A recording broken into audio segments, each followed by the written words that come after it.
the porch has died again? I was watering it every day. Ugh, don't tell me I...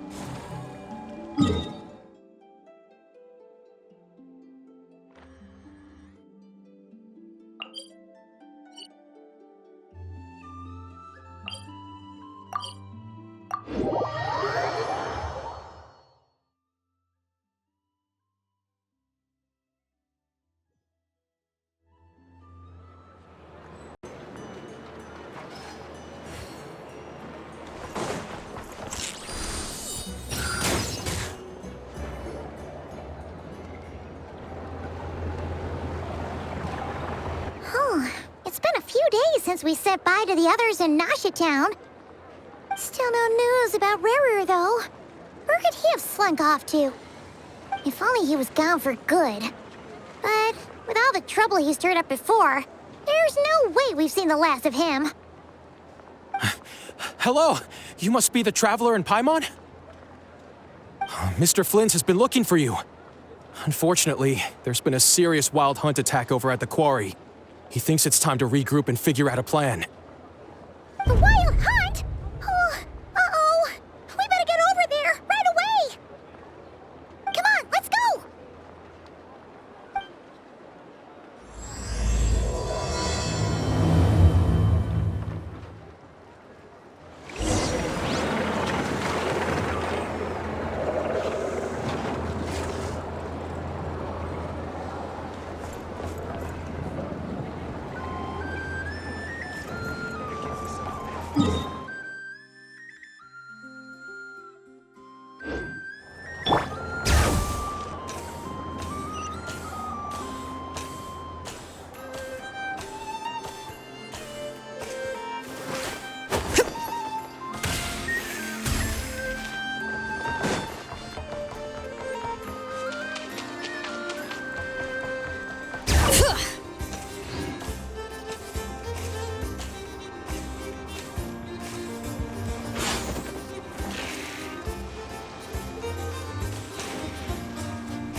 I can barely sense any Kuvaki at all.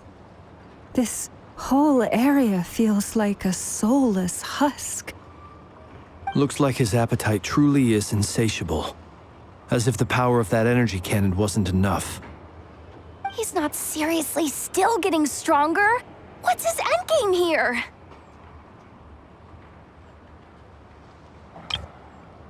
Ah, everyone's here already. Hey, we made it. So, what's going on? We've all been on high alert since we split up a few days back, expecting Rarir to strike again. But it's like he just vanished into thin air. No one has seen him nor found any trace of his presence. That is, until this morning, when a ratnik found signs of wild hunt activity while out here on patrol. As you can see, the Crystonite itself is physically intact, but the Kuvaki it contained is all but completely diminished. And we're sure that Rarir did this. Who else? He's the only one who could pull off a stunt like this. Kuvaki loss has reached critical levels. Reikir of Solnari set to maximum threat level. Warning, unless de-escalation measures are taken soon, he will pose a threat beyond our ability to contain. The consequences could be catastrophic. Traveler, do you remember when we encountered Rarir just after regaining his body? There wasn't a shred of sanity left. Nothing but madness and rage. Yeah, didn't he shout out a bunch of names? Then he started raving about how nothing in this world mattered to him. Oh, Paimon gets chills just thinking about it. Oh, but the thought that he's still out there, lurking somewhere in Nordkai, waiting for his chance to strike? Oh, even chillier. Last time we fought, we were already at a disadvantage. If he has such overwhelming strength, why would he suddenly go into hiding? Yeah, If I were him and I wanted more Kuvaki, I'd just take it by force. No point staying in the shadows. Unless something went wrong. His whole resurrection thing didn't exactly go smoothly. The other thing is, how does someone who's completely lost their mind still have the wherewithal to cover their tracks so perfectly? Beats me. According to certain medical studies, insanity does not always entail a complete loss of rationality. It may be that he is simply living in a world of his own. That actually sounds about right. He was ranting away to himself the whole time, like he had zero interest in talking to us. There are many unanswered questions here. He could be right under our noses, and we'd still be in the dark. Besides his name and title, we know little about him.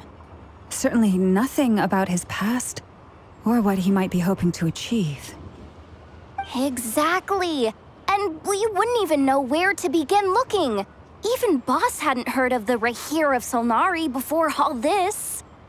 I'd be willing to bet that even if we gathered together every scrap of intel in Nordkai, we still wouldn't find more than, like, 3 useful facts about him. So, if we do nothing, he'll just keep getting stronger. And if we want to investigate him, we have no idea where to look. Last time we had Marionette and her big robo-buddy to help us, and we still barely held our ground. If we had to face him alone... Oh, Paimon's head hurts just thinking about it. What are we supposed to do against a threat this big? Well, I do have a little hunch about his next move. Given that he attacked the quarry, I'd say it's likely he'll target other places rich in Kuvaki. Somewhere like the Eye of Krati, or the Pillar of Embla. One thing's for sure. If we just sit back and let him keep absorbing Kuvaki, we really won't stand a chance against him. A perfectly reasonable hypothesis. However, it is worth noting that these two locations are quite far apart. To investigate them both, we'll need to split up. I agree, we should split up. Right now, Rarir's goal seems to be gathering Kuvaki, not fighting us directly. Once we're done, let's regroup on Hisi Island. Wait, why Hisi Island? If I recall correctly, your largest goddess statue was carved from Kuvaki-rich ore, was it not? That's right. Yes, it could well be a potential target of his. I should head back and start evacuating the pilgrims.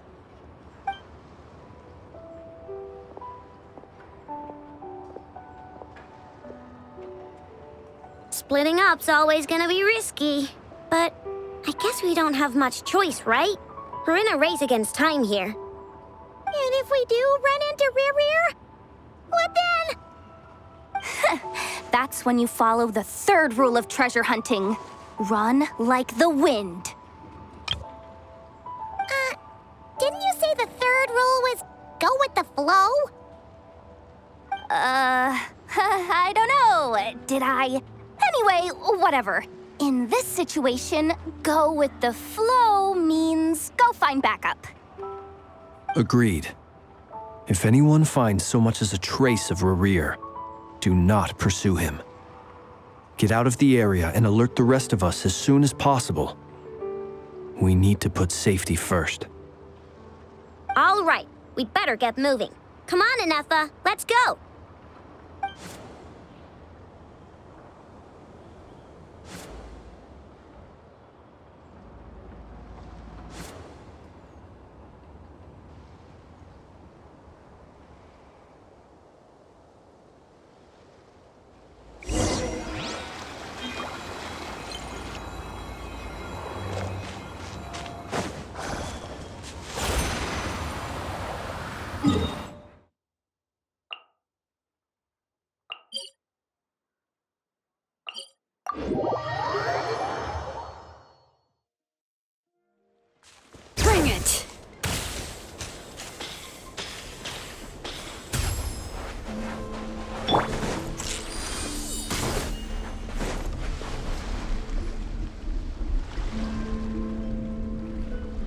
Any leads? Nope. Diddly squat. No clues to where he might be hiding. It's like he's a ghost. It feels like we're sitting on a powder keg that could go off at any second. Oh, I hate this feeling. I'd rather face him head on than be left hanging like this. So, you guys didn't find anything either? Not loving the word either. How about you, Flints? I questioned a few Ratniki and eventually narrowed my investigation down to one suspicious individual. But by the time I got to his place, he was already gone. Almost as if he knew someone was on to him. Either that or he's just extremely cautious and doesn't stay in one place for long. He's been biding his time for a while now. The question is, where or what is his next target? No idea. Since regaining his body, he seems to have lost all interest in the fragment in my possession. If he did still want it, he's had plenty of chances to take it. All we can do now is hope that Ino and Anefa turn up some leads. Darn it, Rarir! If you've got the guts, come face me one-on-one! Wait, he's actually here? I didn't mean it! I swear! No, it's coming from Silver Moon Hall. The Lady Kutar might be in danger. Let's get over there, quick!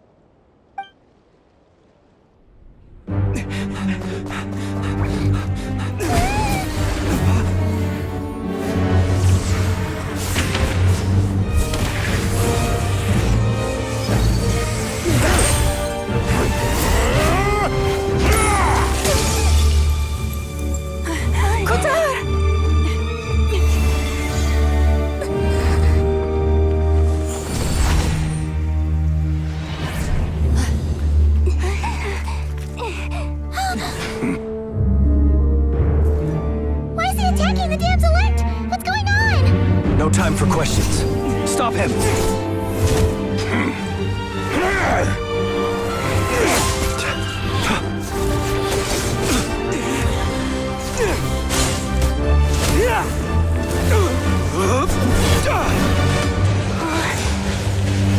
This is insane.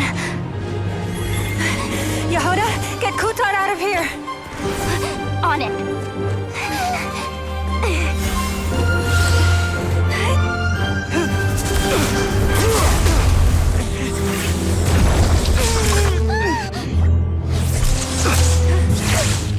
Look where your feeble light has gotten you. Now you shall plunge into darkness. Felindus, soon I will find a way. Watch out!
That was too close!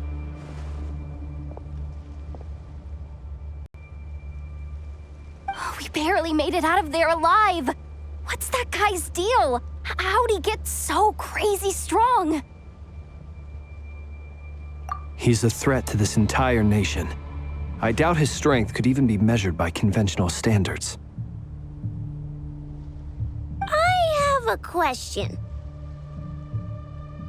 When me and Anetha showed up, we saw him chasing after this lady like he wanted her dead. What was that all about? We weren't there for the whole thing either. They were already duking it out by the time we arrived. Yeah, we didn't see how it all started. It all escalated so quickly, we had no choice but to step in. Kutar, can you shed any light on the situation? Kutar. Cross-checking database. I see. So you're the one that the Frost Moon Scions refer to as the Moon Goddess? Wait, she's the moon goddess? Oh, no wonder she looks just like all those statues. There are many reasons why people might worship the moon, and just as many why they might despise it. I've never met that person before, but there was no mistaking his deep-seated hostility towards me. Why he holds me in such contempt, I cannot say. But since he hunts the power of the moon, it's no surprise that I am a target. Kutar. There are many potential motives. For instance, you help the traveler escape his grasp. This could be his way of taking revenge. It is also possible that he covets the Kuvaki inside you and seeks to take it for his own. The list goes on. But right now, devising a counter-strategy should be our #1 priority. The likelihood of this location being discovered is close to 100%.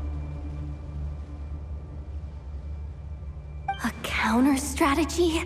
But we don't stand a chance against an enemy like this. Surely our only option is to run. He's not gonna chase us to the end of the world, right? So as long as we can sneak out of Nordkai undetected... No, I can't say that. Come on, Yehoda, this is serious stuff. You can't suggest we all just chicken out. Running is our only option. Huh? You seem surprised, but what other choice do we have? We are facing an enemy we cannot possibly defeat in battle.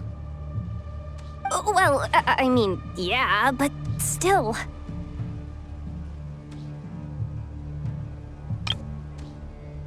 It's not too late.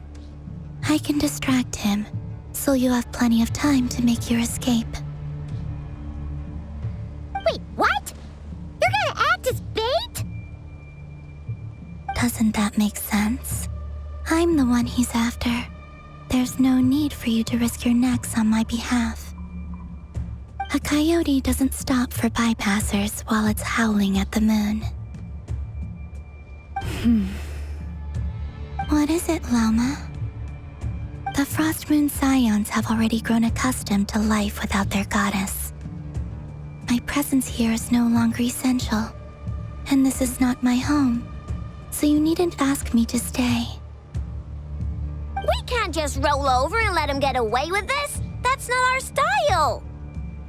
Yeah, we can't just call it quits after everything we've been through together.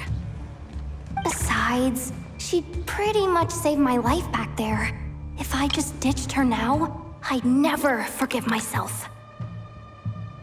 We can't overlook that you have saved our lives multiple times now.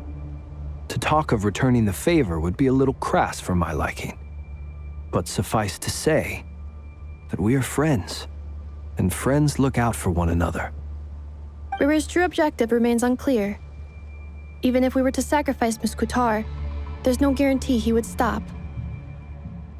But Kutar, I know why you left the Frost Moon Scions so long ago. It was because people started treating prayer as a form of trade.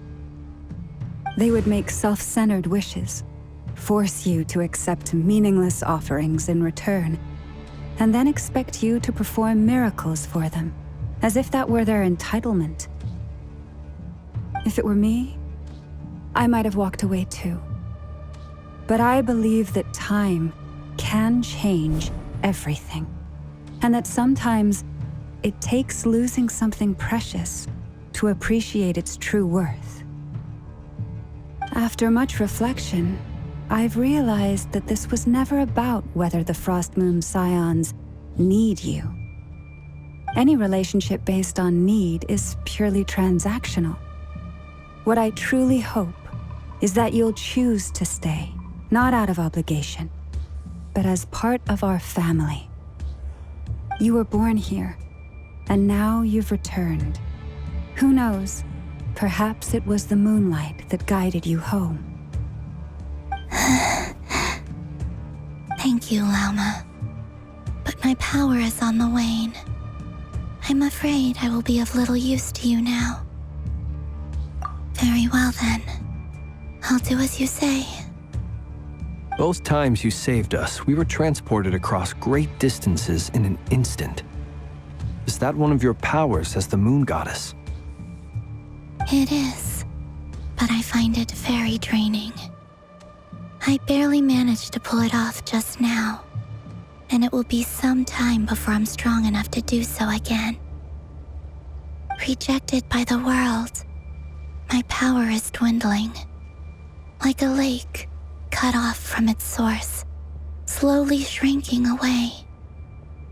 Now, it has almost run dry.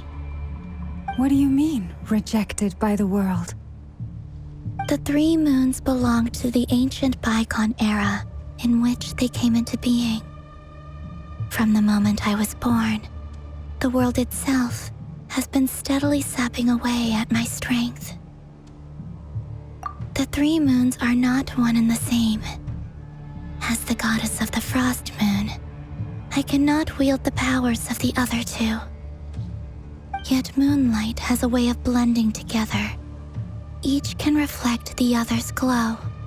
So when our fingers touched, I was able to restore my strength by drawing Kuvaki from the eternal moon's marrow. But this method of recovery is painfully slow. If only we could find the... It's the Wild Hunt! Even faster than we expected. We'll have to finish this conversation later. See how those Wild Hunt creatures are running away from us. They're likely just a scouting party, which means Rerir won't be far behind.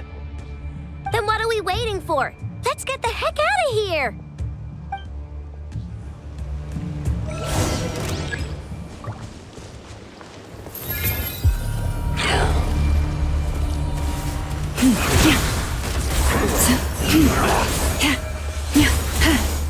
For the everlasting forest. The poor lost Go Claw! Annihilation mode. Defensive mode. They just keep coming! This is driving me nuts! Rerir's closing in on us. We need to pick up the pace. There's too many of them! And this time, we can't fall back on Kazar's house to escape! This goes on much longer.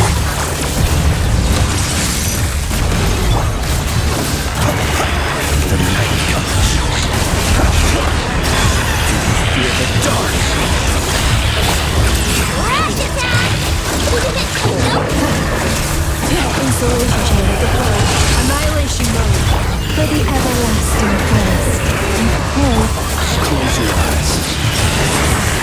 Beware the creatures of the night. Be silent. Close your eyes.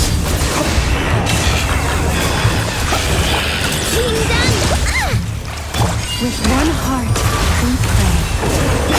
Ultimatum protocol. Dance sequence initiated. Be silent. Night falls. For the everlasting forest. Annihilation mode.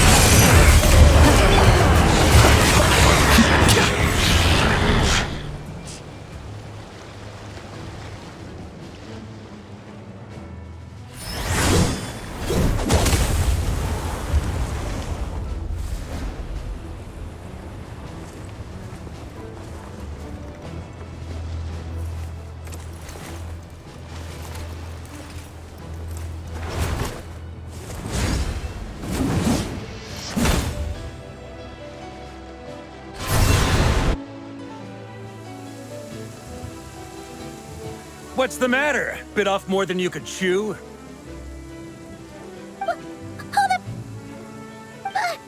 are you? Uncle Varka! You're back from Amsvartnir? Whoa! You're Varka? Grand Master of the Knights of Favonius? We could save the intros for later. Right now, let's get you all out of this hellhole.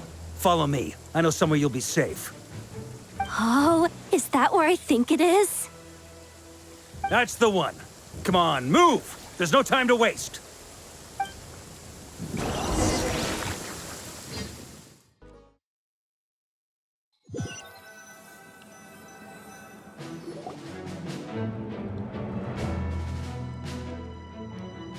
Wow!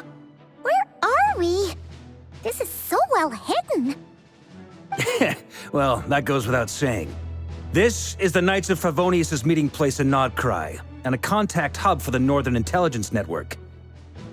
AKA, the black market of intel. No matter what faction you're with, it's the place to buy and sell information. Their headquarters are in Nordkai, but they've got contacts in every nation. As an expeditionary force on foreign soil, working with them has offered us the most effective way of getting our hands on reliable local intel. This is where we meet, so naturally, it's secure. Anyway, where were we? Folks from Nordkai should be pretty familiar with me by now, but I believe this is the first time we've met. Allow me to introduce myself. I am Varka, Knight of Boreas, and Grand Master of the Knights of Favonius. We've heard all about you. This meeting's been a long time coming. You look way younger than Paimon expected, but you definitely have that Grand Master vibe. Well, I'm no spring chicken. Just not showing my age yet. Definitely feeling some of that back pain today, though. Rushed back from Amsvartnir without a wink of sleep, only to get right into another fight with that freshly revived maniac. Another? You mean you fought him before? Yep. He wasn't nearly as strong back then, but he was still a formidable foe. I brought some of the knights along to give him a little surprise, but he saw us coming from a mile off. My squad took heavy injuries, and I barely made it out alive myself. We knew it might have been our last chance, so we staked everything on it. But still, it wasn't enough to stop him. I tried tracking him down afterwards, but he didn't leave a trace. Even in his unhinged mental state, he's as cautious as any trained operative. So, I decided to come find you. And as luck would have it, turned up to find you being ambushed by the Wild Hunt. The rest, you already know. Is that why he's been frantically absorbing Kuvaki these past few days? Because he sees you as a threat? Maybe I'm part of the equation, but even if I weren't, I'm sure he'd still be gathering power. He's clearly working up towards something. Note to self, Uncle Varka's strength rating officially upgraded. Guess it's my turn to ask questions now. So, what exactly has been happening in Nordkai? Why is the Wild Hunt returned in humanoid form? And why is it after you? That's a long story, but I'll try to make it quick.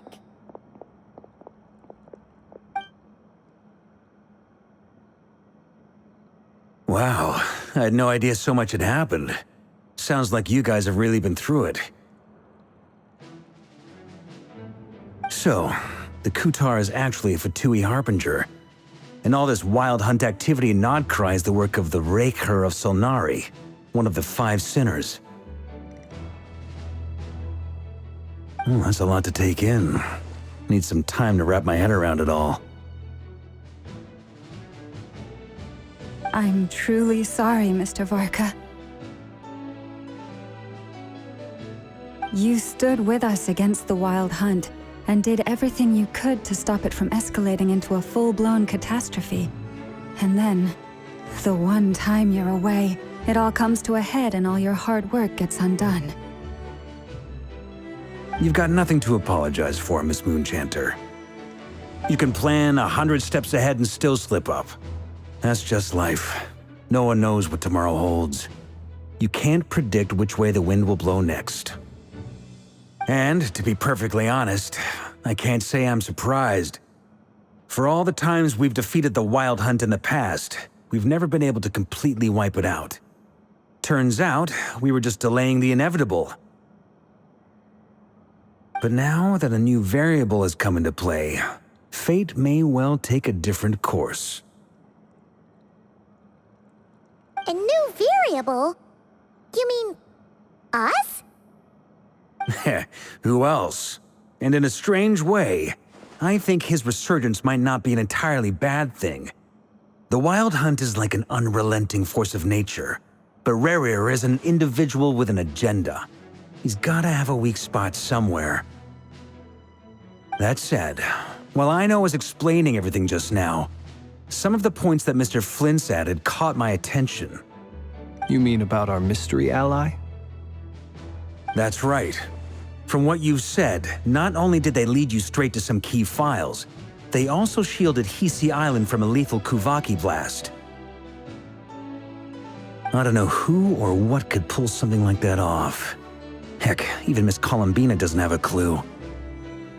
I hadn't heard the story about those files. Would you mind repeating their titles for me? Wild Hunt Phenomena Log, a Nordkai and Ratnik's Field Journal, and Kuvaki Survey Log. Oh. No. Still doesn't ring a bell. Another dead end. Guess all we can do now is hope that our mystery ally keeps showing up when we most need them. Still, it's safest to assume they won't be intervening again. From here on out, we'll have to resolve this crisis by ourselves. Your intel also explains something else I've been wondering about. The reason I led my team to Amsfarnir was because we'd had reports about a possible source of the Wild Hunt showing up there. But once we looked into it, it turned out to be a red herring. I don't know who was behind it, but clearly, it served its purpose. I doubt it's by chance that he happened to make his comeback while my attention was diverted. And from everything you told me, it sounds like his scheming began well before his return. So maybe luring me away was all a part of his plan. But is it even possible that he orchestrated all of this by himself? The Moon Maiden and the Raker of Solnari, Nordkai of all places. The way everything is unfolding, it can't be a coincidence. So, what do we do now? Got any ideas? Right now, we've got at least 3 things to consider. Let's go through them one by one. First, we need to figure out how to take down Rerir. If we can't beat him in a straight-up fight, the rest won't even matter.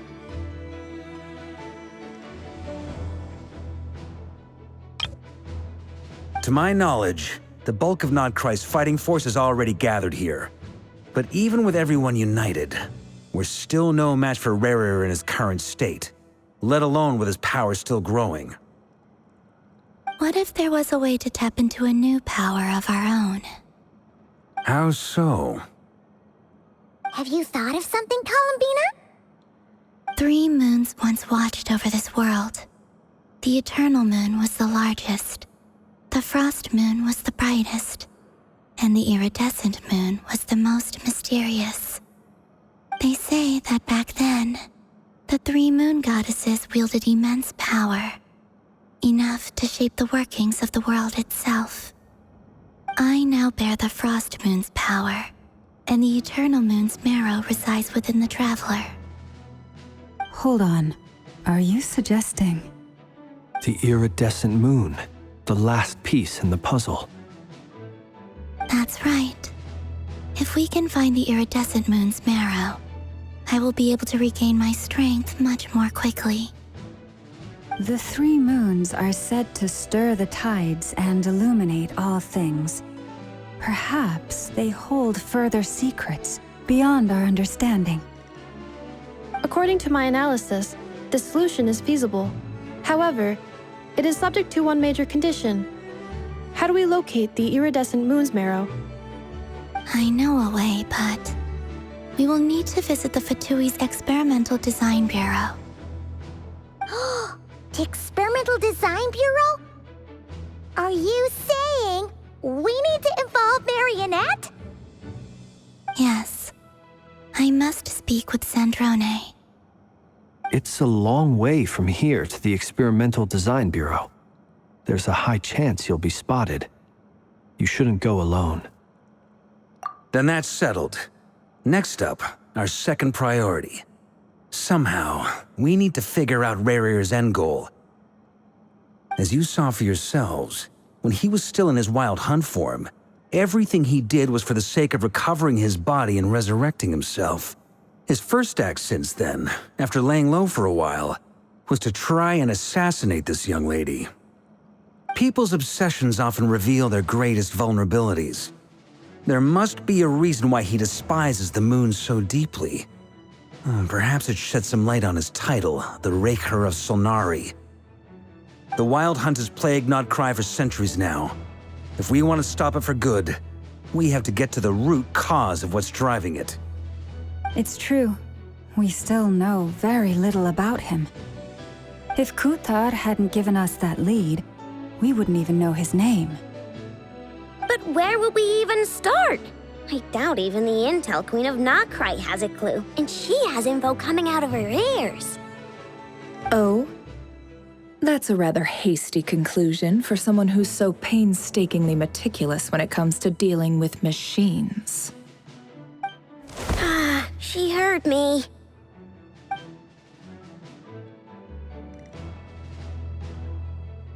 Boss! What are you doing here? I'm now asking myself the same question. I received a letter from a humble knight of Favonius, requesting a meeting to discuss a major business deal. But it looks like this humble knight had something else in mind. Details, details. Miss Neffer, the important thing is that you've arrived at the perfect time. Since his failed ambush, I've been racking my brains trying to come up with a plan to fight Rarir. Given the severity of the situation, I think it's fair to say that our only chance lies in uniting as one. And I'm talking all the factions in Nordkai. We can't do this without the Curatorium, but I knew it'd be a tough job to win you over. So, I took the liberty of reaching out for a little chat. Wait a sec. How did you even hear about this place, Neffer? Didn't you say this is meant to be the Knights of Favonius' meeting spot? And a contact hub for the Northern Intelligence Network? And isn't it supposed to be super hidden? You really think he could have gotten settled in Nordkai without my help? Besides, I'm the one running this gig. Of course I know where the meeting place is. Allow me to introduce the current head of the Northern Intelligence Network. If it's intel you're after, she's your woman. Pretty much seen and heard it all. Please spare me the flattery. Let's cut to the chase. Seems like you've run into some trouble, huh?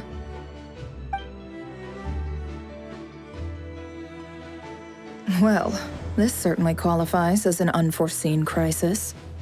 On behalf of the Curatorium of Secrets, I wish you all the best of luck.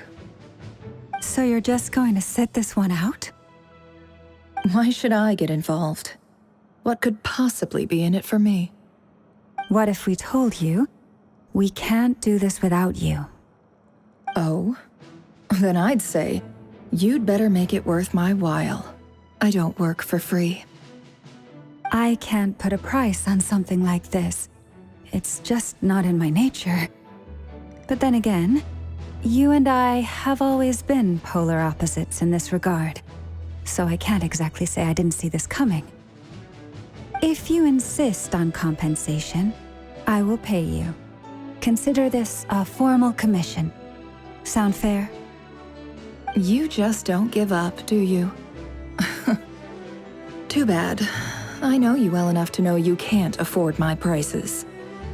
The riskier the job, the more it'll cost. And a moon chanter's stipend isn't exactly generous. Unless You're planning to start passing the donation box around among the faithful? Boss, just a thought. If they come up short, maybe you can take the difference out of my next few paychecks. Things got really dangerous during the fight with Rerir. If this girl hadn't saved me, I'd be ley line fodder by now. I'd be gone for good, boss. If there's any way we can make this work, I'd really like to help her. Please, I'm begging you.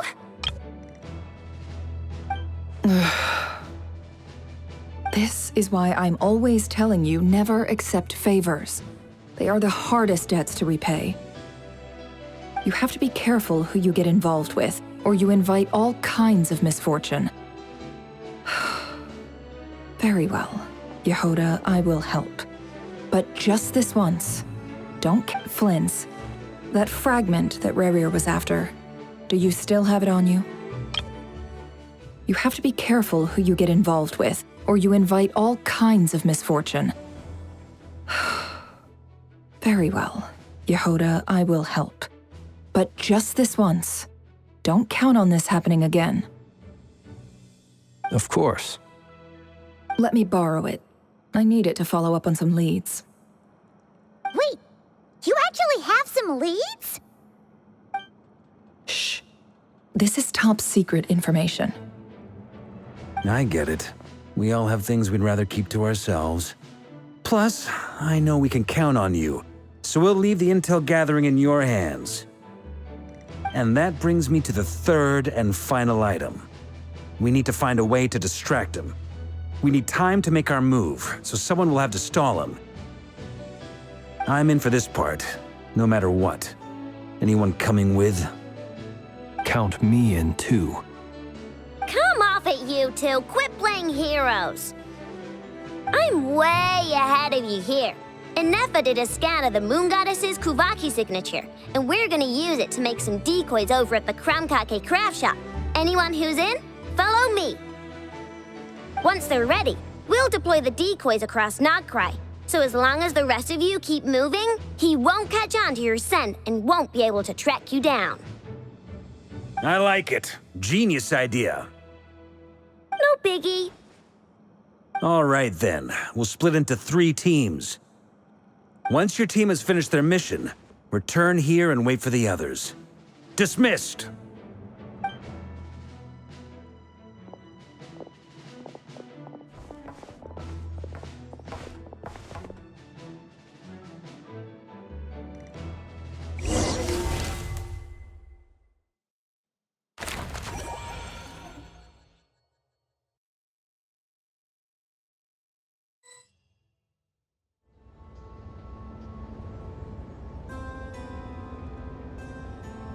Lady Damselette.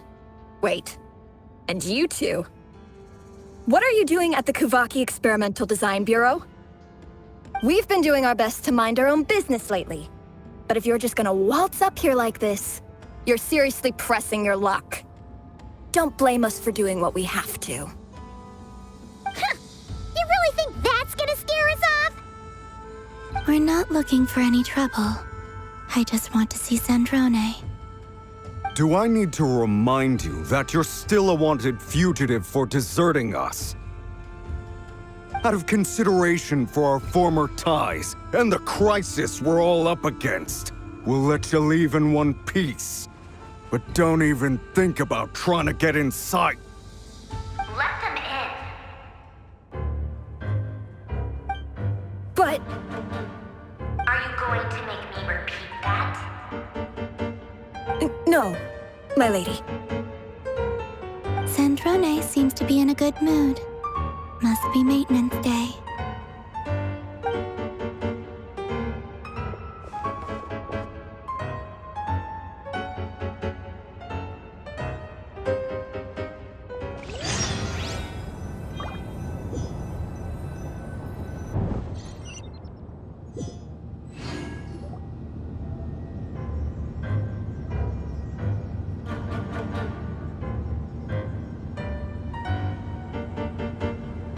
So tell me, to what do I owe the honor this time?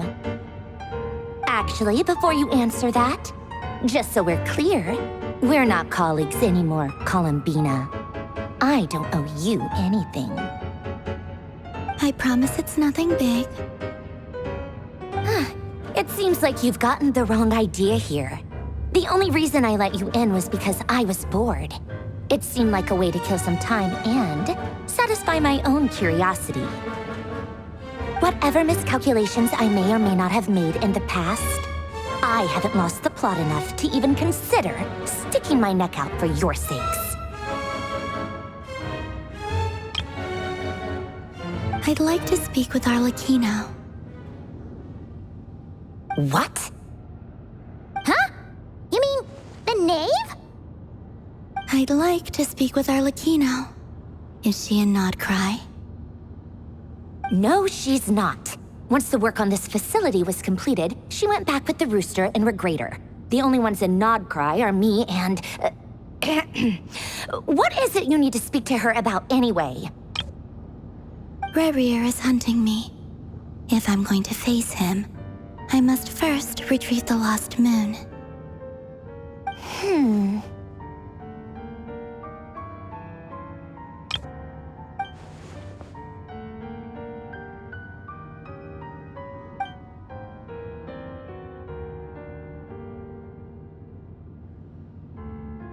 Is that a no, then?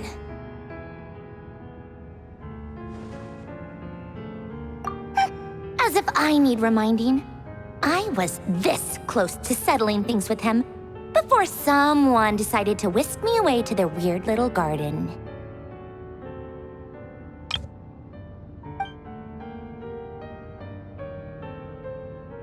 Have you held any tea parties lately? Tea parties? Yeah, obviously. You don't seriously think we'd pack it all in just because you aren't here. If anything, they've been more eventful than ever. Just me, Arlecchino, and a bunch of insolent and sensitive guests who won't stop asking where you've gone. Oh, they've been a real joy. I bet you served them the worst tea you have. Just like you used to do to me when I upset you. Who cares about how good the tea is when there's no one around to drink it? I keep losing people.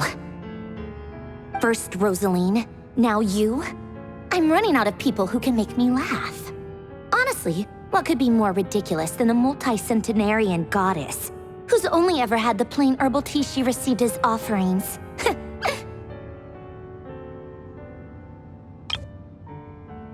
You'd always brew a different type of tea for me each time. Was it really just to see how I'd react?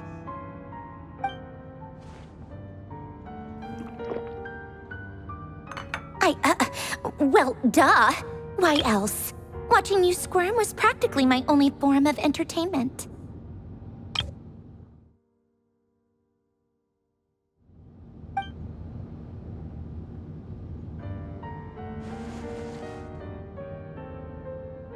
Oh, yeah.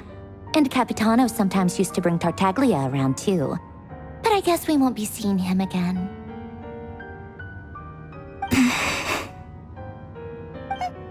Well, I guess we are overdue for a get-together. Polonia! Have Favronia pass a message to Arlecchino for me. It's time for tea. Will suffice. Pass along a message for me, too, if you would. My body cannot contain the marrow of 2 moons, so I'll be leaving one of them in her care. Excuse me? Who said you were on the guest list? If my tea meant that much to you, maybe quitting the Fatui wasn't your brightest move. Back when you were under the Tsaritsa's protection, no one would have dared come at you so openly. But that protection didn't come for free. In fact, I paid dearly for it. At the end of the day, it was just another transaction. I just got tired, that's all. I never wanted any part in their grand ambitions, and I've had enough of being treated like a bottomless supply of power. It brings back memories from the old days. when I was still worshipped as the moon goddess. Centuries on, it may be a different group of people, but I see the same greed in their eyes. I figured you'd leave eventually. You didn't have as much of a reason to stay as I do. The Tsaritsa gave you shelter and protection, but that was it. Nothing more, nothing less. Meanwhile, the Fatui demanded everything from you in return, until it was more than you could bear. I get why you left. And frankly, I have no interest in dragging you back just because the higher-ups told me to. But if you keep hanging around with this riffraff, the next time we cross paths, we might be enemies for real.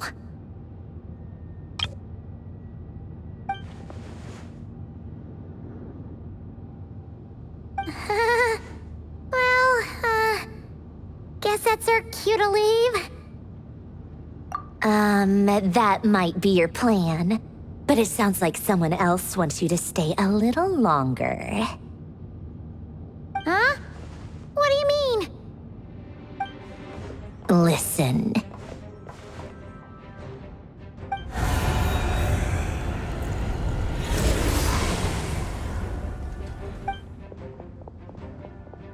My lady, it's the Wild Hunt. A horde of monsters is headed straight for the facility. Another uninvited guest trying to crash my tea party. Clear the area. I'll handle this. Wait, what? You want us to leave you here by yourself? You'll be lucky to make it out of this alive. You really think you can afford to worry about me? Go on, get out of here.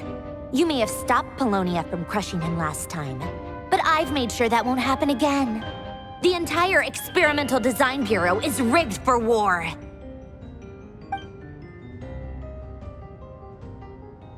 Stay and watch if you want, but it'll be at your own risk. You're not flagged as friendlies in the weapons system. Don't tell me what to do! Look, if you're leaving, make it quick, or you'll just get in my way. There's a secret passage on the second floor. It'll take you right to the plains out back. Stare all you want, Columbina. You're not getting another invitation to my tea party. I know. But thank you anyway, Sandrone. This is exactly why you shouldn't hang around with those people. All their melodrama and sentimental nonsense is rubbing off on you.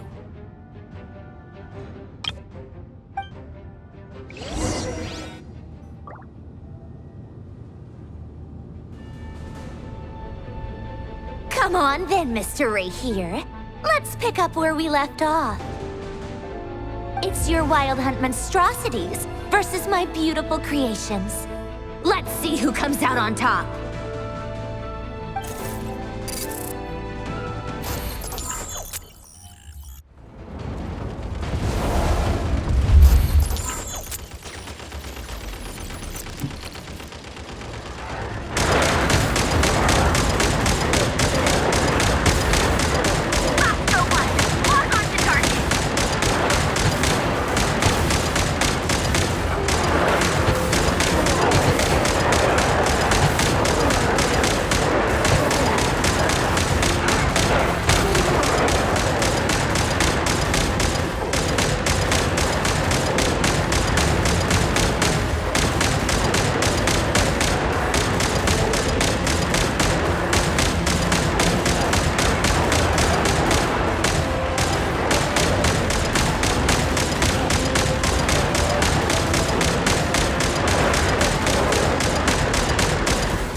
Polonia! Get him!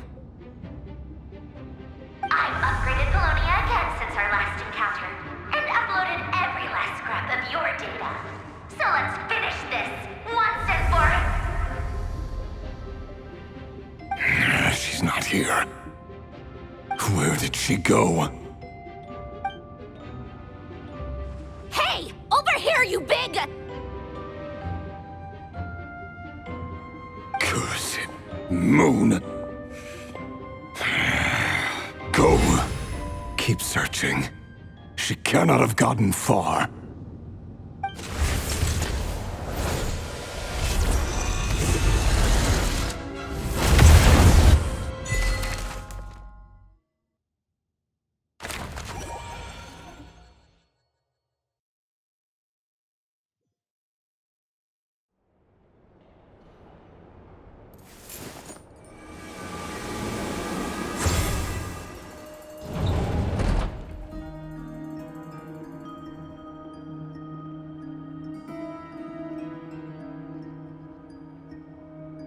So this is your method for investigating Rarir's past. It almost looks like some kind of ceremony.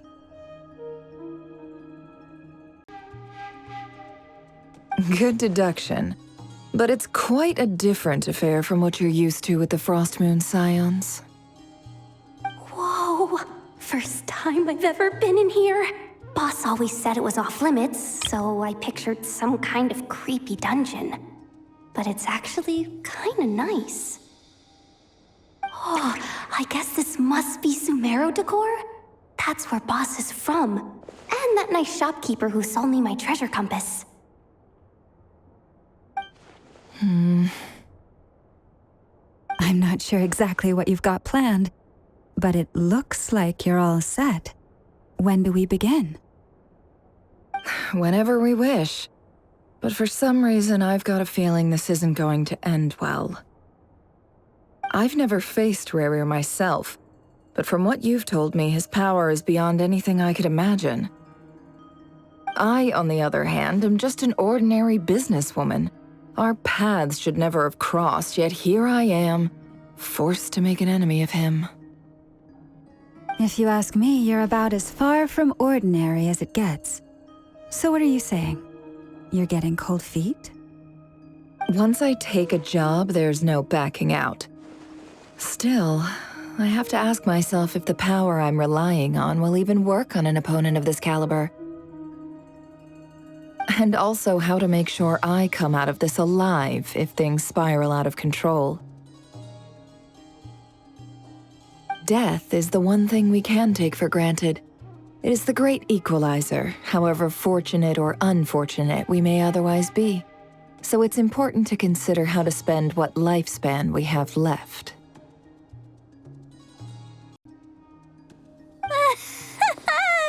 Come on, boss. Lighten up. Quit talking about death. It's bad luck. For once, I agree with you. When you're up against a foe like Rarir, there's no such thing as being too prepared. Is there anything I can do to help? That won't be necessary. I've already made up my mind. Time to cash in a precious favor I've been saving for a rainy day. Yehoda, I need you to find someone for me. The sooner the better. Find who?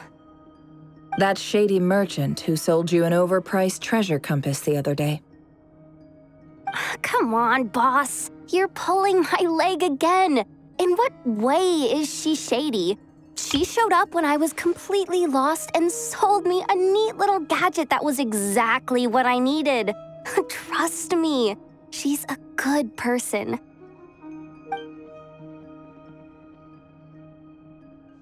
Anyway, I know who you're talking about. Don't go anywhere. I'll be right back.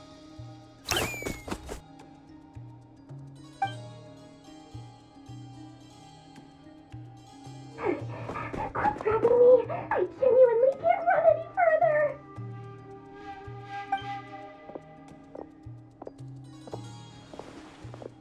Hey, aren't you? What is it? What's the big rush? You dragged me out of a dream where I was literally swimming in Mora. I'm charging double my usual attendance fee. See, look how easygoing she is. After that rude awakening, she could have completely snapped at us. But instead, she kept it together and just asked for an extra fee.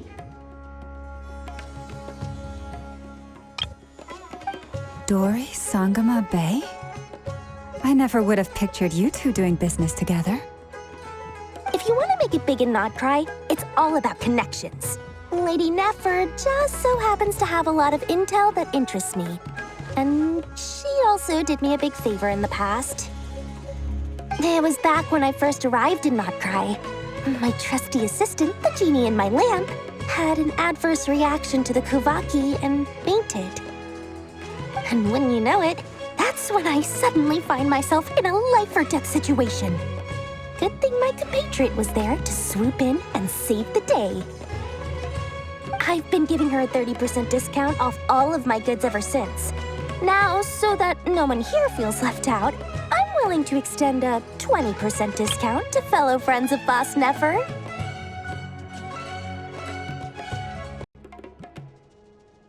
Plus, any other friends you send my way will enjoy 10% off.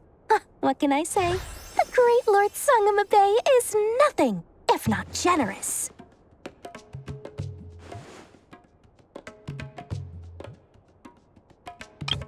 So, let me guess. You've run into some trouble? I've got everything you could possibly need. And the more you buy, the more you'll save. You guessed correctly. What have you got in the way of survival gear? The one type of gear I've never been short on. What are you looking for? A jetpack fresh from the Academia's labs? An ancient suit of armor dredged up from the bottom of the sea? At the very least, I need to know what kind of opponent you're dealing with here. If even you're worried about staying alive, it must be pretty serious. What if I told you it's someone with the power to bring a nation to its knees? Is that so? Then we really are talking top-shelf treasures. I don't have anything like that in stock right now. I'll have to ask my supplier. Your supplier? A powerful woman, make no mistake. I can't reveal her identity, but luckily for you, I hear she's planning to visit Nordkai in the near future. If you're willing to wait, I can ask her when she's here. Can't say exactly how long that'll be, though. Then, let me put it another way. What would you do if you encountered an enemy like that? Roll over and serve yourself up on a silver platter? Course not! I have a handy little trinket from one of my generous suppliers, which... Hold on. What exactly are you getting at? No, this is for my personal use only! Let's just say I'm borrowing it, all right? Just for insurance purposes. You'll get it back later. Favors are the worst kind of debt to owe, and now you've got a chance to repay one. A win-win situation, don't you think? Fine. You can borrow it for 5 days. No, make that 3. And for every extra hour after that, I'm charging you 1,000,000 mora. Deal? Deal.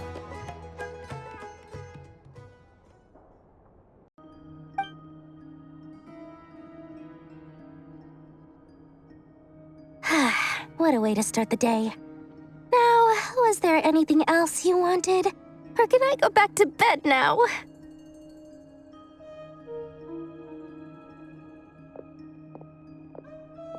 That will be all. Take care now. Don't trip up on your way back, friend. See you later! You're my favorite shopkeeper.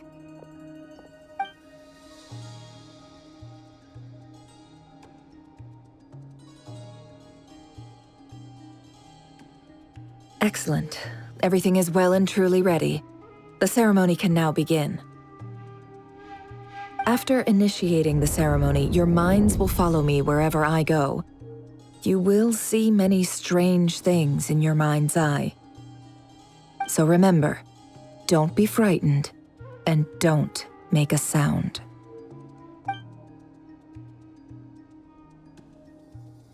Now then, let us peer into the Raker of Solnari's past.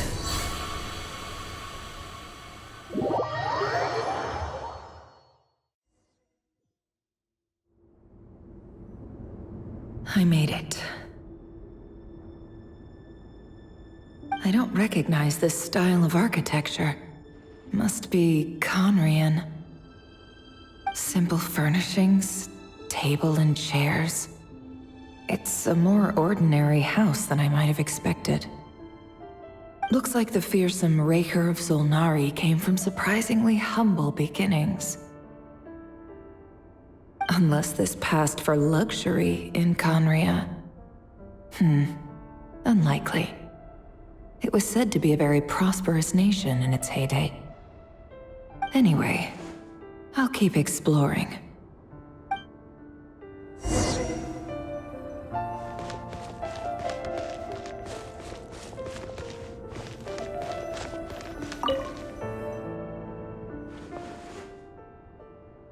Hi, Reverie. Since you're working extra hours tonight, I thought I'd keep myself busy by checking out that new kebab shop. I've heard good things about their menu. I'll test it out, and if it's as good as everyone's saying, let's go back together sometime. P.S. New stash from the Universitas Magistrorum. I brought some goodies home. A few teacups and a pin rack. Hope you like them. They didn't sign their name. But they must have been close. Sounds like they were living together.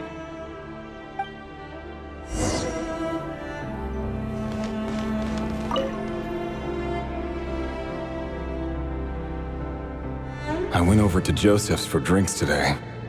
They have a fine collection, but I went alone. Felindis was tied up with something and couldn't make it. Joseph asked why I came alone, but I didn't really have an answer. He then went on to ask about other things. If you ask me, someone who asks that many personal questions is too nosy for their own good. But if he invites me again, chances are I'd still go. Felindis. That's the same name Rerir mentioned. Grain imports keep falling. If things don't pick up, we'll soon be back to meat and mushrooms only. Honestly, I'm not a huge fan of that new type of mushroom everyone's been into lately. Didn't it start out as a lab-grown variety? I heard it's even mildly corrosive. Seriously, why would you even eat something like that? I don't care if it's an impressive feat of alchemy. That just isn't the kind of thing I like to eat. Grain has to be imported, and they're eating a diet of mostly meat and mushrooms. Could it be because Conria is underground, so it doesn't get much sunlight? That would explain why they use so much stone in their buildings. They even use alchemically modified strains for food. Seems like the people of Conria don't have many options when it comes to dining. I've just about saved up enough now. Time to buy it and keep it somewhere safe. Making a big purchase. I wonder what it is.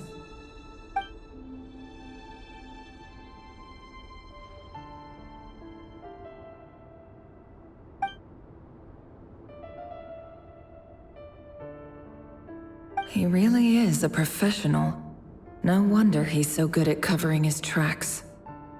Despite what he's become, it seems like he's retained certain habits, at least in this regard.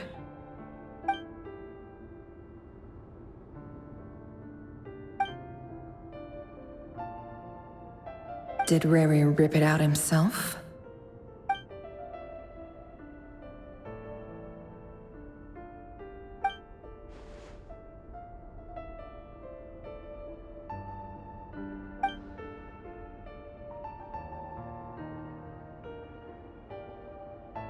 Before I met you, I was convinced that my heart was nothing more than a stagnant pool.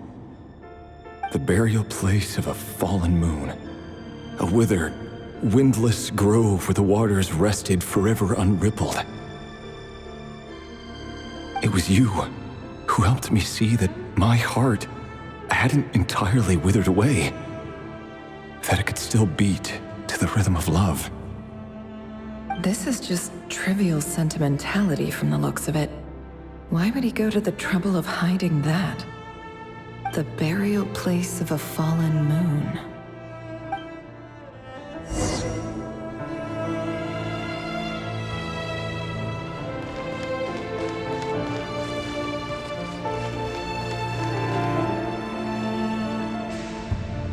Reverie, over here. Dane! Oh, and, Vedelfin here? What a surprise to see you here, sir. Hello there, Reverie. You need not address me so formally outside of court. He doesn't get that much free time, so I invited him over for a drink. Even the court prophet deserves a break every now and then, right? Well, I'm flattered.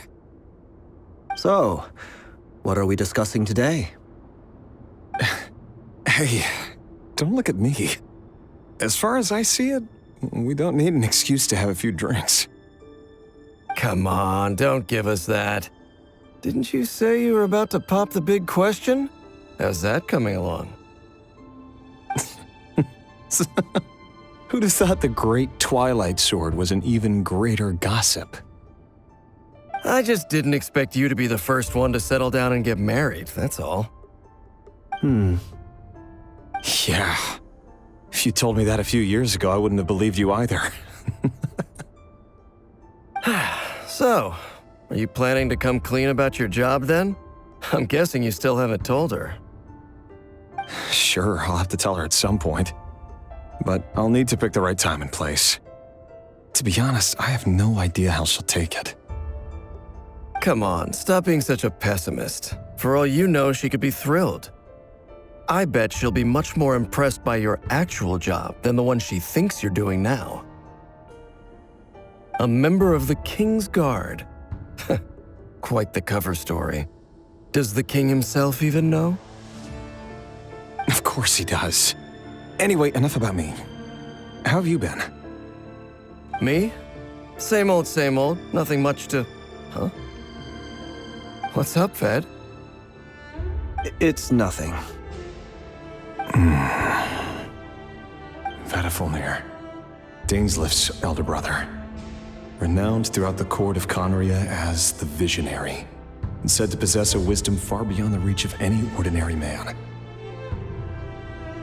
And yet, despite the gulf between us, he seems to have something to say about me. Does he even know me? Does he see me as a friend of his brother, or just another of the Vinster King's blades? Why did he react so strongly? Was it really to do with what we were talking about? Brown, curly hair and brooding blue eyes. So this is what Rerir looked like back in the day. Perfectly normal. No different from anyone else. As frightening as this monster is in the present, there's something even more unsettling about seeing the human he used to be.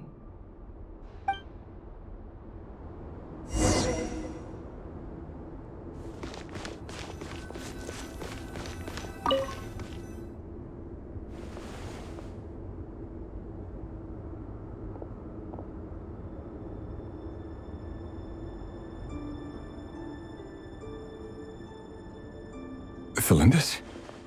You're back early? Our equipment's being serviced today, so I got off earlier than usual. How's your day been?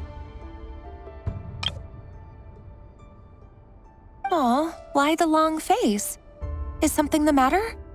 Has your boss been giving you a hard time again? Went for a drink with Dane and the others after work. Isn't that a good thing?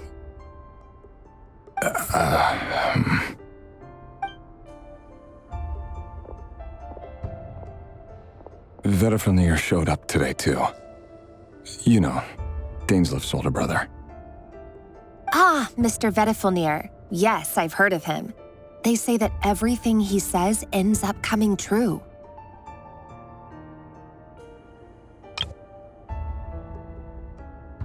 He overheard Dainslif mention that I'd recently proposed, and seemed to have an issue with it.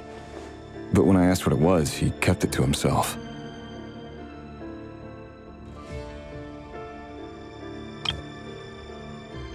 So, you're worried? You can be such a child sometimes, Revier.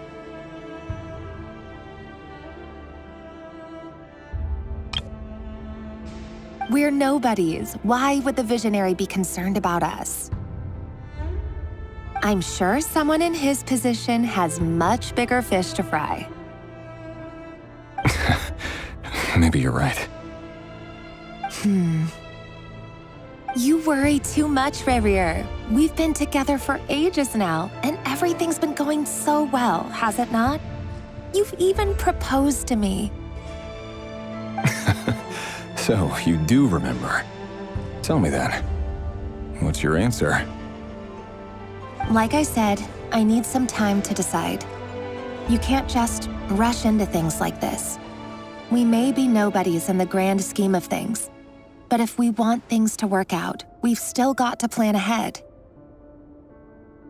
All right. Take your time. Just don't keep me waiting forever.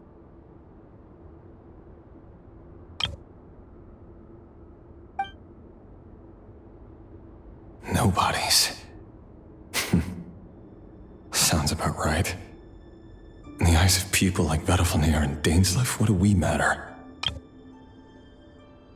Can someone whose gaze is so fixed on a far-flung future even see the present clearly? Besides, the dynasty's fate rests with the king and his inner circle. Whatever I do, it won't make much difference.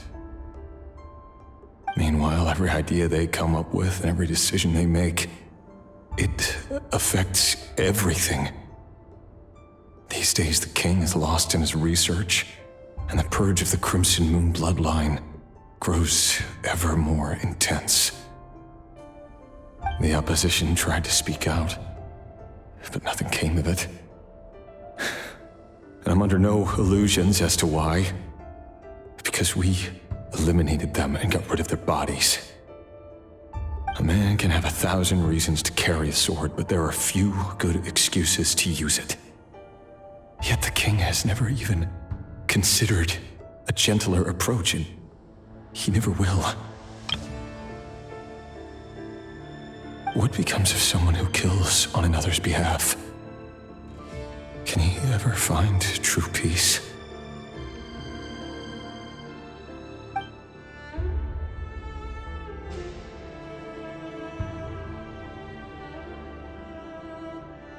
Thelindis,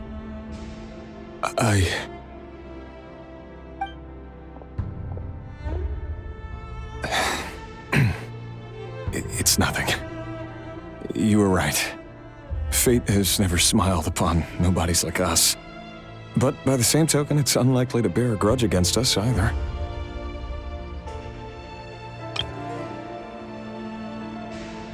There's no reason we can't keep living happily together, cherishing the simple joys of each day as they come. See? You just need to stay positive, Revier. I can feel your warmth, your breath. You're right there, right by my side.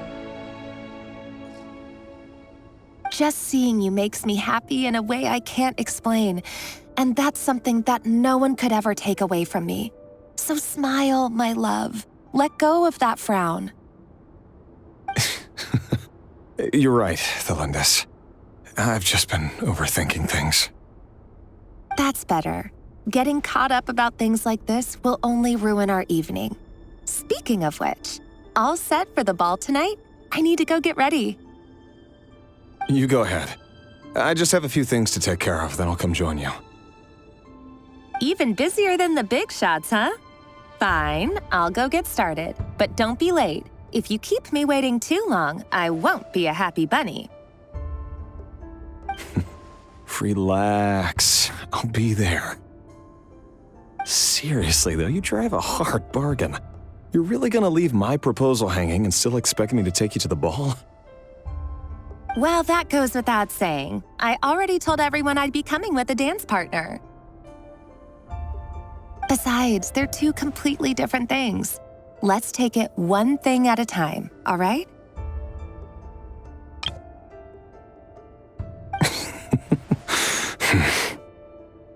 All right. White outfit it is.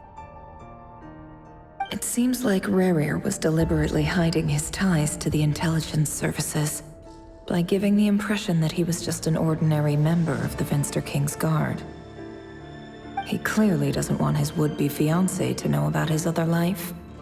Then again, that's hardly surprising. People in the intelligence trade rarely do. Who'd have thought we were in the same line of work? Let's dig a little deeper.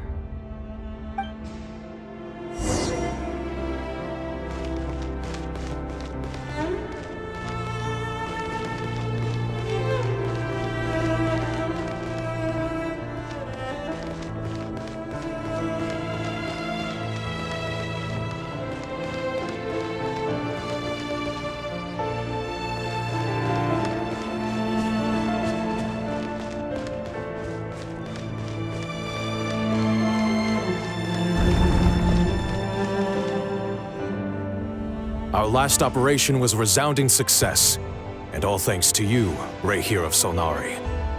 In total, we apprehended 32 dregs of the Crimson Moon, and 67 accomplices. After all these years since the dynasty's fall, so many of them still linger on. Indeed, it cannot be denied.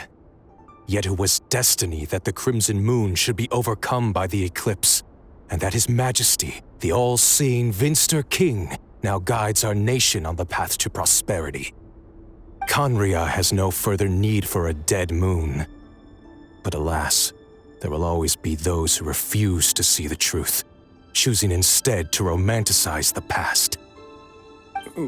That's not entirely true. Much about the Crimson Moon era was worthy of remembrance, and that's exactly why they keep trying to see it restored. Many of its secrets remain unsolved to this day. As it happens, that's precisely the field of study my partner is devoted to. You still haven't told her what you really do for a living. Where would I even start? How do you tell someone that you're one of the king's hand-picked executioners? That your hands are steeped in blood? You didn't choose this life, any more than I did. Orphans like us don't get a say. But I'll sure as heck be the one to pay for it. Speaking of which, we need to be more rigorous in the way we identify direct descendants of the Crimson Moon. Someone, it seems, has strong opinions about my future plans. Most likely my marriage in particular. I have a feeling that we may soon become targets of the Crimson Moon's retribution. Your concerns are not unfounded. They've taken out many of our colleagues these past few years, and for that very reason. These are no helpless lambs we're leading to the slaughter. They're wolves in sheep's clothing. Take care, Rahir of Solnari. I look forward to toasting you at your wedding. Thanks, Thorkel. You look after yourself, too.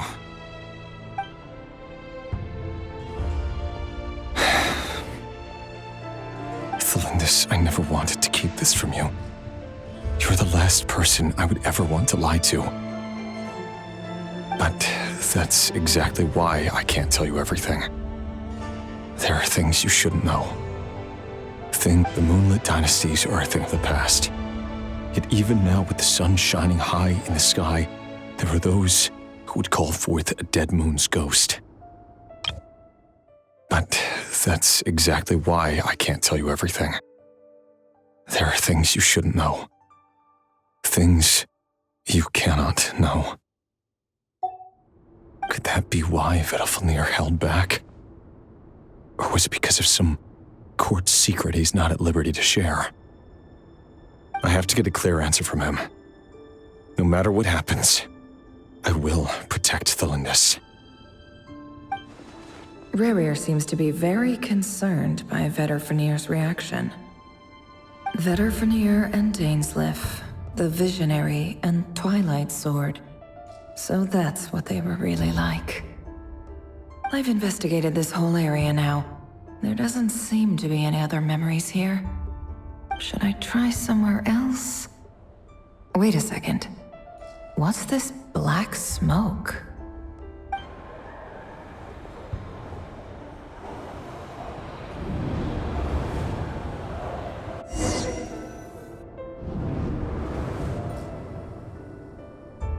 So he's late after all. Just you wait, Rerir. You're in for it. Big time. Are you waiting for someone, ma'am? Could I tempt you into buying some flowers? So he's late after all. Just you wait, Rerir. You're in for it. Big time. Oh, sure. Pick me out a pretty bunch if you would. Thank you. But I'm afraid none of them are as pretty as you. For someone so young, you sure have a way with words, don't you? I'm only telling the truth. Look me in the eyes. You'll see I'm not lying. May we have a word in private? Who are you? And what do you want? It doesn't matter who I am. Too many of our kind have fallen lately, so I decided to take the risk of reaching out. Not long ago, the Ray here of Solnari led an assault on one of our strongholds. We suffered many casualties, and many who came to our aid lost their lives as well. Sorry, I don't know why you're telling me this. And I don't want to get involved. Wait, hear me out. This time we finally got a clear look at his face and learned his true identity.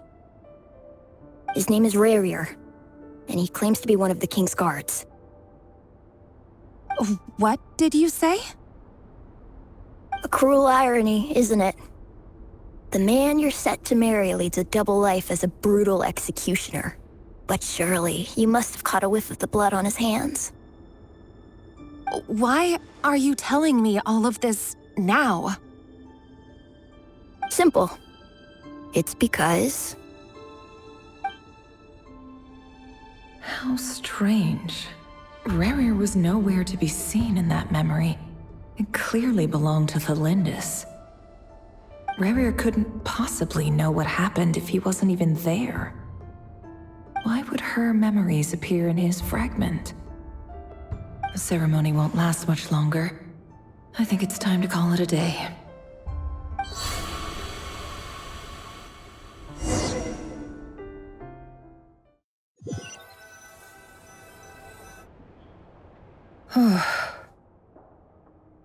So that was your doing? Did you just pull us inside Rerir's fragment to spy directly on his memories? Any more questions, and I'll have to start charging. I had no idea you could do that, boss! Seriously, that was amazing! We're not worthy. We're not worthy! I gotta admit, though, I'm itching to see what happens next. Feels like we barely scratched the surface. I'm just as curious as you are, but the ceremony only allows for limited time inside. That's all we can see for now. Luckily, we managed to learn quite a lot. So far, so good. I just hope the others are doing okay too. Especially the group with the Traveler. Their mission is a risky one. Let's hope it's all going smoothly. If you're worried about them, go see how they're doing. If I know boss, she's gonna need some time to write up all the details and make sure it's all coherent. I'll stay behind to lend a hand, but feel free to head back and meet up with the others.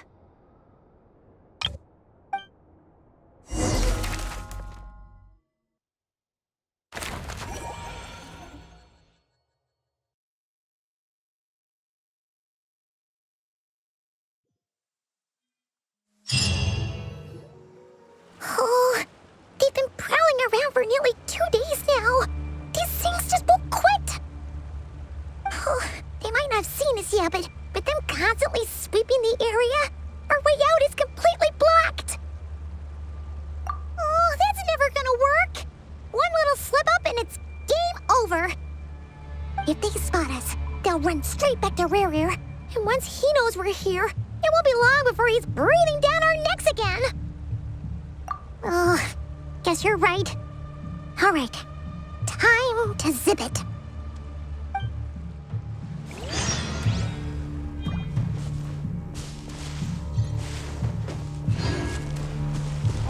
Quick, hide! We almost got spotted! Phew! That was a close call.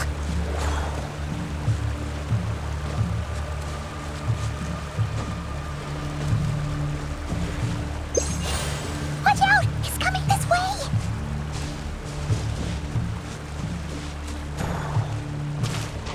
Keep going. We're nearly there. This is the final hurdle.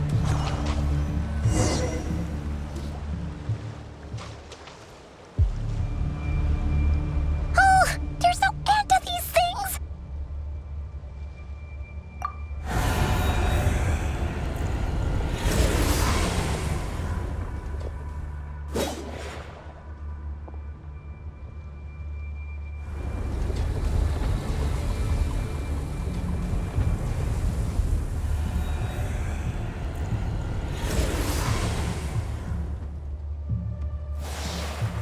Fire. Fire? Wait, what's that smell? Oh no, there's a fire!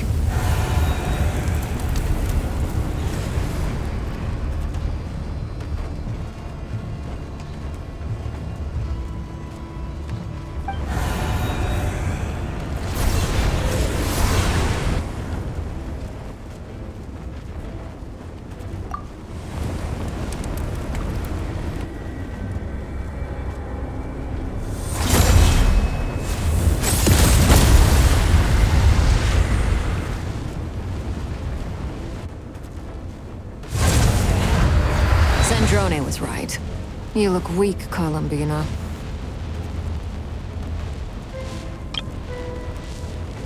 The old you would never have let such lowly creatures bar your way.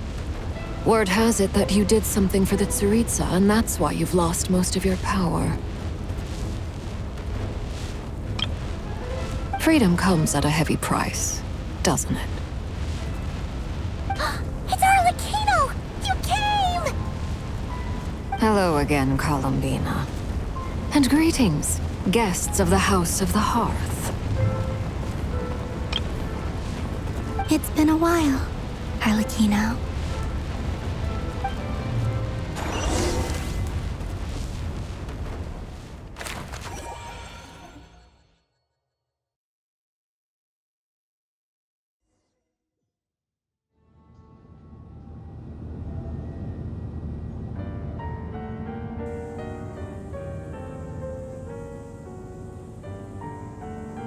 Stupid right here of stupid Solnari. Ugh, whatever. I've got all the data I need. Next time we meet, you're finished.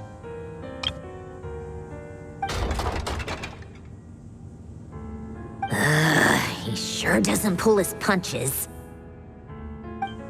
Excuse me, do you need a hand? You can do me a favor by staying out of my way. Can't you see I'm busy? Wait a minute. I recognize that voice. Hello, Miss Sandrone. Father sent us over to help. Huh. How considerate of her. Hey, Fremine, get over here and help me fix this. Lenny, you do your thing. Just keep your sister away from my machines. Nearly every machine that cat girl touches ends up going haywire. Go put her on cleaning duty or something.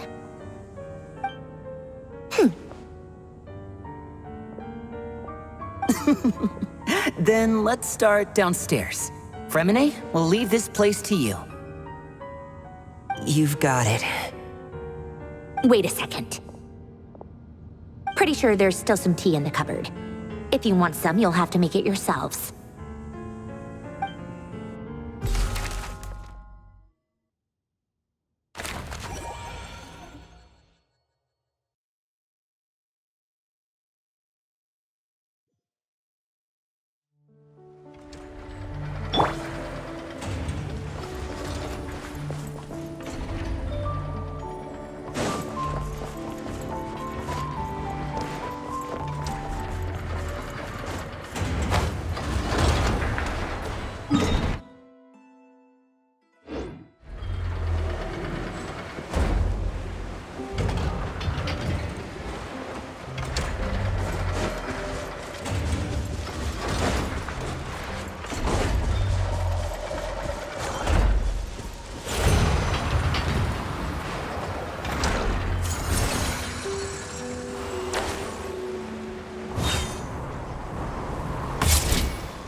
It's a relief to see you all made it back in one piece. Huh? Feels like there's quite a few people missing. Where's Flint's and the others? And what about Nefer? I returned ahead of them. Flint is helping Ino and Anefa to set up the decoys and buy us some time. As for Miss Nefer... Boss is still wrapping things up on her end. She sent us back to fill you all in on the top secret intel we've been gathering.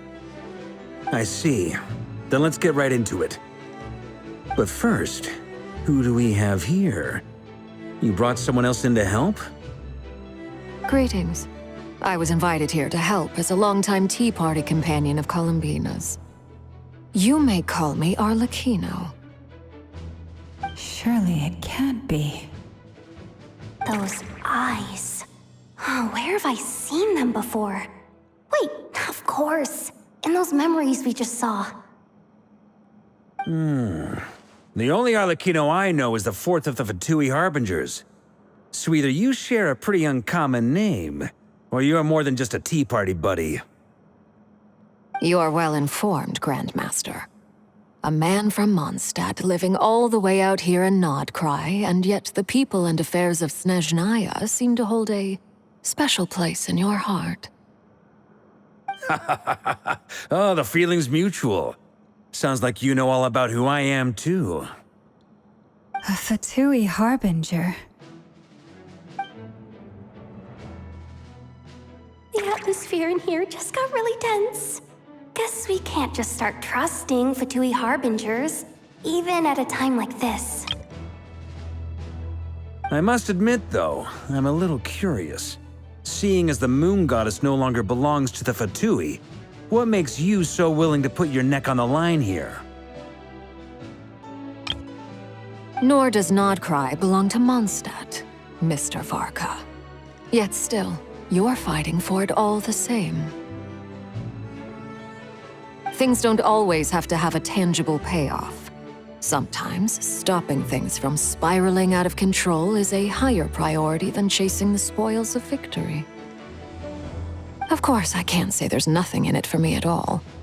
But that's between Columbina and myself. Forgive me. I don't mean to doubt you. It's just that the Fatui really have been the source of many of our troubles. We have our own way of doing things here in Nordkai. But ever since they arrived, the Fatui have treated us with nothing but hostility. I know there's been a lot of bad blood between us in the past. I've done my utmost to avoid friction whenever I could. But sometimes fundamental conflicts of interest simply can't be settled amicably. That's why I'm here solely in a personal capacity. This has nothing to do with the Fatui. As a gesture of good faith, I'll be frank. I can help Columbina track down the iridescent moon's marrow, which will help her restore more of her power. Anyway, what else is on the agenda? Let's begin. She says she'll be frank, then completely skips over the details. Looks like she doesn't want to give away too many secrets after all. But she clearly wants to change the subject. It'd be awkward if I tried to bring it up again now. I guess we'll just have to go along with it. She's the fourth of the Fatui Harbingers after all. One look and you can tell she's not someone you'd want to mess with.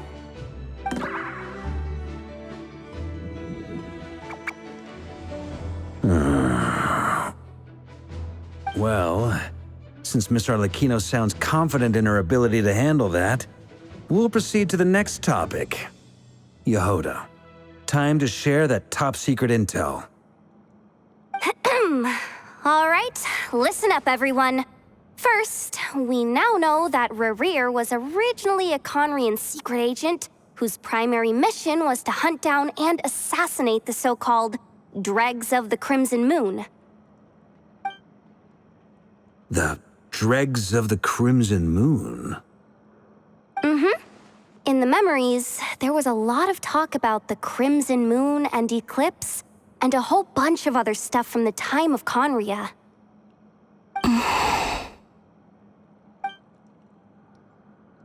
my knowledge, those were the names of two different Conrian dynasties. Long, long ago, it is said that the people of Conria worshipped the Crimson Moon, drawing a mysterious power from its reflection. But one day, a coup saw the Crimson Moon eclipsed, hence the name of the new dynasty that replaced it, and how it became the new emblem of Conria. Still, long after the Crimson Moon dynasty had fallen, the last ruler of the Eclipse dynasty, the Vinster King, still coveted the secrets it left behind. So, he sent the Rehir of Solnari to secretly hunt down the Crimson Moon's few remaining followers. In those days, Rerir showed no signs of madness. In fact, he was as normal as any other person. Oh, and he had a fiancé, or at least a would-be fiancé, called Tholindis. What's the matter?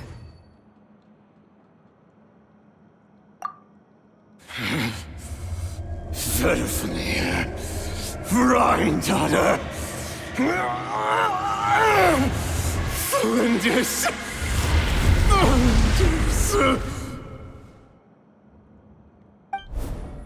Interesting. Anything else? What about this would-be fiancé of his? Do we know anything about her? Well, she was a researcher at the Universitas Magistrorum, but it felt like she was hiding some kind of secret. Oh, and one more thing. For some reason, Rerir's fragment also contains some of Tholindis' memories, though only a very small portion. Well, no shortage of potential leads, I'll give you that. In any case, it sounds like we can conclude that while Tholindis was still around, Rerir appeared to be lucid and quite normal. Tholindis, it seems, must have been the one thing in this world that he couldn't let go of. Tell me, though, were these pure-blood Conrians we're talking about here? Why do you need to know that? Hold on. If she was a pure-blood Conrian... Oh yeah! Just like how it was with the captain! If we could somehow find her, do you think there's any chance Rerir might regain some of his sanity? It's possible, but it would take a miracle. We can't pin all our hopes on that. That merchant who Nefer knows, Dori Sangama Bay.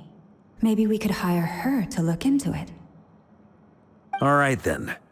Let's keep working in our separate teams. Traveler, Paimon, Kutar, and Miss Arlecchino will go look for the iridescent moon's marrow. As for the others... On the way over here, I noticed that the Wild Hunt monsters had grown even more frenzied in their search for Kutar. At this rate, the people living here will be in grave danger too. So I'm thinking of gathering together some of our followers to go wipe them out. I'll head back to the curatorium and meet up with the boss. Feels good knowing we've all got something to be getting on with. Given that the Wild Hunt has been a lot more active lately, the Lightkeepers have likely begun their own operations too. If that is the case, someone will need to pass the news on to Flint's. I'll hold the fort for now, then discuss our next move with Flint's, Ino, and Anefa when they get back. All right then. Well, the clock's ticking. If that's everything, we'll be on our way. We'd better get moving too. We'll try to buy you as much time as we can. Relax, just do your thing. I decided to call in some backup since things are getting so hairy. Our reinforcements should be here any minute now. Stay safe, everyone. Dismissed.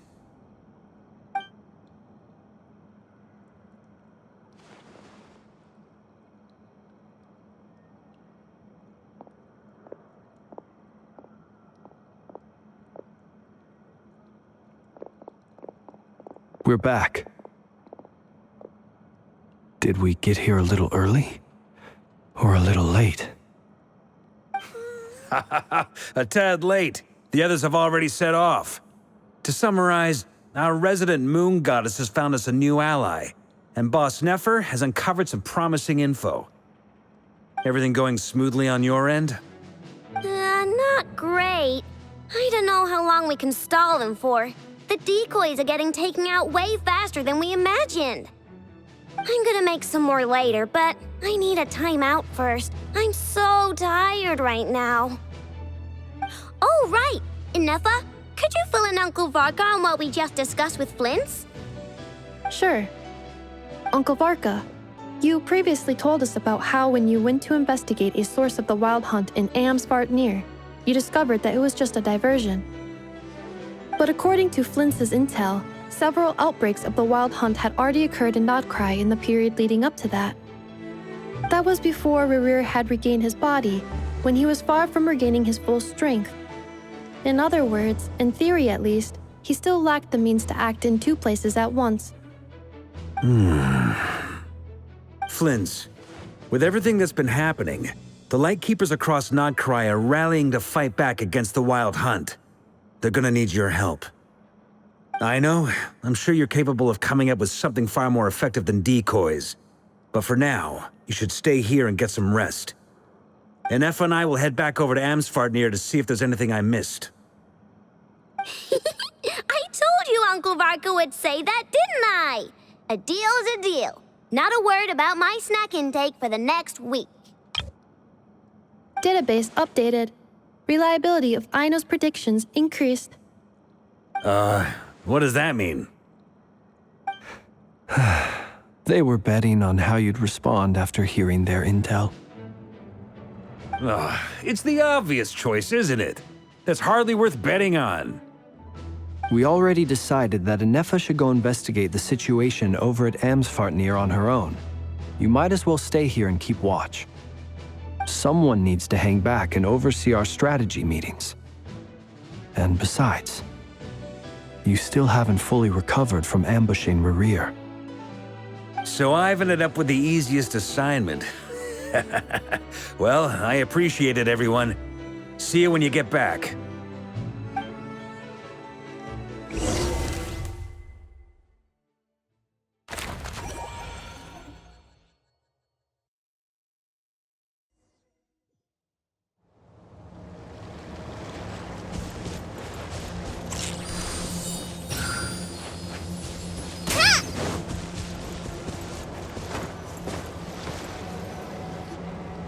Here, this will serve as a good spot to cross over.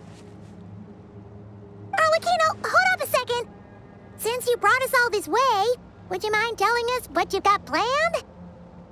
We still haven't got the slightest idea what's going on here. And if even Columbina doesn't know where the iridescent moon's marrow is, how do you? Simple. Because I am an inheritor of the royal bloodline of the Crimson Moon, and one of the last surviving embers of the Two Worlds' flames. Huh? Are you serious? As in, you're a descendant of that Crimson Moon dynasty we were just talking about? The one from ancient Conria? Your surprise is understandable. I was also taken aback when I first learned of it. But the more I thought about it, the more I realized the signs had been there all along. When I was young, I discovered I could wield a very special kind of fire.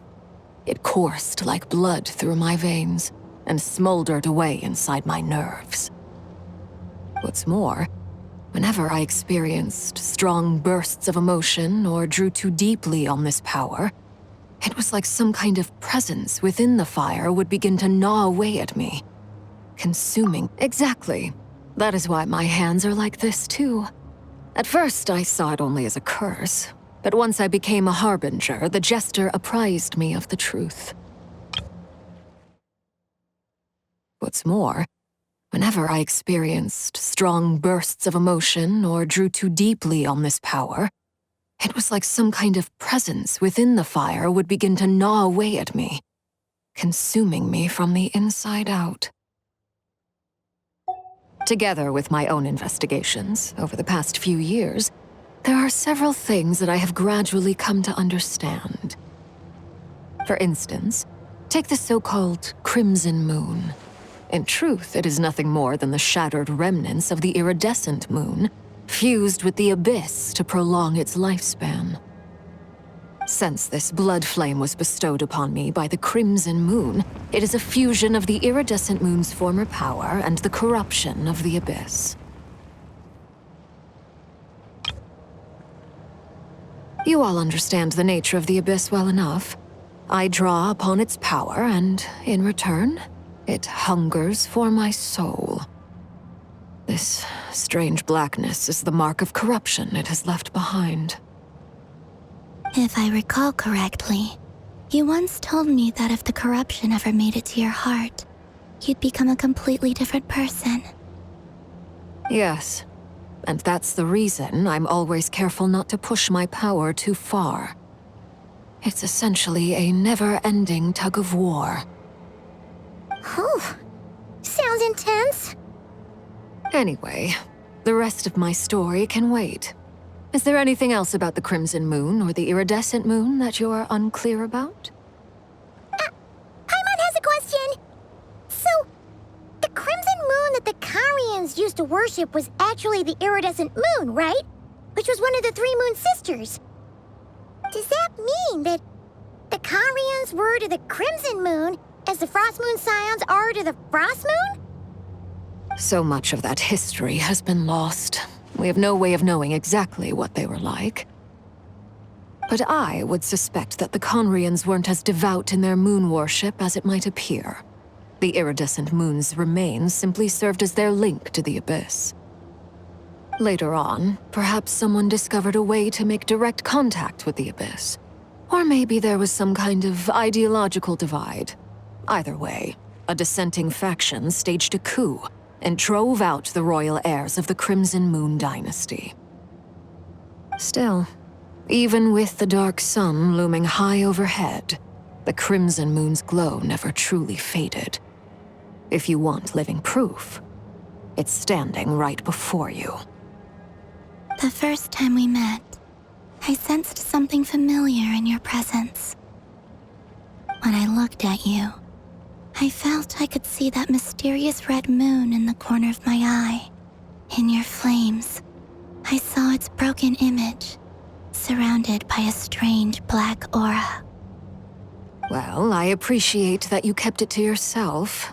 Much about the Crimson Moon is still a mystery, and I'd prefer not to end up as the object of an insane research project. Anyway, time is against us here, so if there's any other questions, they'll have to wait. I just want to make sure I've got one thing straight. In her letter, Sandrone mentioned that since you are unable to contain the iridescent moon's marrow yourself, you intend to leave it in my custody, correct? That's right. For now, it's the only way I can pay you back for your help. The iridescent moon is already part of who you are, so with its marrow in your possession, you'll be even more powerful than before. Deal. Then let's get started. Get what started? What does this place have to do with the Crimson Moon? When I first became a Harbinger, the Jester gave me a book called Paranhari, also known as Leobranto Innamorato. You should be able to buy a copy next time you're in Fontaine. It's a love story set in the Crimson Moon era, but setting aside the tangled romances of its characters, it also records a few interesting details. In the Crimson Moon era, or so the story goes, there was an orphanage that received children from beyond the bounds of this world, and subjected them to a peculiar induction ceremony. Beyond the bounds of this world? For real? And what kind of induction ceremony? The Crimson Moon sages looked beyond this world for beings with powers that surpassed the gods. But fearing they might lose control, they subjected these children to a process of refinement. They made these children crawl up a fireplace and kept asking them, "Have you died? Did you see it?" Until they finally admitted to having died and seen a crimson moon. The adults embraced the children who passed the ritual, telling them, within the fireplace, you have traversed the flames between two worlds. Here and now, you are born anew. The book leaves much unsaid, but I suspect that this was their way of branding the children they had enrolled, leaving an indelible mark upon them so that they would forever live in the Crimson Moon's light. That explains why I can't sense the Crimson Moon's marrow in this world. It makes sense that it would be sealed in a special space that can only be accessed temporarily through some kind of ritual. There's no fireplace here. Do you see a chimney anywhere? Oh, are we supposed to build it ourselves? Okay, fine. Paimon will go find some bricks. That won't be necessary. The fireplace is purely symbolic. The key to the ritual is crossing the flames between two worlds. In other words, the flames that burn within me. Those burned away by such flames leave behind a kind of ghostly afterimage in the world. In the days of Conria, people believed they could be used to bridge the gap between the two worlds of life and death. In short, I can open a passage to that space for you. That's the easy part. The catch is I'll need to stay on this side to keep the passage open, so I won't be able to come with you. Once you're inside, you'll have to find your own way. Very well. Then I'll open it up. Traveler, spare me a little more moonlight if you would. I may need it.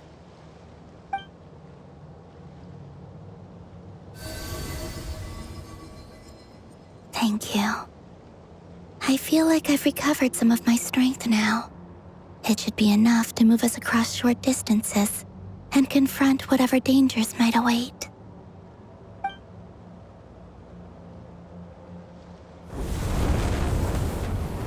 Mistress of the seven hues of ages past, Great Mother of the present, crimson-clad sovereign of the two realms, by fire severed, by fire renewed, I offer myself now and beseech your descent.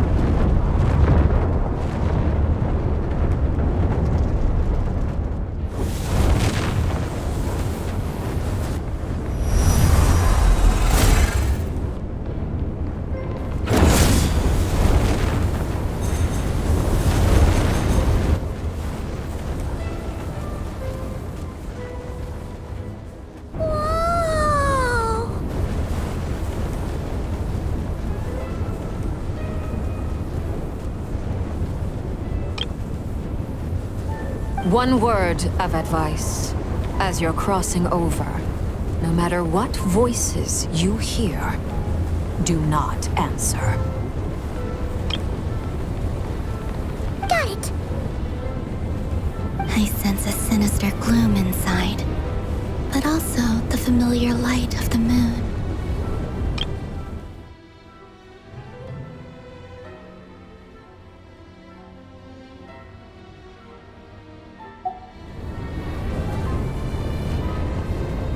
I feel that I am about to meet an old friend who has changed beyond all recognition. All right, let's go.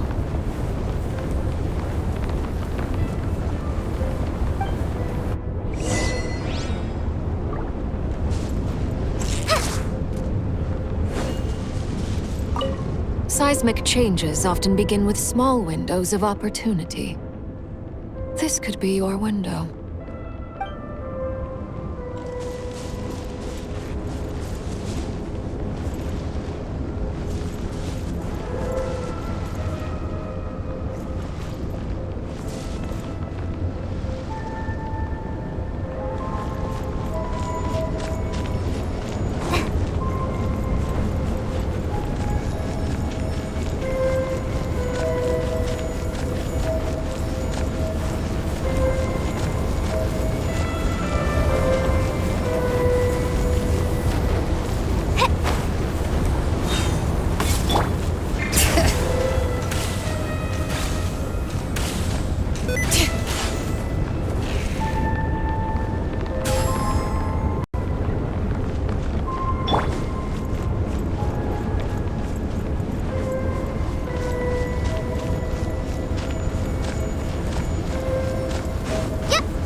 Why are you? You have crossed over from another world, transcended fate itself. I have no right to.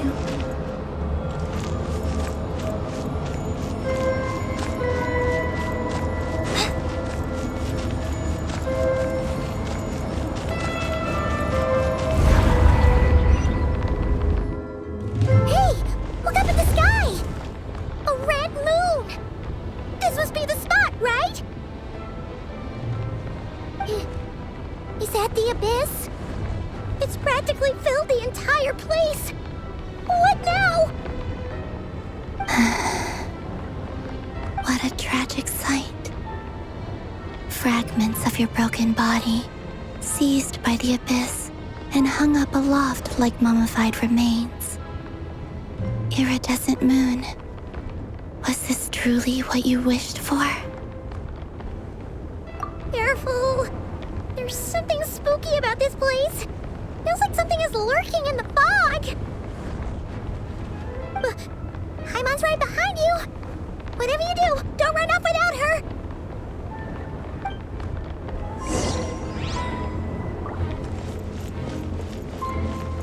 By the way, Kalambina, didn't you tell us that the iridescent moon had shattered into pieces? The moon up there looks pretty whole to Paimon. How is that possible?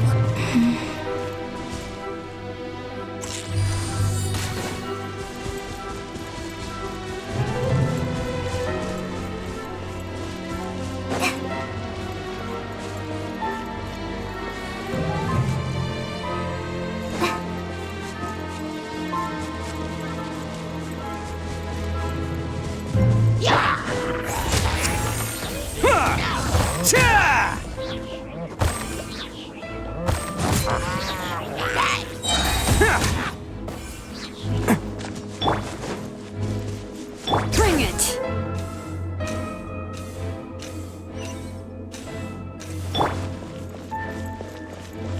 Just like I thought. It was only a facade.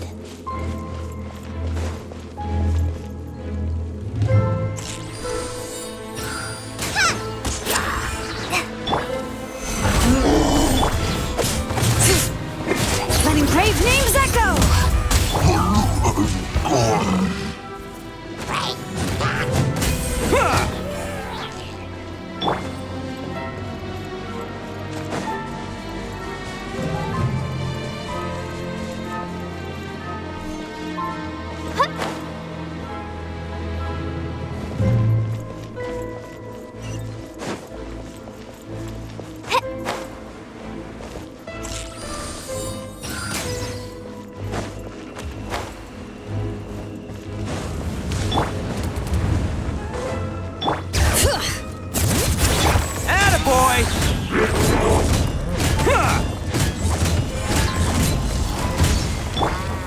Gather! Let's roll!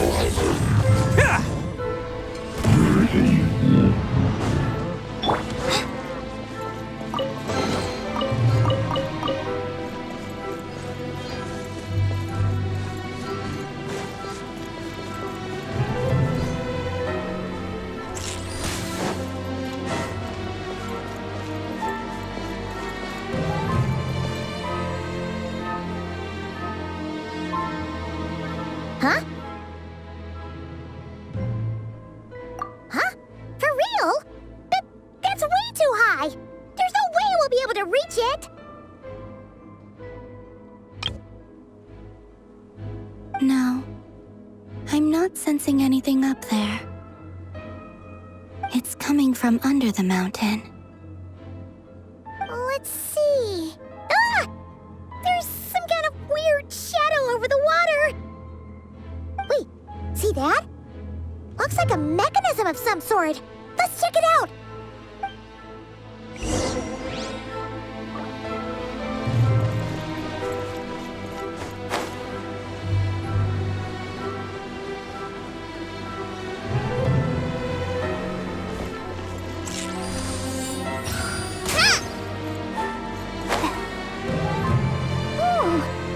Looks like a device from the time of Kyle. area. Maybe people once came here to study the Crimson Moon's domain, and they left this behind. Oh, if we can activate it, we might find some clues.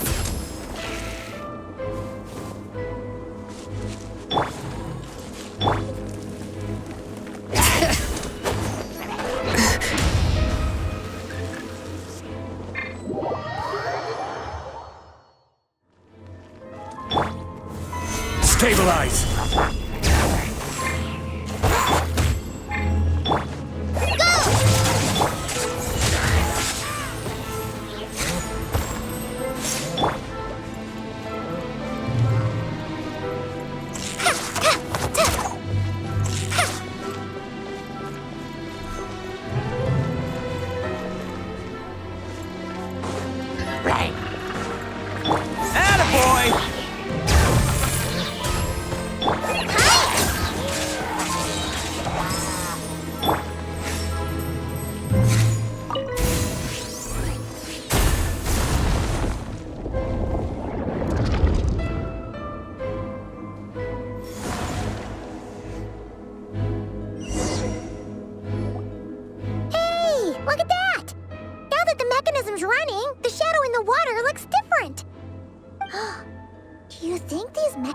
Might be the key to unlocking the secret?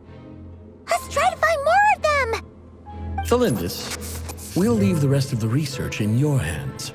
We'll be heading back now. I hope this isn't ruining date night.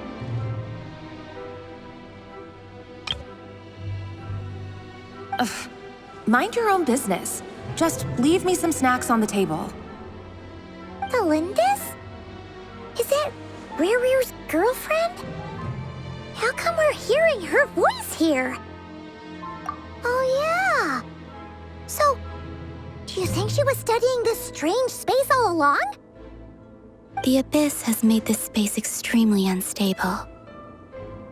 Maybe that's why some of the things she said and did were preserved here, like echoes or after images.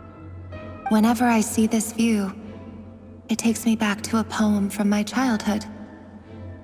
Waning moon, oh lifeless damsel, weeping on the mountain crest, mourning still in wistful tone, her fragile soul now laid to rest. For me, of all people, to be here investigating the mysteries of the Crimson Moon space, is it a coincidence or something more?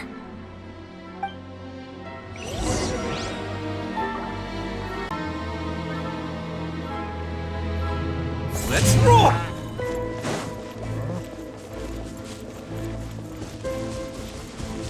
Bring it! Yeah!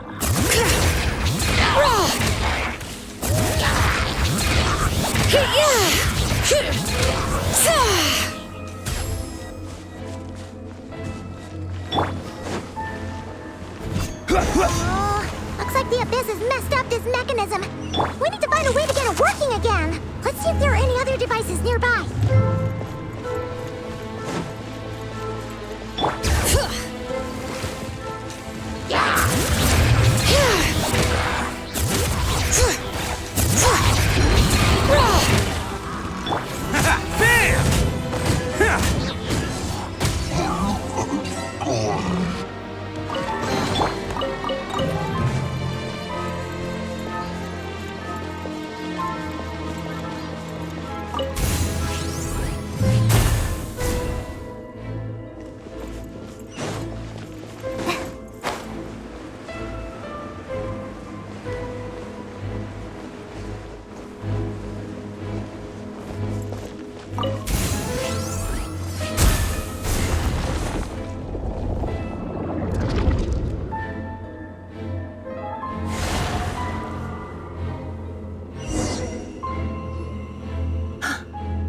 See. So the moon marrow, or rather the power of the 3 moons, is the key to unlocking. If it really does exist, then maybe this madness can finally be put to an end.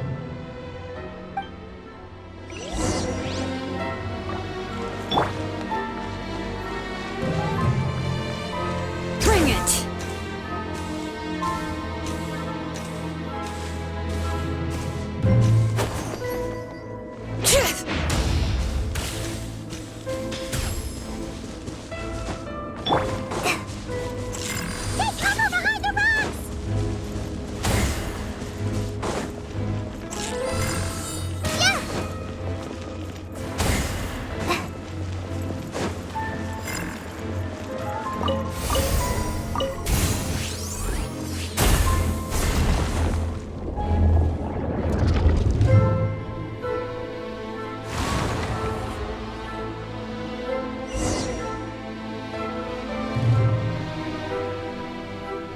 With the Abyss inhibitors in place, I should be able to access the chamber with the Moon Marrow. Oh, Rerir, with every step you take, you're drifting further from what you truly desire. But you're not the root of the problem. Ever since that outsider set foot in Conria, the Vinster King has sunken deeper into madness. If only I could get my hands on that outsider.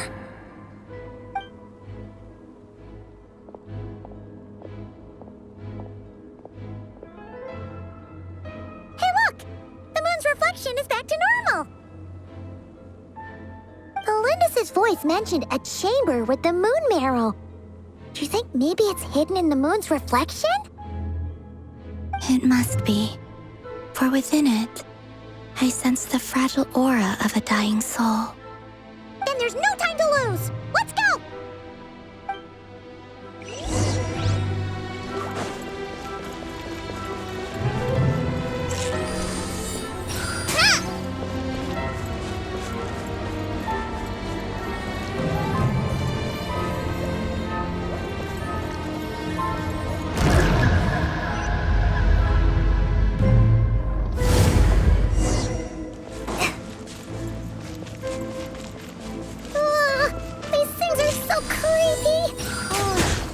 Looks like we'll have to destroy them if we want to get to the iridescent moon's marrow.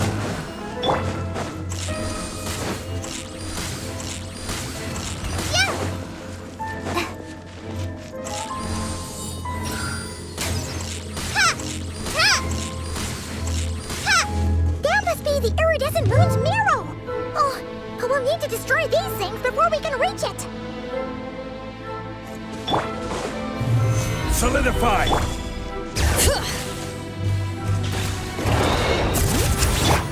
Who wants some of this? Attaboy! Yeah!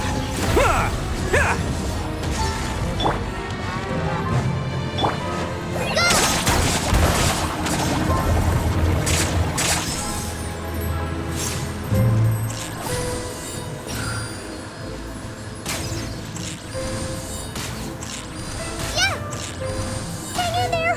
We're so close!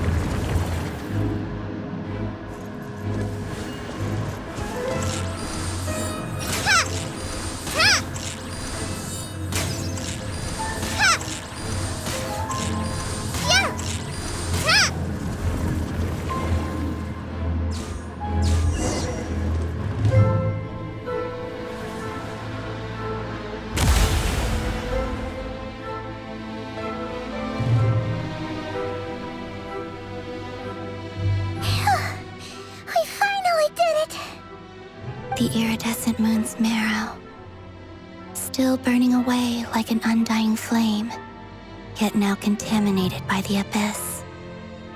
It has taken on a new form entirely.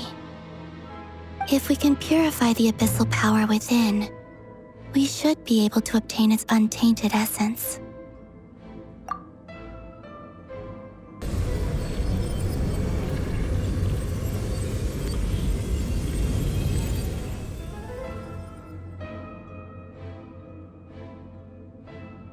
It's so cold.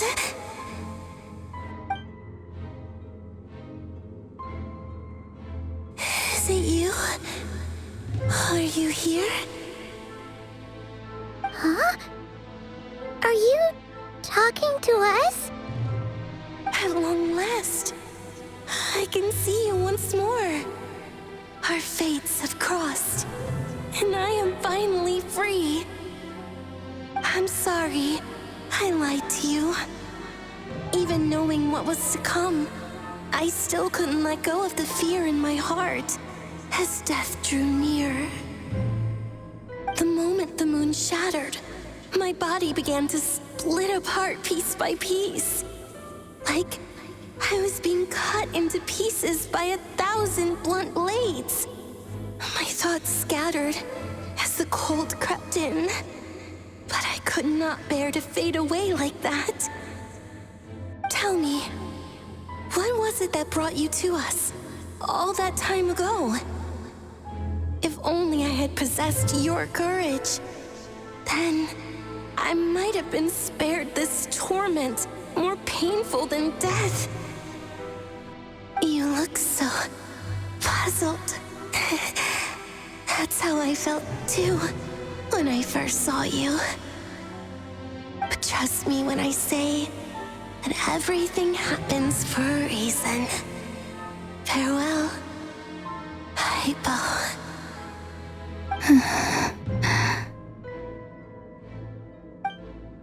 What was that all about? Was that the goddess of the iridescent moon? Oh. It sounded like she was speaking to a long-lost friend. But none of us have ever met her before, right? Perhaps. She took me for the goddess of the frost moon she once knew. For a fading soul like hers, our auras must be too similar to tell apart. But anyway, we've got the iridescent moon's marrow now. That should help you regain your strength, right? Alright, time to leave this place and meet back up with Arlecchino. Let's go!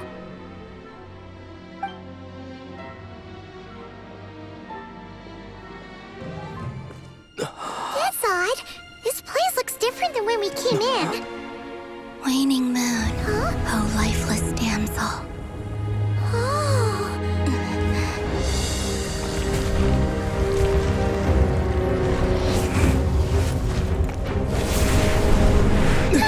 Hurry! The place is collapsing! It wants to trap us here. Who's it? The Abyss? Now we've taken the moon marrow. All that's left here is a dark will. It will show us no mercy.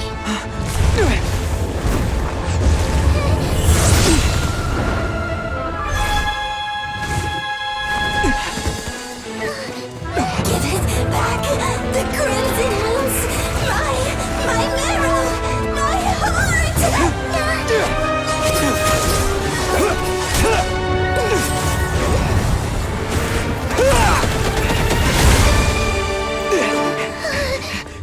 Finally! Huh? Oh no! The exit's blocked! They're back! Now what do we do? This is where you fall. Witness my rise. Hey, What are you waiting for?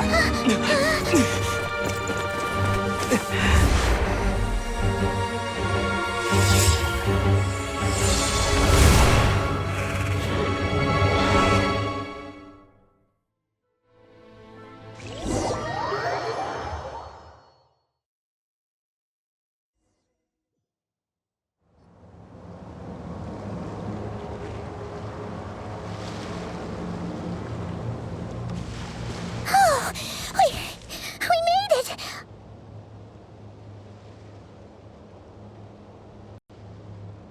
Was that you, Arlecchino? Did you save us? Wait, your hands! They're... Oh, this? Don't worry. It's a small price to pay. The Abyss wanted to trap you inside, and I defied its will by bringing you out. No wonder it's a little angry. No. I have paid the price, albeit a small one, and it cannot be undone. My hands have already fused with the Abyss. Purification would simply destroy whatever's left of them. But surely... Oh, we're so sorry, Arlecchino. Paimon can't believe you'd make a sacrifice like this for us. As much as I'd like to call it a favor, the truth is I was simply holding up my end of the deal. Well, Columbina. Yes, you did your part. And as promised, I will leave the iridescent moon's marrow in your care. From this day forth, may the two worlds' flames burn ever more brightly.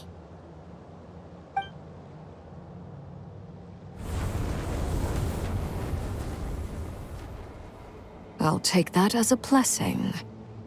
Now, Columbina, give me your hand. Accept this moonlight I offer in return.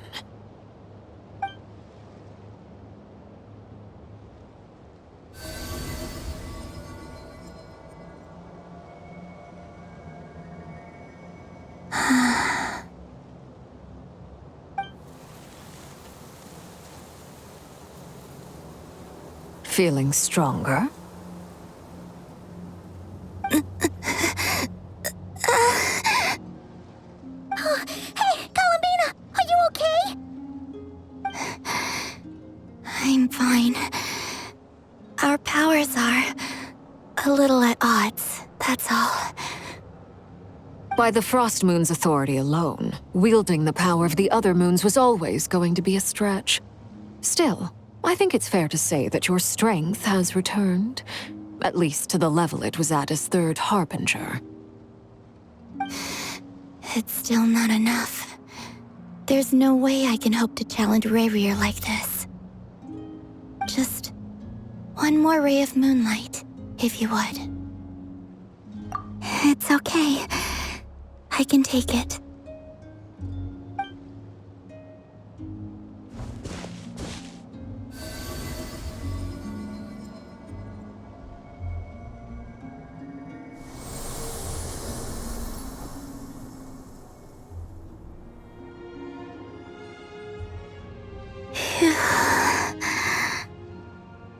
How about now?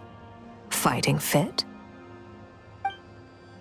At the very least, I won't have to stay hidden like before. I want to see him gone from Nordkai.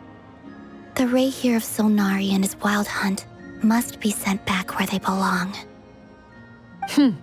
Well, it's good to have something to aim for. You certainly seem more alive now than you did earlier. When I first met you, you didn't strike me as a ray of moonlight. More like a wisp of fog drifting in from who knows where, ready to scatter at the first sign of a breeze.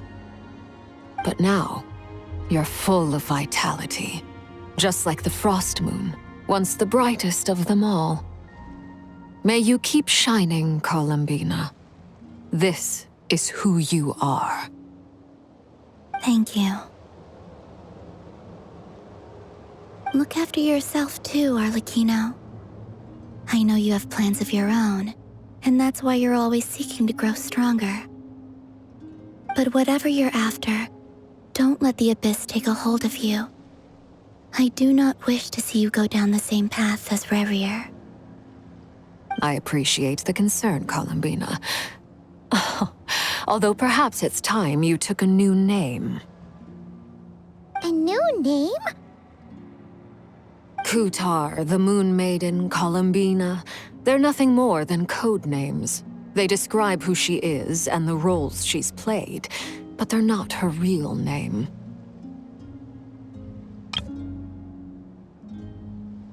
We often use code names in the House of the Hearth, too. But it's knowing your real name that keeps you grounded. Up till now, you've been living a wandering life, so you've probably never really cared. All I'll say is this. Once you've defeated Rayrir, give it some thought. All right, that's it from me.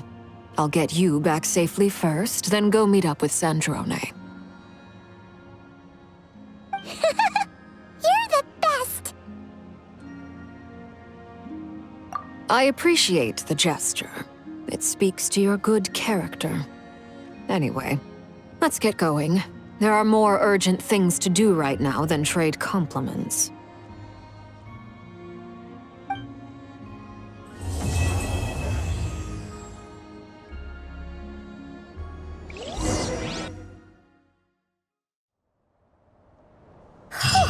It was a close call, but we got the iridescent moon's marrow and restored Columbina's strength, and that's all that matters.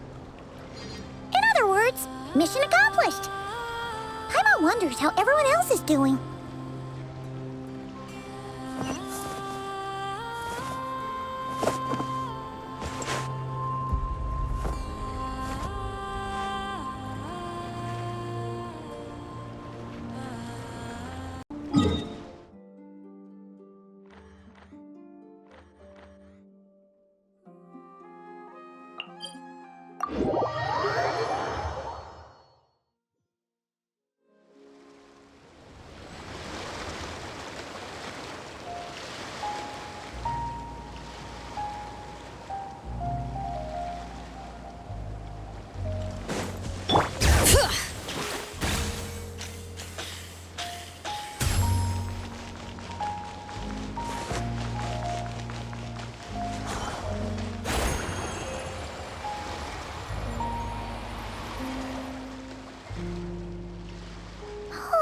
Do you think the others are making good progress? Hope it's all going smoothly. Oh, hey look! They made it back as well! Prince! Llama! How did it all go? All is well, thank you. Nefer and Yehoda had to stay at the curatorium to wrap things up, so they won't be joining us for now. I ran into Miss Nefa and Miss Ino on the way back. Their work is still in progress, so I suspect they won't be back for a while either. You seem rather cheerful today, Mr. Flintz. I certainly am. I achieved what I set out to do and came away with more than I bargained for. Fighting alone can get quite tedious, but I had the good fortune to run into a pair of brave young warriors. We meet again. How have you been? Albedo! What are you doing here? That would be a natural assumption to make. It's also These two courageously lent me a hand while I was fighting the Wild Hunt. When they told me they were Sir Varka's colleagues, it all made sense. That would be a natural assumption to make. It's also the correct one. And given how people of outstanding talent tend to cross paths, it's no wonder you're already acquainted. So, who's your travel buddy, Albedo? Why don't you come and introduce yourself?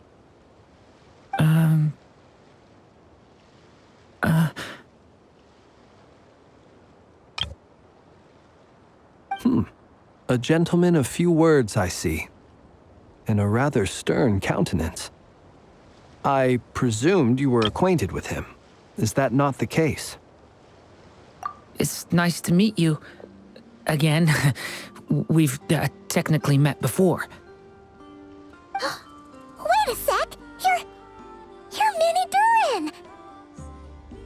That's right. It's me. I'm glad to see you again. By the way, he says it's okay if you drop the mini. Yeah, I'm not as mini as I used to be.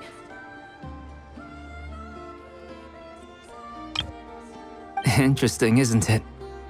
The first step towards blending into human society appears to be reflecting on whether one's name really reflects who they are. Wow! You look so different! In a good way, of course. It's great to see you looking so healthy. Thank you, Paimon. And although you're as mini as ever, I understand that diminutives don't always convey endearment. I'll be sure to simply call you Paimon as a sign of my great respect for you. Wow! You're such a smooth talker now. Paimon could get used to this. From now on, you may refer to her as your esteemed guide, Paimon. Personally, I think our little Paimon is the perfect size.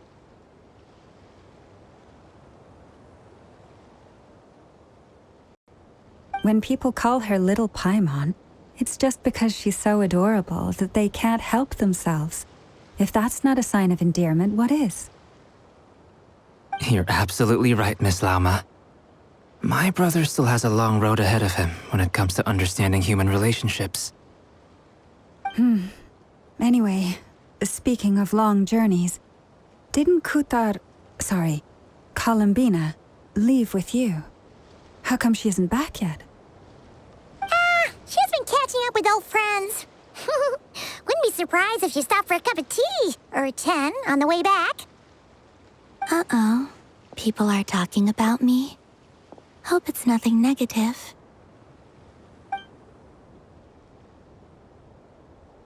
Judging from your expressions, I'm guessing it all went well? It's getting crowded here. I'll go grab some chairs. No need. This is a job for an alchemist. I'll whip some up momentarily. Thank you for your hospitality, ladies and gentlemen, but I was merely escorting my friends back. I'll be meeting Sandrone shortly, as we still have some things to discuss. It's been a pleasure, everyone. But this is where I'll say goodbye. We really appreciate your help. Oh, come on.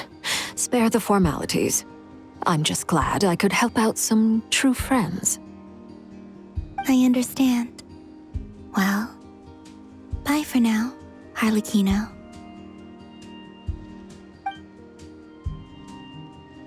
Oh, this place is hopping. It's probably a good thing one of us left. Otherwise, we might not fit all these people in. Are you saying we're about to run out of chairs? As a matter of fact, I am. Come on in and see for yourself.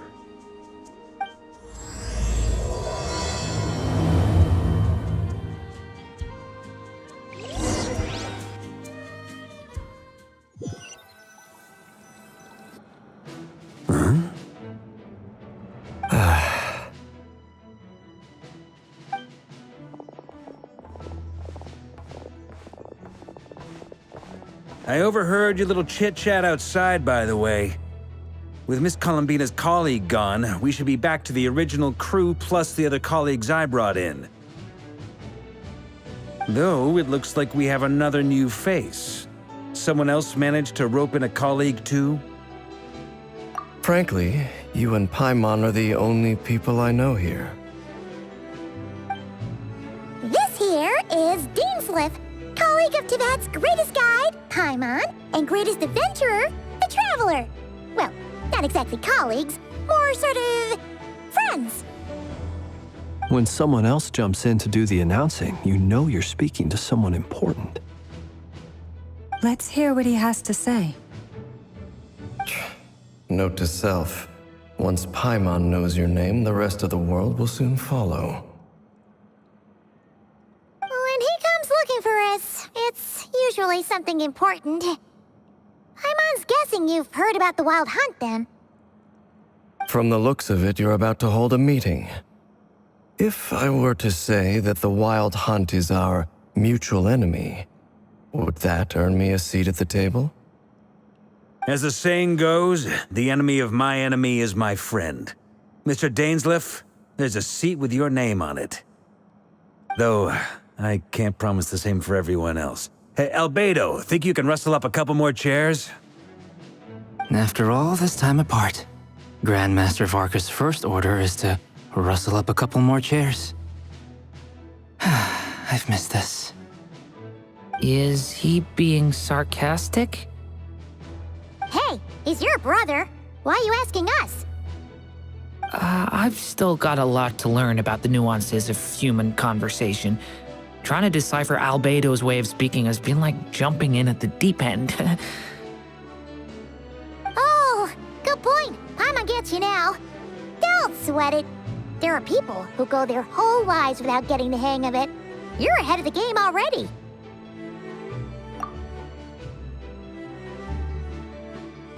I wonder what's taking Nefer so long.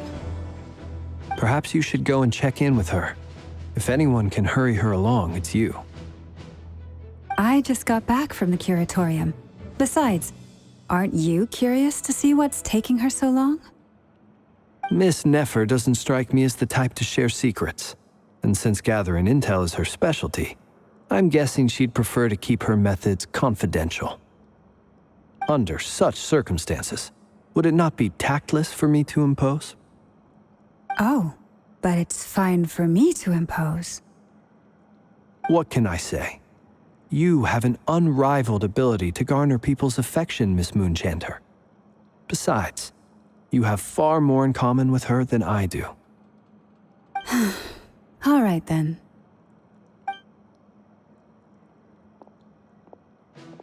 Impressive. She barely fought back at all.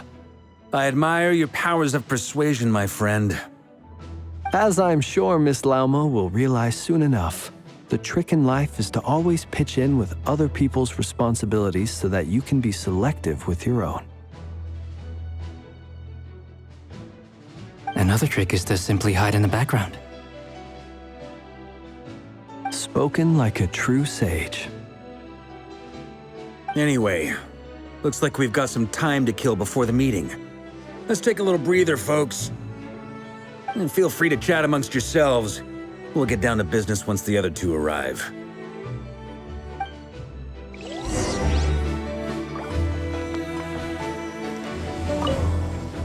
You're both awfully quiet. Why don't I start us off with an icebreaker? Much obliged. Have either of you ever had your portrait painted? If not, I'd be glad to help. That sounds like a lovely idea. You know how to paint, then? I dabble occasionally. He's an excellent painter. Tables, chairs, people, dragons, you name it. He'll paint it for you. I'm flattered. If I ever get the chance, I'd like to give it a try myself. I'll bear that in mind. Anyway, how about you, Durin? What sort of portrait would you prefer? Oh, I'd be fine with anything. Whatever style feels best to you. Very well. Then I'll play it by ear. You can replicate any style I want? I can try. If you show me a sample, I'll do my best to match it. Thank you. In that case, I'll dig up some reference material for you.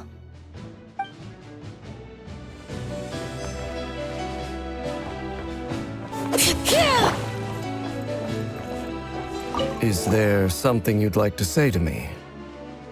Yeah! For starters, why'd you just show up here without even giving us a heads up? If you think back to our previous interactions, you may recall that that's hardly out of character for me. You do have a point there. Oh yeah!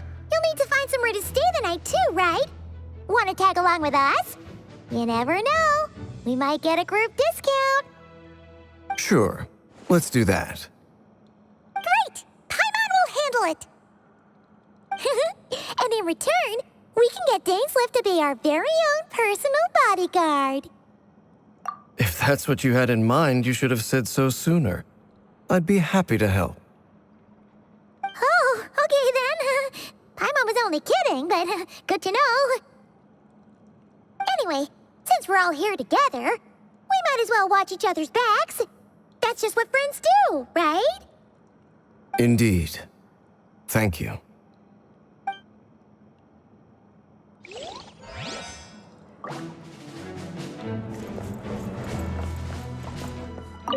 Truth be told, I can't remember the last time I was in a meeting with so many people. You're not alone there, my friend. The Lightkeepers also struggle to bring everyone together for a serious discussion. I don't doubt that. I've only ever met two Ratniki, one being you, and the other being that young guy, Itlua. Itlua is a good apple, I'll give him that. He's kind, honest, and regularly delivers supplies to my lighthouse. A true Ratnik to the core. In that sense, he puts me to shame. So you're what? A fake Ratnik? That's what it sounds like you're saying. Come on, why the awkward silence? Sorry. I'm not even gonna bother trying to hide it. You've known all along, haven't you, my friend?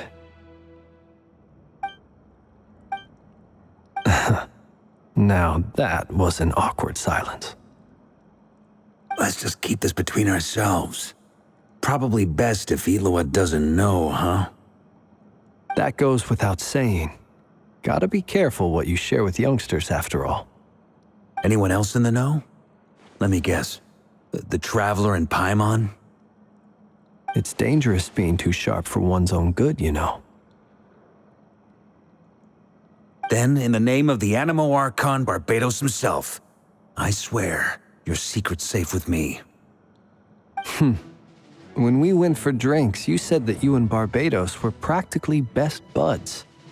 In the light of that claim, do you really expect me to take your oath seriously? Of course. Just as long as you don't go spreading around the fact that I'm close with Barbados, all right? Fair enough, then. Nothing like a bit of mutual leverage to seal the bonds of friendship.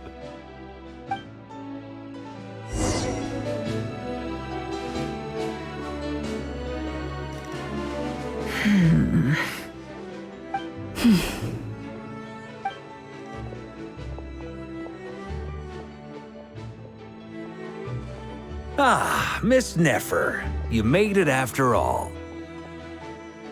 But what about Yehoda? I'm here to give you an update on how things are going on our end. Once this is over, I'll be heading straight back to continue my work. I left Yehoda back at the curatorium to watch over things while I'm gone. Huh. So much for just this once. Shh! Not so loud! We're on a roll here. What if she remembers and suddenly decides to back out?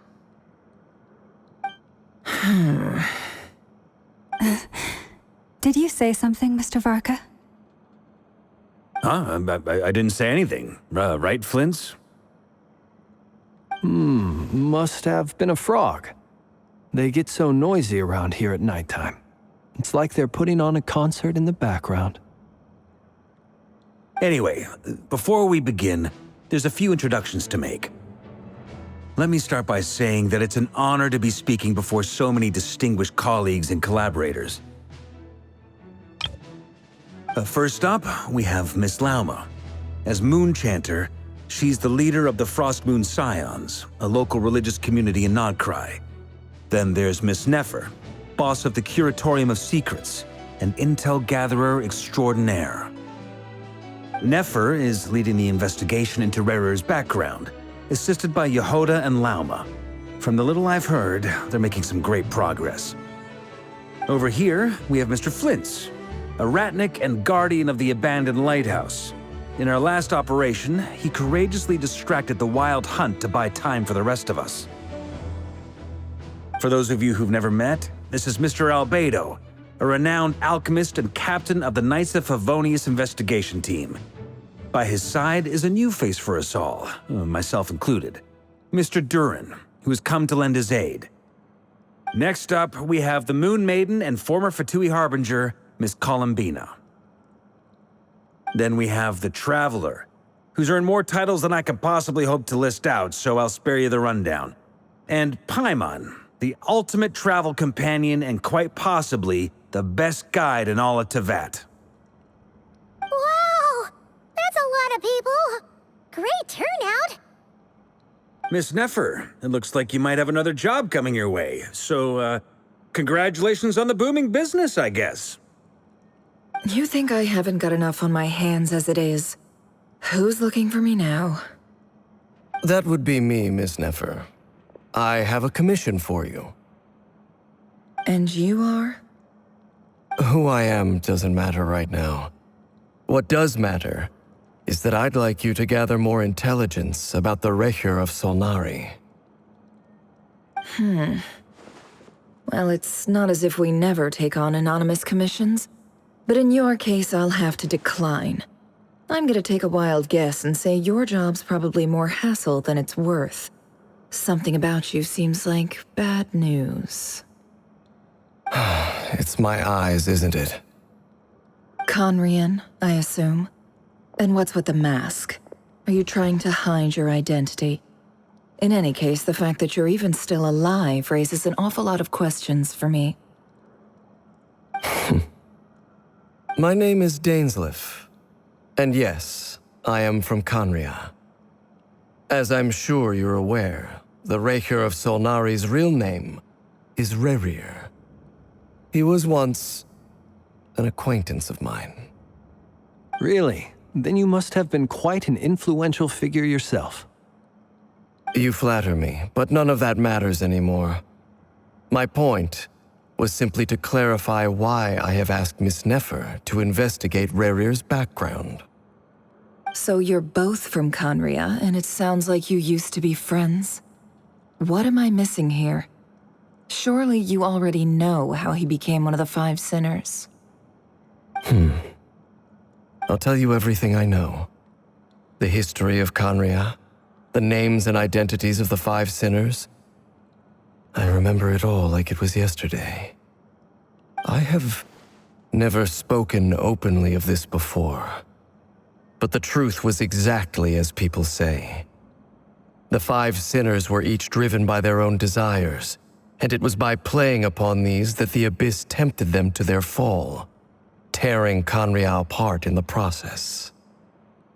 The visionary, Vedafinir, who wished to foretell the future, the wise Haroptatir, who sought limitless knowledge, Gold, Rhine-daughter, who desired to create life, the foul Sertologi, who pursued supreme strength, and last but not least, Raker of Solnari, Rerir, Ravager of the Moon. Of the five, Rerir is the only one who remains a mystery to me. He never harbored grand ambitions, so what changed in the space of a single night? How did he come to fall like the others? In other words, you're saying that his change came as a shock to you, and you have no idea what actually happened? That's right. You mentioned how the Abyss tempted them, which led to their fall. But what did that look like in practice? And what other context can you give me about the events of that time? The more detail you can give me, the better. Strangely, now that it comes to it, I hardly know where to begin. The fateful night took place during the era of the Eclipse Dynasty. One day, my elder brother, the visionary, Vedafenir, was summoned to the palace by the Vinster King, only for the king to gouge out his eyes and cast him into the dungeons. When I came to hear of this, my fury knew no bounds. I gathered together every ally I thought I had, and together, we set a night to storm the palace and free Ved. Centuries on, the memories of that night still haunt me, like a never-ending nightmare. We broke through the palace gates, just like we had planned, each striking towards our separate targets. But then, I was betrayed. Even Vedafenir, the very person I had come to rescue, abandoned me and partook of the Abyss's power. So, it's personal after all. Then tell me, Mr. Dainsleif, what price are you willing to pay? You, of all people, must know that nothing comes for free. I cannot say what price would be worthy of such a commission. But know this. Rerir was not always a madman.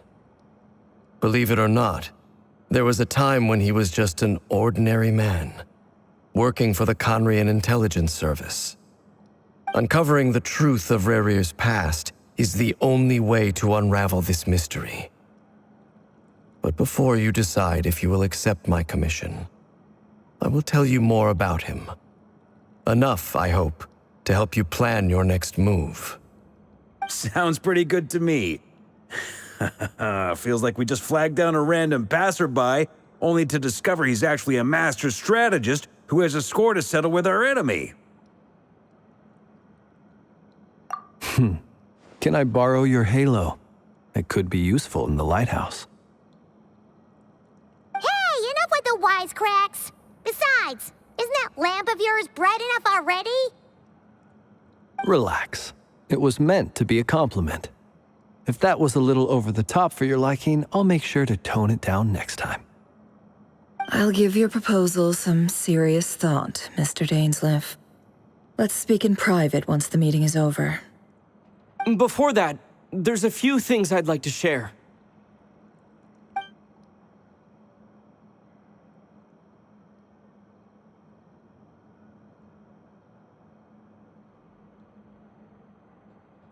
Now that we've united the hearts of the three moons, your power should be greatly enhanced. But it seems like that hasn't happened yet? I believe it will take a little longer. You've done so much for me, so I want to be completely honest with you all. Even though I'm doing a lot better now, the truth is, my recovery will likely be an ongoing process. From the moment I was born, my power has been slowly ebbing away.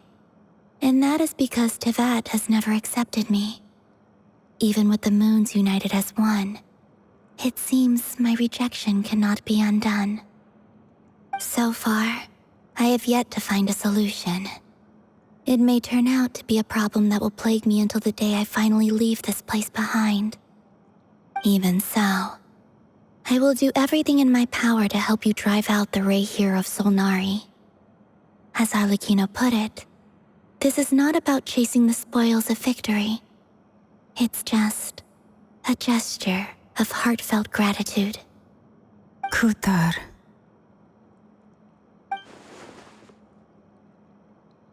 Defeating the Rayhir of Solnari will be no easy task. While my strength slowly recovers, we'll also need to gather more intel. Naturally. We should take all the help we can get if we hope to defeat him. We've considered several viable plans now, but our choice hinges on the answers to a few key questions. Is it even possible to kill Rayhir?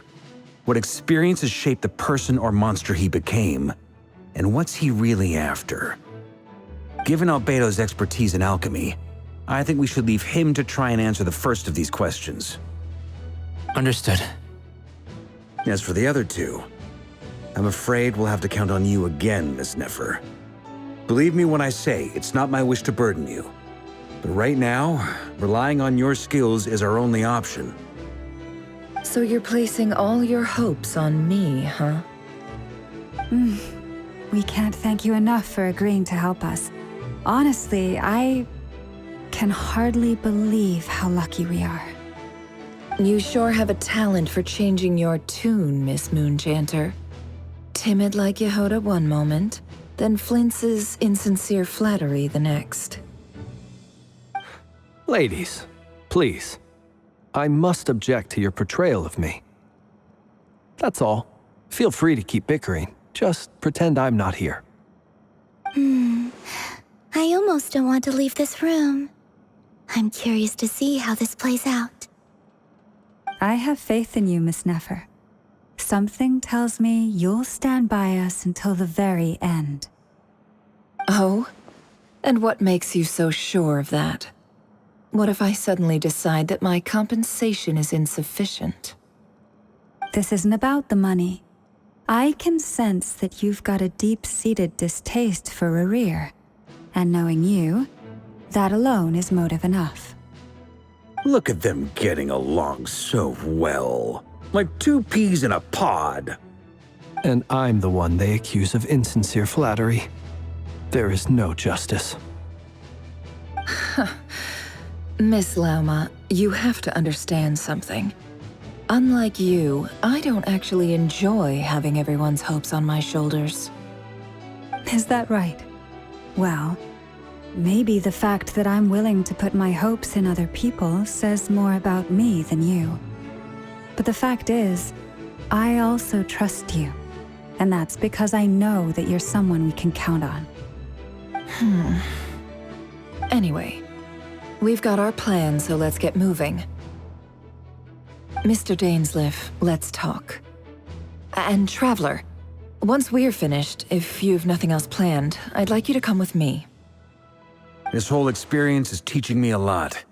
For instance, I now know that when other issues come up in the future, I'll have far more luck getting Lauma to convince Miss Nefer than trying to do it myself. Hate to say it, friend, but that's one of the funniest things I've heard in a while. Why? You think I've got it wrong? Quite the opposite. But what makes it so hilarious is how long it's taken you to realize.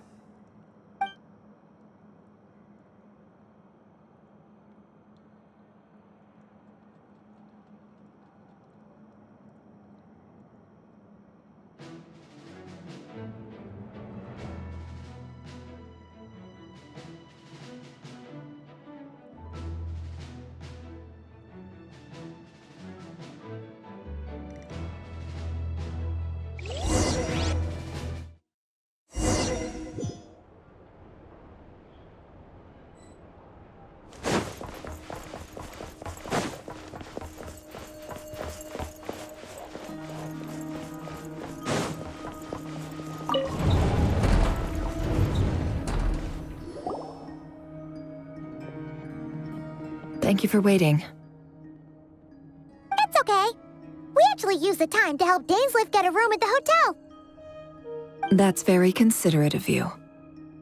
Now, I trust you share my curiosity about Rerir's past, and you seem fairly familiar with Mr. Dainsleif already. We spoke at some length after the meeting. He was the one who suggested I should invite you to join this operation. He feels confident that these secrets will be safe with you. Dane has a lot of faith in us, that's for sure. Likewise. I appreciate that you got right on board without interrogating me about why I invited you. It shows that you trust me to explain everything in due course. That's because we know what you're capable of. We appreciate you too, Nefer. You might have been forced to help in the beginning, but this time, it was your choice. That's one way to put it. Another is this, that once a decision's been made, it's set in stone. After that, my only goal is to see it through. All right, so here's how it is. I'm going to access Rerir's thoughts again using my confidential method. Now, I'm sure you've seen things like this before on your travels, so you're surely well aware of how dangerous it can be. The reason I've gathered you all here is to ensure my safety during the proceedings. I plan for us to enter the fragment of his consciousness together, and once inside, I will focus on searching for information. Think of this as a diving expedition into someone's brain. If I'm the diver, you are my safety equipment, tasked with keeping me alive while I'm under the surface. Once the ceremony begins, we will all be spying on privileged information. But in the interests of safety, you must remain absolutely silent at all times. We will discuss our observations after the ceremony has concluded. Lastly, any individuals of a weaker constitution are advised not to partake in the ceremony. In any case, Paimon has her own job to do, which requires staying in the room but not joining the ceremony.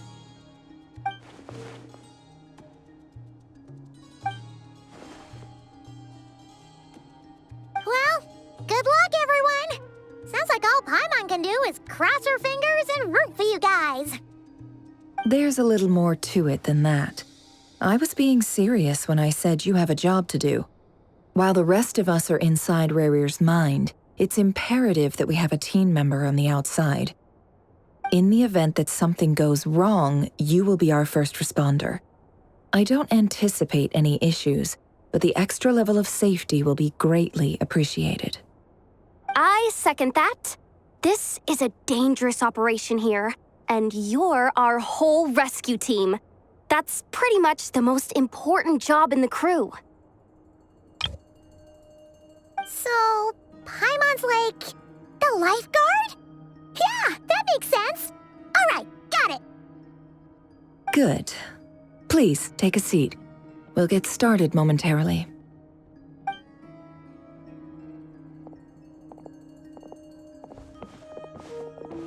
So, did Mr. Dainsleif tell you anything else?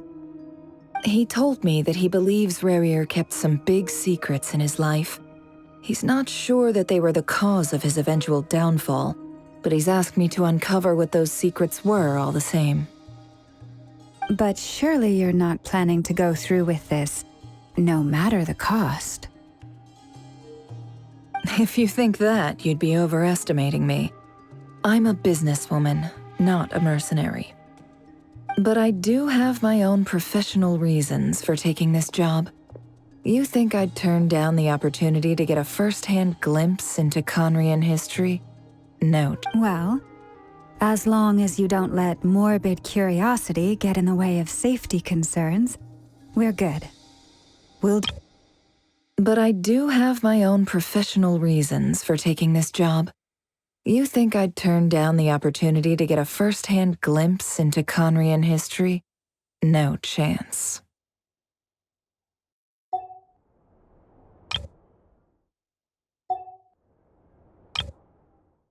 Well, as long as you don't let morbid curiosity get in the way of safety concerns, we're good.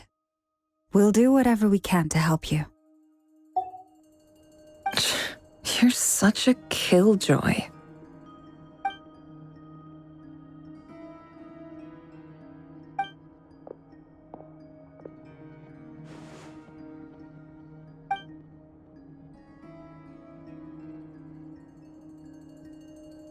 All right, I'm good to go. All set over here, too. Promise, Paimon, you'll be extra careful. All right. Let your whole body relax. We're about to begin. Close your eyes.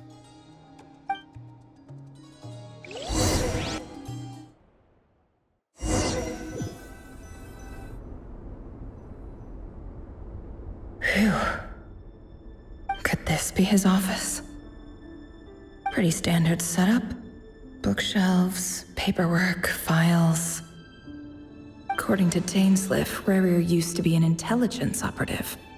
Chances are there's plenty of top-secret intel stashed away in this room. Is this where you keep your secrets, Rarier? Can't say I'm not looking forward to this.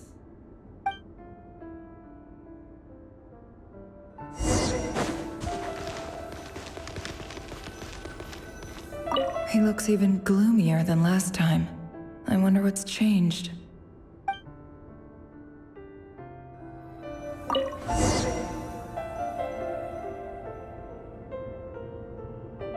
Today's files are in. Time to wade through them, just like usual.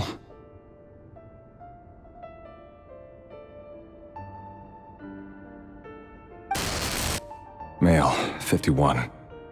Occupation, cook. Confirmed Crimson Moon descendant. Has maintained frequent contact with other descendants over the past year. Poses a threat to the dynasty.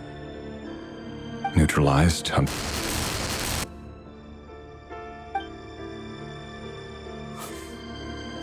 This one should be archived under purged targets.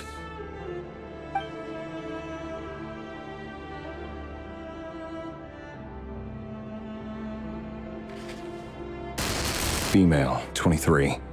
Occupation, office clerk. Confirmed Crimson Moon descendant. Has maintained frequent contact with other descendants over the past year.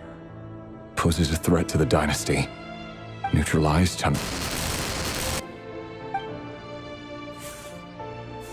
Another one for purged targets. Sounds like she was that other man's daughter. Never mind. What's it got to do with me?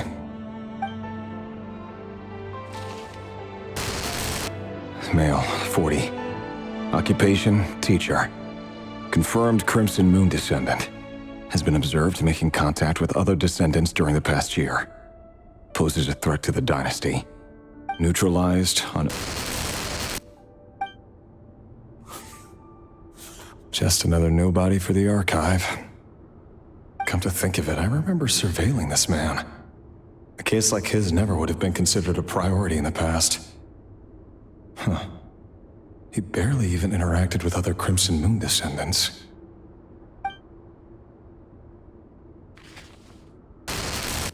Female, 16. Occupation, none. Orphan and confirmed Crimson Moon descendant. Has been observed making contact with other descendants during the past year. Poses a threat to the dynasty. Neutralized on...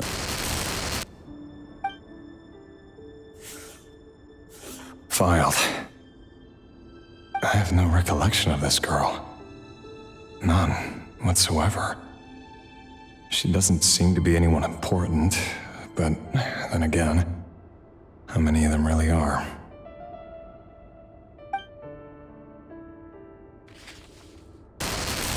Female, 13. Occupation, none. Orphan and confirmed Crimson Moon descendant. Has been observed making contact with other descendants during the past year. Poses a threat to the dynasty. Neutralized on... Filed.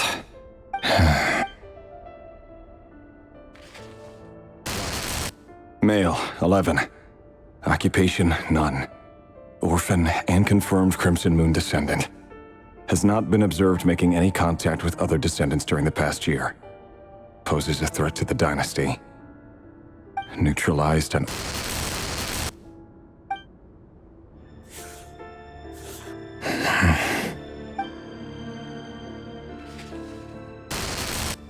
Male. 6. Occupation, none.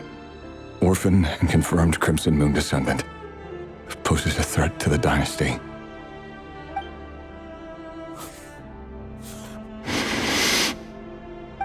It's funny, isn't it? Your job is becoming both harder and easier at the same time, depending on how you look at it. Sooner or later, the Crimson Moon descendants will be completely wiped out. But as their numbers dwindle, they become harder and harder to track down. That's not how it is. Fortunately, however, most of the able-bodied adults have already been taken care of. The remaining weaklings will be increasingly easy to deal with. No! No. My job is to ensure the survival of the Eclipse Dynasty. And the only way to do that is by eliminating any and all potential threats. It's a perfectly legitimate line of work. Every single one of my colleagues can attest to my fairness. And if my friends were aware of the facts, I know they'd back me up too. Assuming, of course, that they were aware of all the facts. He looks even gloomier.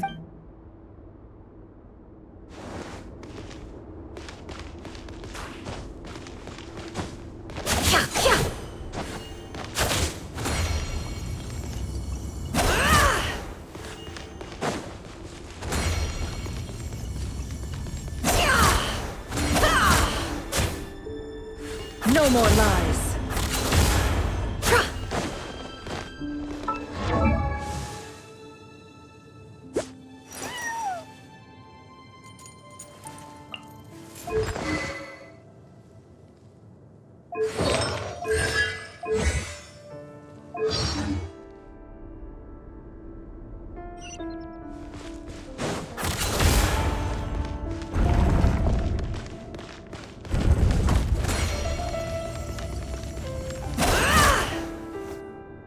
Mr. Vedifalnir, it's been quite some time since we last met.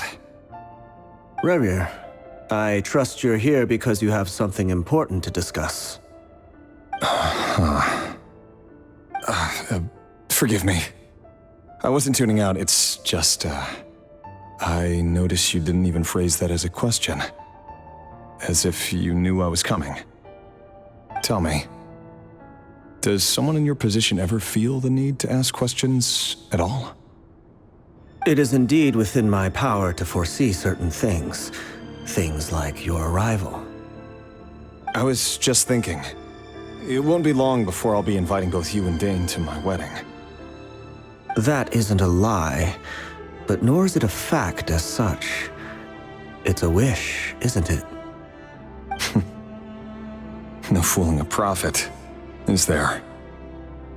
Ever since that day we met for drinks, I knew it was only a matter of time before you came looking for me. Does it feel good? Knowing how the future will unfold. I'm afraid the notions of good and bad fail to capture the complexity of what such a power entails. Once you've seen what will come to pass, it can be all too easy to succumb to fear and melancholy. Unless, of course, you learn to abandon these feelings. You fear my silence, and long to hear the words I left unspoken that day. That's right. You must have noticed my reluctance to broach the subject. And the reason is simple. Because the truth could never have lived up to your hopes. For both our sakes, such words are better left unsaid. The burden of prophecy was never meant for your shoulders. So who exactly do you deem worthy to hear your prophecies? None but our exalted king? Or rather, our king as he once was. You're closer to his majesty than I am. You must know better than anyone how much he's changed. You say that as though it is to my benefit. Yet precisely because of that, I dare not speak rashly. A king can turn out to be the most virtuous of rulers, or a tyrant more terrible than the most vicious of dragons. You are so wise and far-sighted, yet still you would have me live in fear of the unknown? You make a fair point. Especially given my silence alone was all it took to send you spiraling downwards. Very well then. Let me offer you some advice. And I say this not as a prophet or a visionary, but simply as the brother of your friend. For many reasons, there is very little chance of your marriage ending in happiness.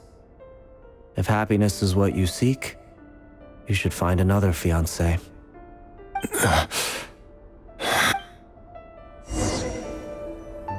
Hold on. There's that same black fog again. Could this memory belong to Thelindis? Guess I better tread carefully.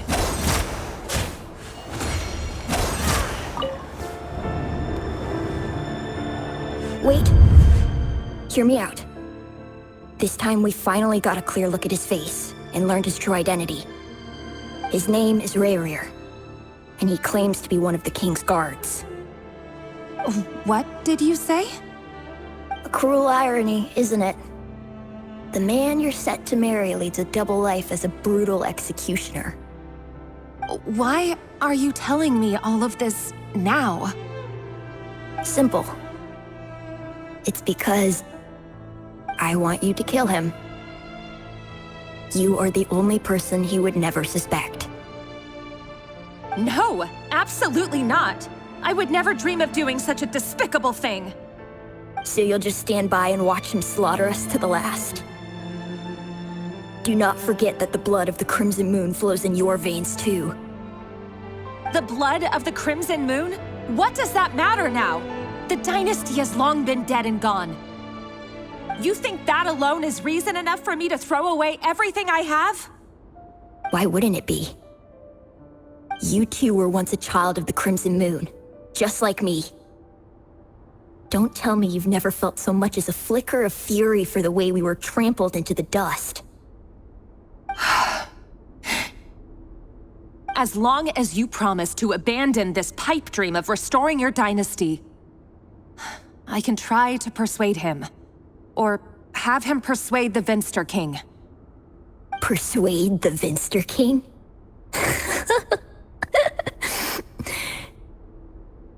Do you even know why he's so obsessed with hunting us down? Why he keeps trying to force us to hand over our secrets? Over and over again? Or why we refuse to give up on restoring the dynasty? The Vinster King. A blind fool. His eyes clouded by powers from beyond this world. A petty little man with a miser's heart. And he dares to sit upon the throne? Mark my words. Sooner or later, Conria will fall. And it will be his doing. If you can't bring yourself to do it, so be it. Just you watch. It won't be long before calamity descends upon us all. The Rayrir of Solnari. That really is quite a secret you've been keeping from me, Rayrir. But who am I to talk? Am I really any better? I've kept my own past a secret this whole time too. Love should be built on honesty. But ours was born from lies. And yet, is it really so wrong to hide things that would only make life harder? If we don't cover up the parts that no one else should see, how can we go on pretending to be normal? Vedifulnir must have known all this. And that's why he made his prophecy. In the end, nothing stays hidden forever. But I won't just sit by and watch this disaster unfold. I'll do everything in my power to protect what I cannot afford to lose. No matter who I have to face.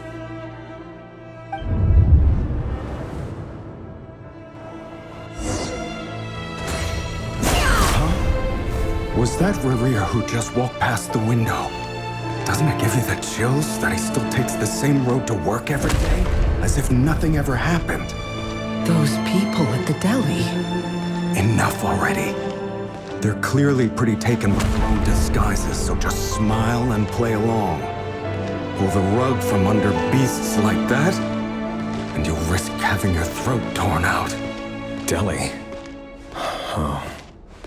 They're talking about those people from the opposition. Right. I'd almost forgotten they used to run a deli. People of no consequence always vanish so easily. And no one even remembers them.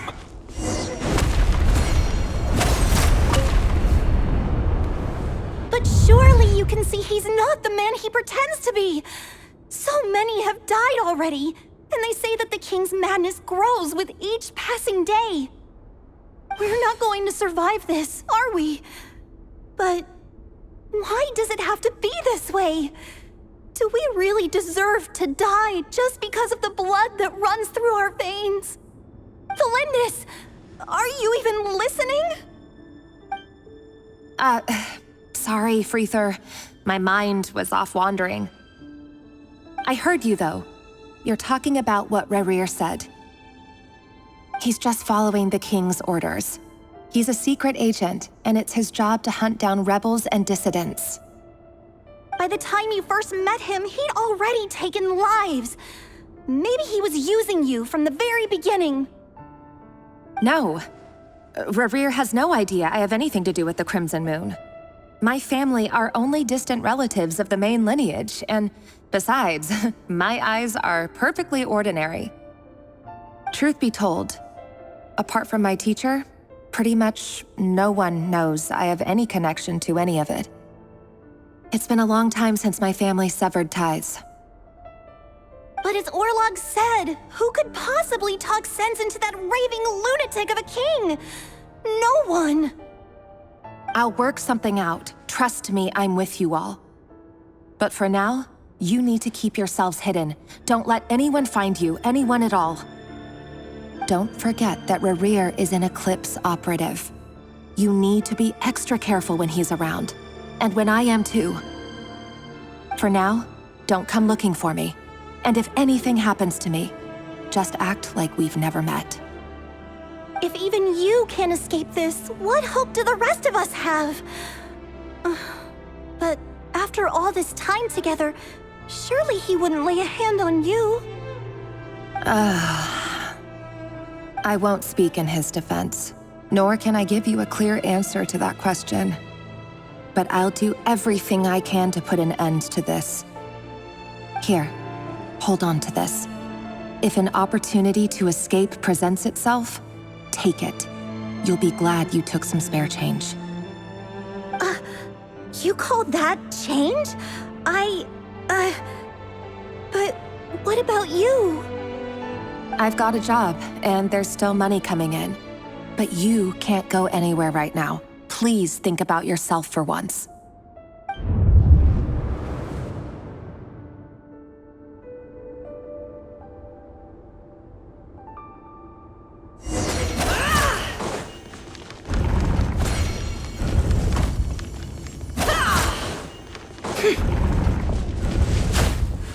Another day, another round of assassination training. Training ground is just beyond this hidden passageway. When you kill a person, doesn't it bother you when you end up covered in their blood? Why would it? Aren't we all just walking blood bags? But not everyone is accustomed to hunting down others like prey. You've been a hunter for so long now, you seem to have forgotten that most people don't just go around killing one another. Leave me alone.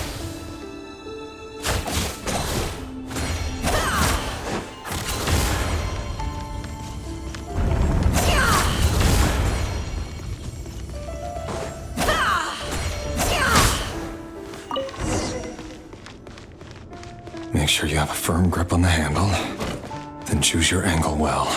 Keep the movements light and brisk, and the prey won't sense a thing. that, I'll bet no one's ever died a quiet death at your hands. I work clean. No traces.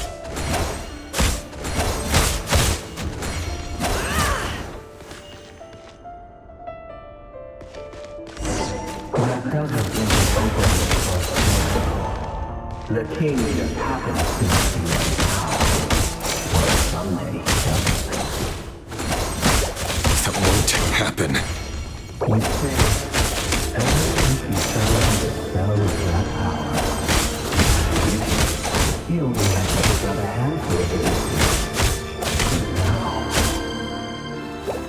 The ones I've dealt with have always been guilty. And I've carried out my work flawlessly.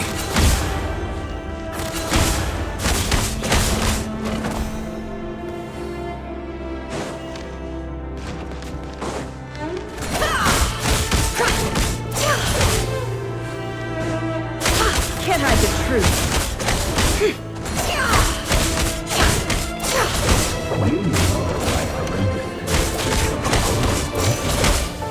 Was it because you didn't...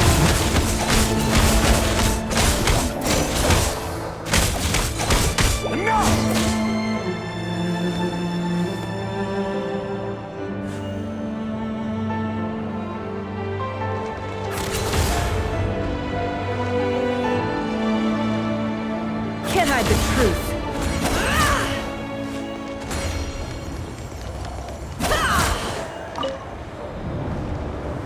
Delindis, do you still remember Orlog? Orlog. The boy who was pretending to sell flowers. You spoke for quite a while, didn't you? Yes, we did. What about him? He was arrested 2 days ago. Chances are he's already dead. He... I just don't get it! After everything he's done, why do you still stand by him? Or does it mean nothing to you that people keep dying? No, that's not... Just hear me out. I need to go now, Delindis. They're looking for us. You take care too. If you ever need a place to hide, come find us.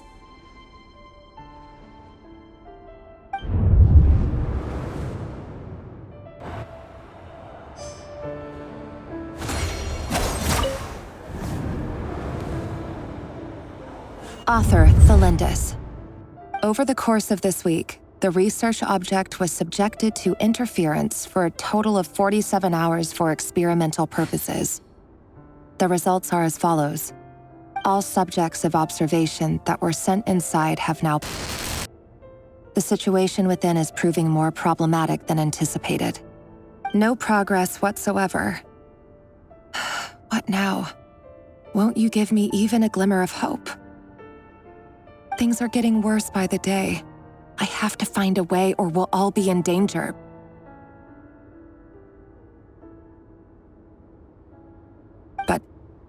But I... If all this research comes to nothing, what then? Sooner or later, it'll be my neck on the line. But could he really bring himself to kill me? No. Surely he wouldn't have the heart.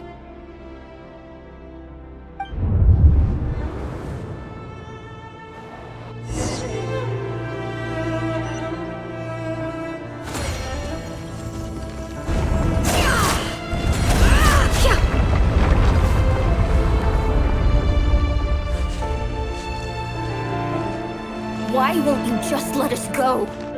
We don't even know each other. All we want is to live ordinary, peaceful lives. You want... to live?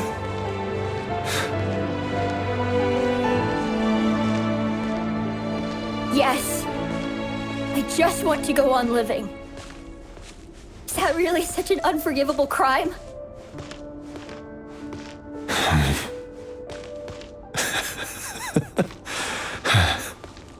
You want to go on living? I want to keep living too. To keep living forever. That's why I have no choice but to continue on the path I'm on. If only some savior would suddenly swoop down and change the way the world is. Too bad that's not going to happen. Imagine that. If there really were such a person, you and I wouldn't be standing here like this, would we?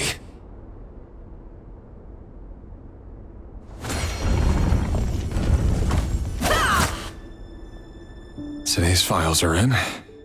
Time to wade through them just like usual. No, I don't get tired of it. It's my job. And not only am I lucky to have it, I'm good at it too.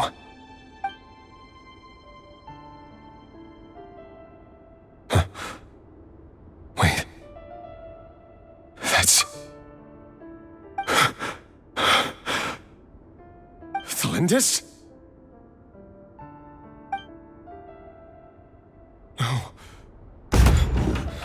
No. No! Why? But you bear no mark of the Crimson Moon. How could you possibly have anything to do with them? It cannot be! A diluted bloodline. Carefully concealed. I see it now. You've been living in the shadows just like me. What a fool I've been. Numbing myself with talk of justice. Even imagining my friends would back me up. But in the end, Irminsul. Finster King! How far are you going to take this? From the direct bloodline to secondary offshoots? And then what? Today it's the descendants of the Crimson Moon. Who will it be tomorrow? Will you not rest until everyone down here is dead? No. This cannot go on. This is where it ends.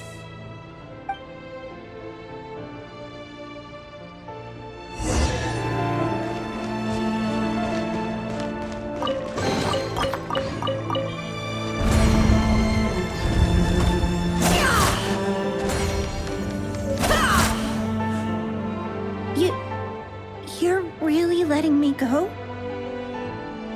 I am. As long as you can guarantee that no one will find you. Don't worry, I'll be extra careful. No one will know I was here. But... what about you? Me? If you let me go, you won't be able to complete your mission, will you? Good point. In that case, maybe you should stay. No, please! I just want to see the outside world again. To... Go on living? Yes. I know you're a man of your word. So please, just let me go. If I let you leave, what will become of me? Just kidding. Go, now. But remember, don't let anyone know you were caught. We'll be seeing each other again very soon if you do.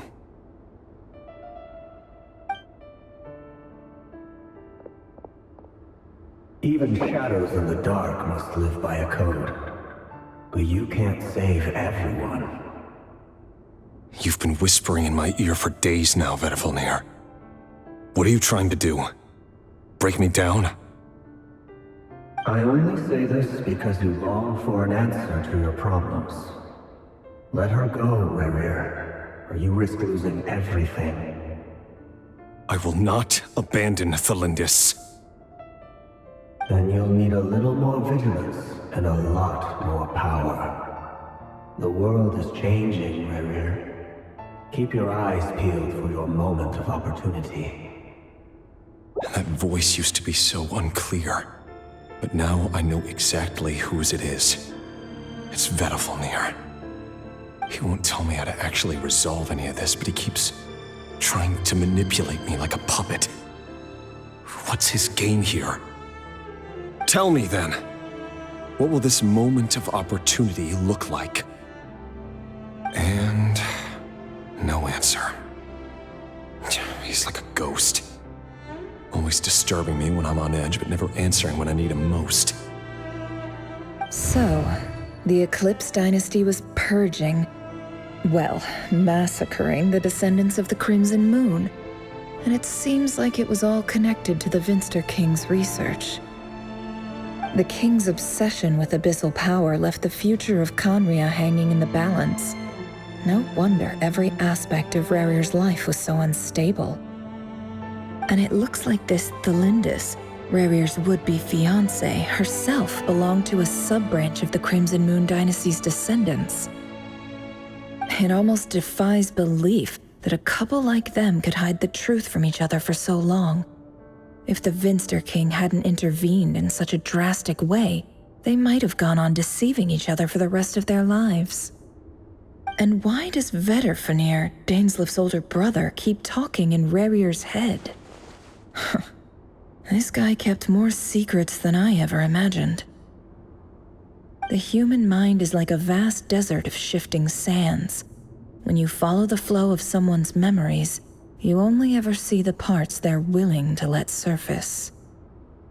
Time for something a bit more creative. We've been inside Rarir's mind this whole time, building up a picture of his psyche. There's already enough clues on the board to start reading between the lines and mapping out the rest. Now, we can finally begin to put the pieces together. Sure, it'll only be a reconstruction, part simulation, part reasoning, but it's usually pretty accurate. Once we've built up a cognitive profile, we just need to cross-check the logic behind his actions. And then we'll be able to take a sneak peek at whatever it is that Rarir has really been hiding.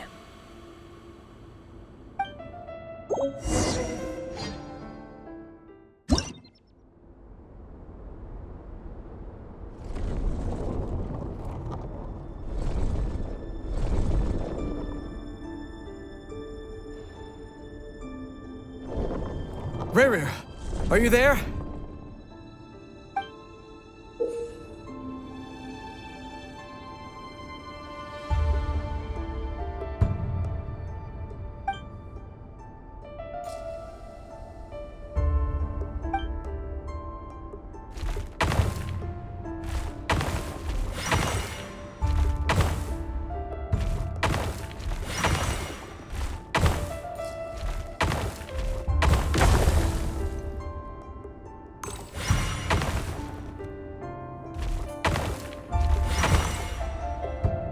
Hey, Rarir! Come out, it's urgent! Dane? What's wrong? Quick, come with me. I'll explain everything once we've met up with the others. Okay, I'll come. But Thelindis is still over at the Universitas. I'll need to leave her a note. All right then, but make it quick. I've never seen Dane so worked up before. Whatever this is, it must be big trouble.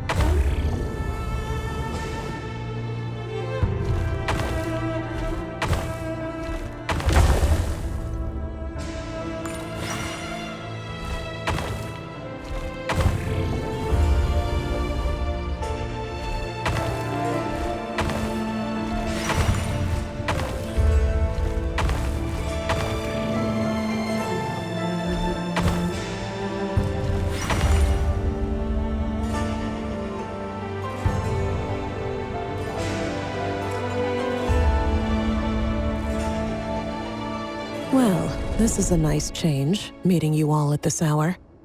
When men and women of ambition can speak face to face in broad daylight, I say that's a big step forward for our dear Conria. Don't be ridiculous. We do not fear the day. Why would we seek refuge in the night? You might ask your blade that same question. I'm told it prefers the cover of darkness. The word on the street is that Sertologi only strikes when he has an unfair advantage. But that is patently false. I see you're missing an arm and a leg. Surely only a fair fight could explain that. If this is your way of offering me replacement limbs, believe me, I'll take them. Oh, we can certainly discuss that. With bioalchemy, anything is possible. Assuming I have your full support in my research. Lunatic. Roptatir, what brings you here? Why, Dainsleif, of course. He invited me. Please, cast aside your apprehensions, Miss Rhine-daughter. Whatever the rumors may say, I am but a humble servant of the king, and I can assure you he affords me no greater convenience than he does you. Well, the Universitas Magistrorum won't stop fawning over you, so at least some of the rumors must be true.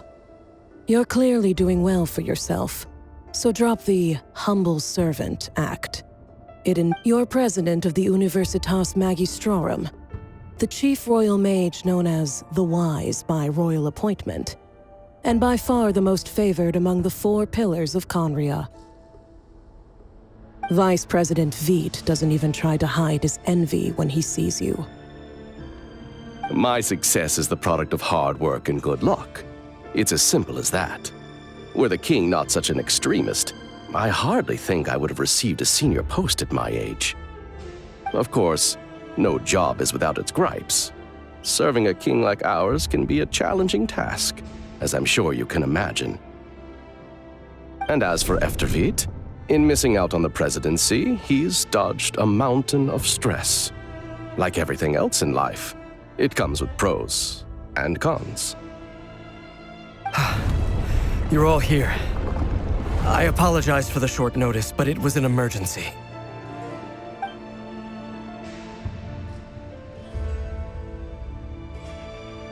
You must be Rerir.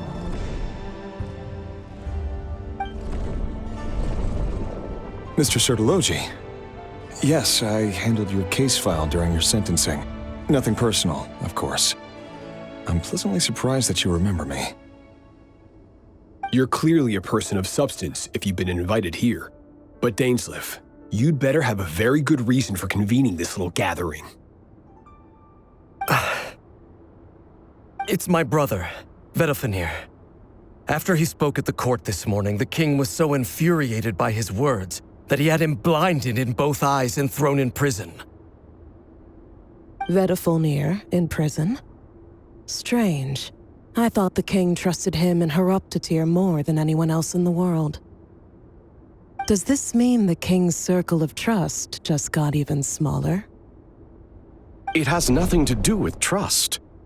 It's about what the king wants, which is as clear as day to anyone paying attention. I simply appease him, because it's in the best interests of the Universitas Magistrorum. And also because you're slimy. Vedofenir, perhaps less so. But still, a visionless visionary? It rather inclines me to think that qualifications are not what get you ahead in Conria. Do you honestly think this is an important discussion to be having right now? Dane, what are you planning to do? Rescue Vedofenir, I assume. Correct. It will mean storming the palace by force. Tonight. I need all of you on my side. That's far too dangerous. And don't forget, Dainsleif, you're captain of the Royal Guard. You swore an oath to the throne.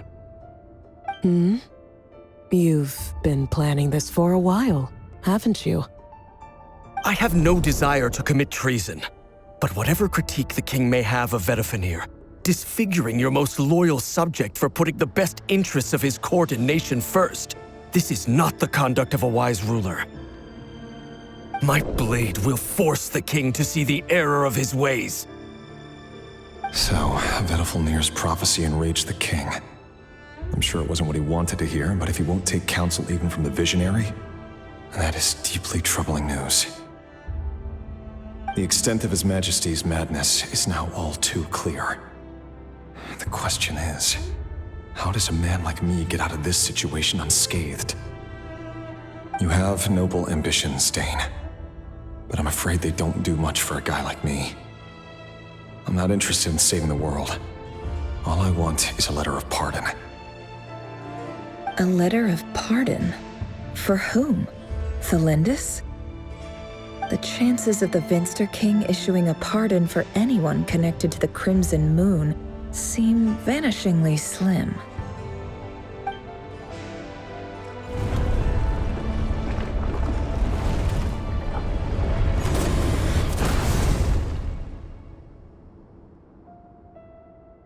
This black fog over the board must have some connection to Thelindis.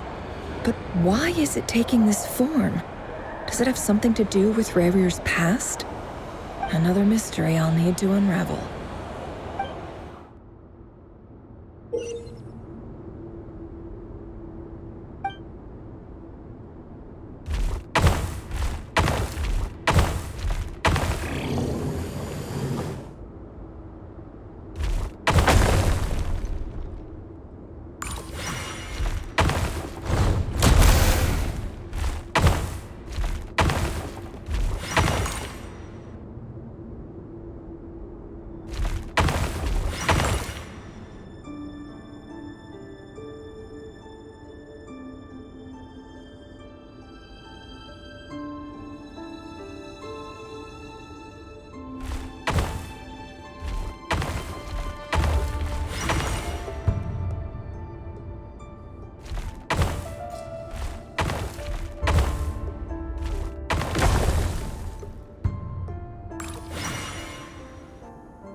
Author Thelindis. Over the course of this week, the research object was subjected to interference for a total of 60 hours for experimental purposes. The results are as follows. Research dating back to the Crimson Moon Dynasty has established 2 points regarding moon marrow. Firstly, its origins have something to do with a god's power. Secondly, it serves as a portal to an as-yet indeterminate location. However, there are a number of hurdles to overcome before we can answer the question of where it leads to. To start with, opening the gateway requires a specific power source, which the relevant literature indicates. An enormous amount of power is then required to keep the gate open. Currently, the total power output of our instruments remains in the single digits. To make matters worse, I am now the only staff member remaining in the Moon Marrow Lab. The Universitas Magistrorum recently decided to move most of its personnel into abyssal energy research, which has stymied all Crimson Moon-related projects. This is not a wise move. I have always maintained that placing all our hopes in a single source of power is risky, especially one as poorly understood as this. As well as making ourselves overly reliant on a single resource, we are neglecting other promising technologies. I apologize if this comes across as disrespectful, but as a Moon Marrow researcher, I desperately want to see the world beyond the gateway. If we really made it there one day, what would we find? And how would we go about taming the unknown? My imagination is endlessly fueled by questions such as these.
This is for you. I heard you're gonna leave the city with your parents. The Lindis, did you hear about what happened? I've heard nothing. Rerir got back very late last Friday, and he was acting a little unusual, but he slept pretty well, so I'm guessing whatever he did was a good deed. You never saw him, and I don't know what he did. And this conversation never happened. You understand? What if he finds out that you pried into his secrets? Don't be silly. I don't know what secrets he does or doesn't have. All I know is he's just a normal guy who happens to run some errands for the king. Are you scared of him? I don't know. The Rerir I know doesn't match the person you all describe. Logically, I should be scared of him, and yet, I don't want to lose him. But enough about that. You should get going, and be careful with the package I gave you. Keep it secret. Keep it safe. What's in it? A piece of the moon. All you need to know is that as long as you keep it safe, then in the future, everyone will be able to see a red moon. A red moon? You mean our moon? That's right. Our moon. Promise me you'll look after it. I promise, the Lindis. The Crimson Moon bloodline will never die out. Its light, the color of blood, will become like a fire that flows in our veins. No matter how long it takes.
Hurry, everyone, and stick to the plan. Sir Dainsleif, what are you? Is this treason? You know what happens to those who betray the throne. Please, don't do this! It is the king himself who has betrayed the throne. He has betrayed all of Conria. If you have any love left for justice in your heart, you should join me. It's showtime.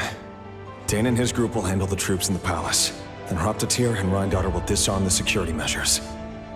My job is to enter the prison and rescue Vedafilnir. Stay safe. Wish me luck. Look after my brother. Draw your blade. It is time for justice to prevail.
And the smell is abominable. Clearly, the king doesn't allow his prisoners a single shred of dignity. Found you. Hello, Mr. Vedafilnir. Ah, it's you. Surprised? Oh, wait. I guess surprise isn't an emotion that prophets feel very often. I certainly felt some surprise in the moment when I was blinded. Surprise at the king's sheer ignorance. Surprise at just how unfairly this world responds to words of earnest remonstration. I'm curious. What did you prophesize this time? It wasn't a prophecy. It was a word of warning. Someone had to say it. The king has forsaken all reason in pursuit of his obsessions. I simply told him that if he continues on this path, Conria will surely fall. But he didn't listen. Worse still, he stabbed you in both eyes and locked you away. Dane asked for my help. The court is in complete chaos now, but I'm sure you predicted that. Everything is transpiring as I foresaw, yet I am powerless to change it. Fate is an immutable force. I can but lament as the inevitable unfolds. I do wonder whether giving a man the power to see the future does nothing more for him than slowly crush his spirit. Forgive my curtness, Vedafilnir, but the king did not suddenly turn on you today. His suspicions have been brewing for a long time. You can't have wisdom beyond the reach of your fellow man without attracting his fear and suspicion. There are things the king does not want to see. So, he doesn't want you having visions of them either. He blinded you because he thought this would make the visions stop. He wasn't entirely wrong. I did indeed lose my power to see the future. Right up until... Until what? Just now. I believe I saw something new. Well, tonight could go a lot of different ways. 5 of us banded together to storm the palace, all so we could rescue you. This will go down as the most tumultuous day in Conrian history. I sense hatred in you, but also hope. A desperate hope that with the tyrant deposed, that will be the end of the story. But this is not the end. It is the beginning of a new chapter, in a whole new story. There are many men of honor and courage in this world, Rerir. But you are not one of them. You're not here for justice, are you? You're here for yourself. Is that a dagger? Interesting. Why not the polearm? It was always your weapon of choice. With your abilities, I don't doubt that you were able to recover some of your sight. But I also doubt that you want to make an enemy of me right now. Of course not. We're on the same side, aren't we? We could be. But I need you to be honest with me, Vedafalnir. At this point, you're my only hope for the future. You mean your future? With your beloved, Felindus? Yes. And I know there are bigger things at stake here. A dynasty, a nation, maybe the entire world. But forgive me, I care first and foremost about myself. I can't abandon the one I love to save myself. I just can't do it. But you see a broader picture of the future than I. You see the solutions to the biggest problems of our age. So tell me, what is my solution? What's the answer? In matters of fate, answers are either right or wrong. What will be and what will not. Maybe you are willing to pay a certain price in the pursuit of happiness, but unfortunately, fate does not negotiate. That is the cruelest thing about fate. It is unmoved by your sacrifices. That can't be true. I know it's your voice that I keep hearing in my head, urging me to see how the world is changing, to seek more power, so I can protect the things I love. You show me disaster, but you won't show me how to avoid it? Why? Why are you doing all this? My voice. In your head.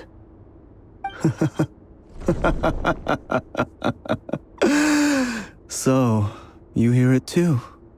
The voice that steals your mind, gains your trust, and drives you crazy.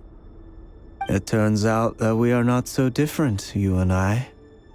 Vedafalnir just broke into the strangest smile I've ever seen in my life, as if he'd discovered some monumental secret. Very well then. My advice to you is as follows. You must persevere. Whatever trials and tribulations you may face, be steadfast in the belief that they are your path to the future. For as long as you live, your story with Felindus shall not come to an end. That is the only chance you have of fighting back against fate. It is up to you whether you believe my words. Regardless, that is all I will say on the matter. I have no right to intervene any further. I will hold you to your word. Thank you for setting me free. In return, I will tell you one more thing that you cannot afford to ignore. Just then, a strange wave of energy rippled through the city. We had no idea what it could mean. If I were you, I would head to the Universitas Magistrorum. The Universitas? Oh no! I'm sure we'll be seeing each other again very soon, Rerir. Whatever Vedafalnir said, I didn't catch it. I didn't even help him out of the prison. There was no time to lose.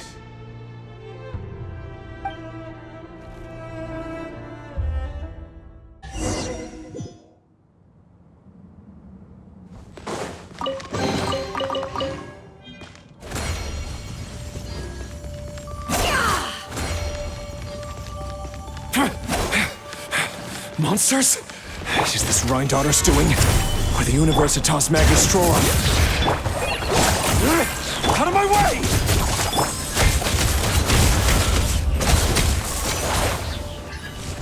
No more lies.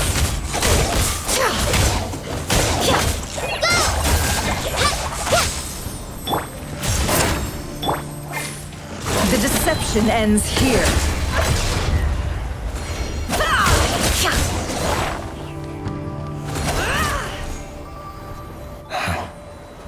Universitas. That reminds me of a rumor I once heard. Allegedly, the king installed secret mechanisms in the palace and around the city. No one knows where they are or what kind of power they hold. But if they were ever gonna activate, it would probably be on a night like tonight. Help! Help! Hold on! Don't let them anywhere near you! Save me! I can't! Ah! That sounded like an explosion. So, the rumor is true? The king really went through with it? What other means does the king have at his disposal? They must run on power from the Abyss. And given it's a major center of Abyss research, anyone over at the Universitas will be in grave danger. I have to hurry!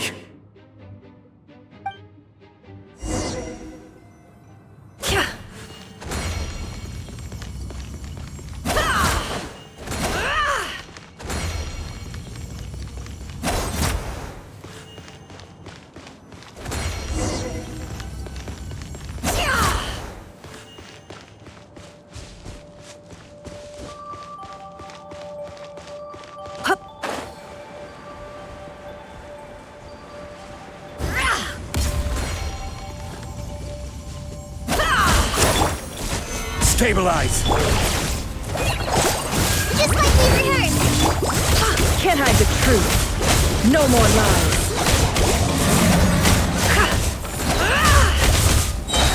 The mystery unravels. Can't hide the truth.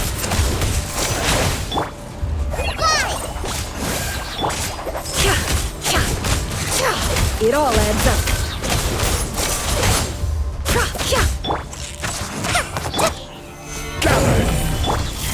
Can't hide the truth. The deception ends here.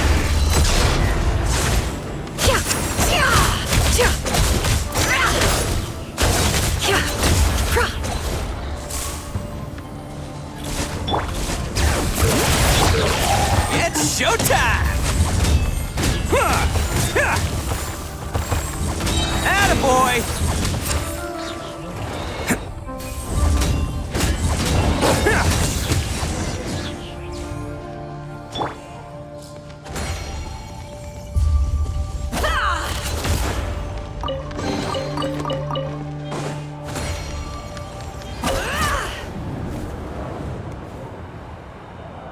Monsters! At the Universitas Magistrorum? Why now?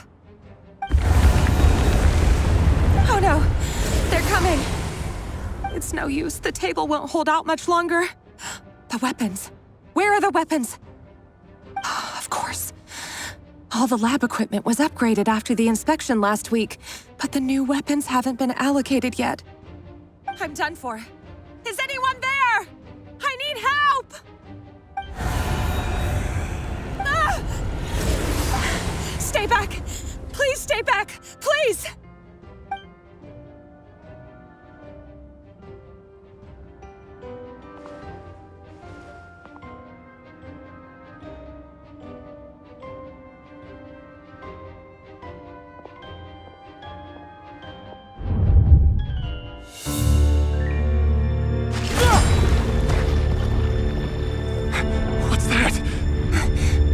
Rear. So the rumors about your work are true. What? No! Listen, something happened at the palace tonight. We have to leave! You don't need to lie to me anymore. What do you mean? I know why you're worried, and I will respect the decision you've made. But it's okay, because I found a solution. I know how to end all this. You can have it back. The normal life you so desire. But until then, I'm afraid our wedding will have to wait. Celindus? No, don't do it! Celindus! Celindus!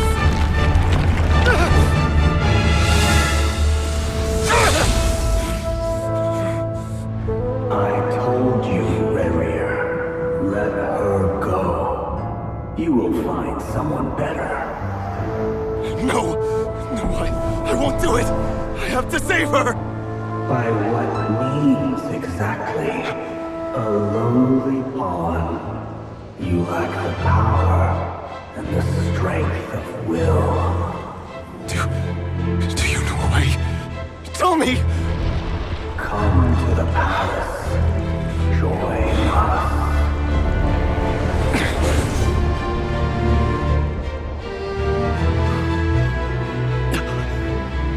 Rerir, thank goodness we...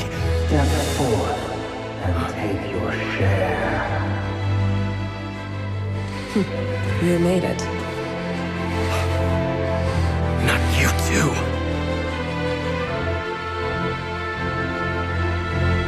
Hatred or grief, despair or desire. We all have our own.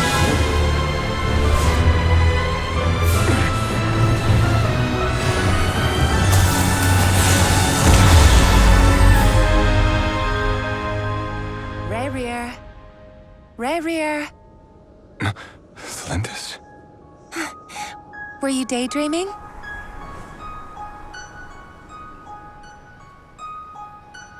You still remember, Rerir?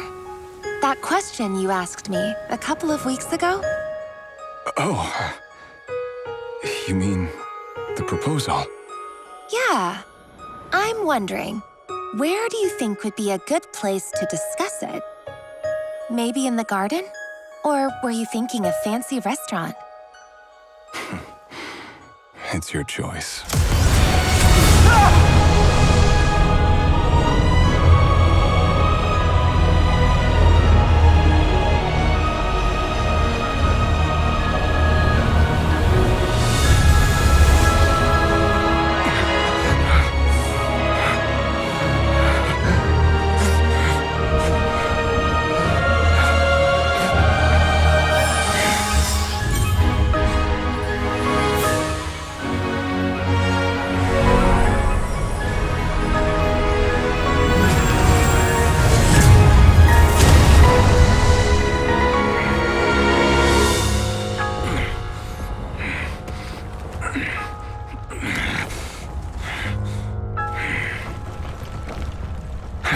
Find you.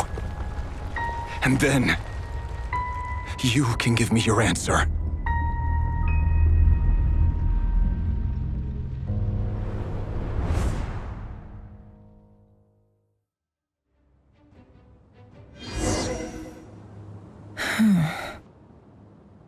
So that's how the Raker of Solnari was born. A monster created by circumstance is a monster all the same. Viewing other people's thoughts for too long can get uncomfortable. Right now, I'm feeling a strong sense of loathing. In a nutshell, the story of Conria is what happens when the truth falls by the wayside. Everyone tells little white lies, and before long, you have a huge pack of lies that destroys everything. Whew. Time to get back. His past is filled with sorrow, but the tale of any fallen civilization is one of endless tragedy. Cruel as it may be, that was Conria's fate.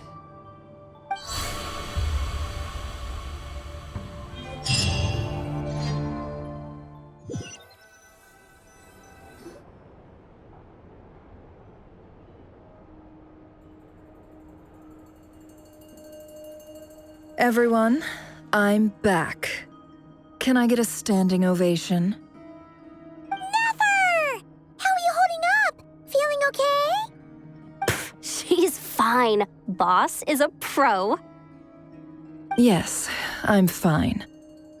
You will have seen the events of Rerir's life through my thoughts. It's now clear that he is just a regular nobody, driven by personal tragedy, as he said himself. I mostly agree.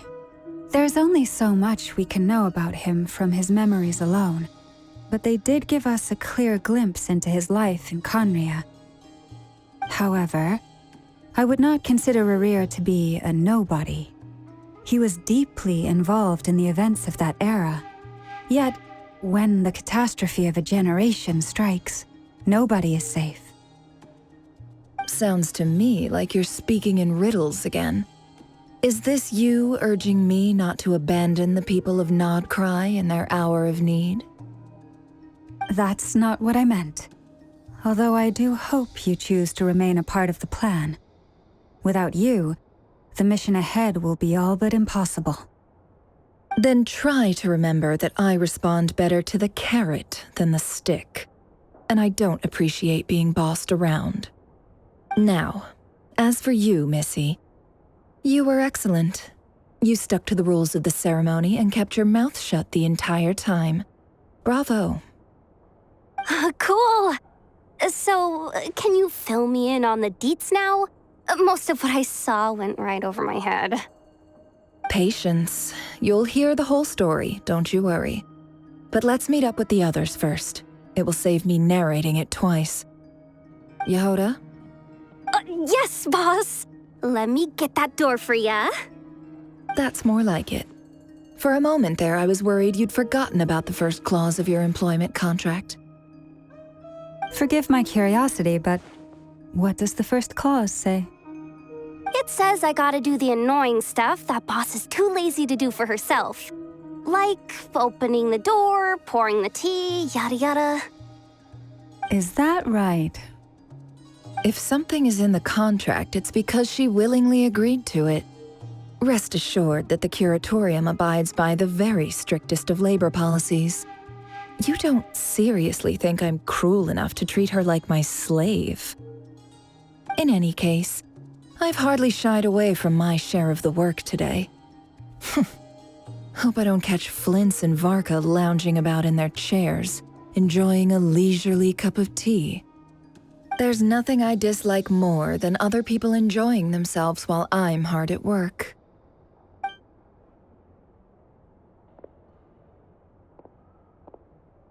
Oh no.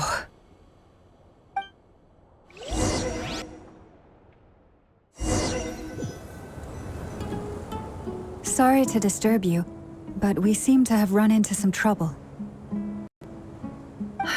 Evidently so. Don't worry, I'm not about to leave you to fend for yourselves. I'm not that kind of boss. And it would go against the curatorium's labor policy. I'm sorry. What did you hear me say? I wasn't talking about labor policy. Wait. How long have I been standing here? Not long. You just appeared by the door a moment ago.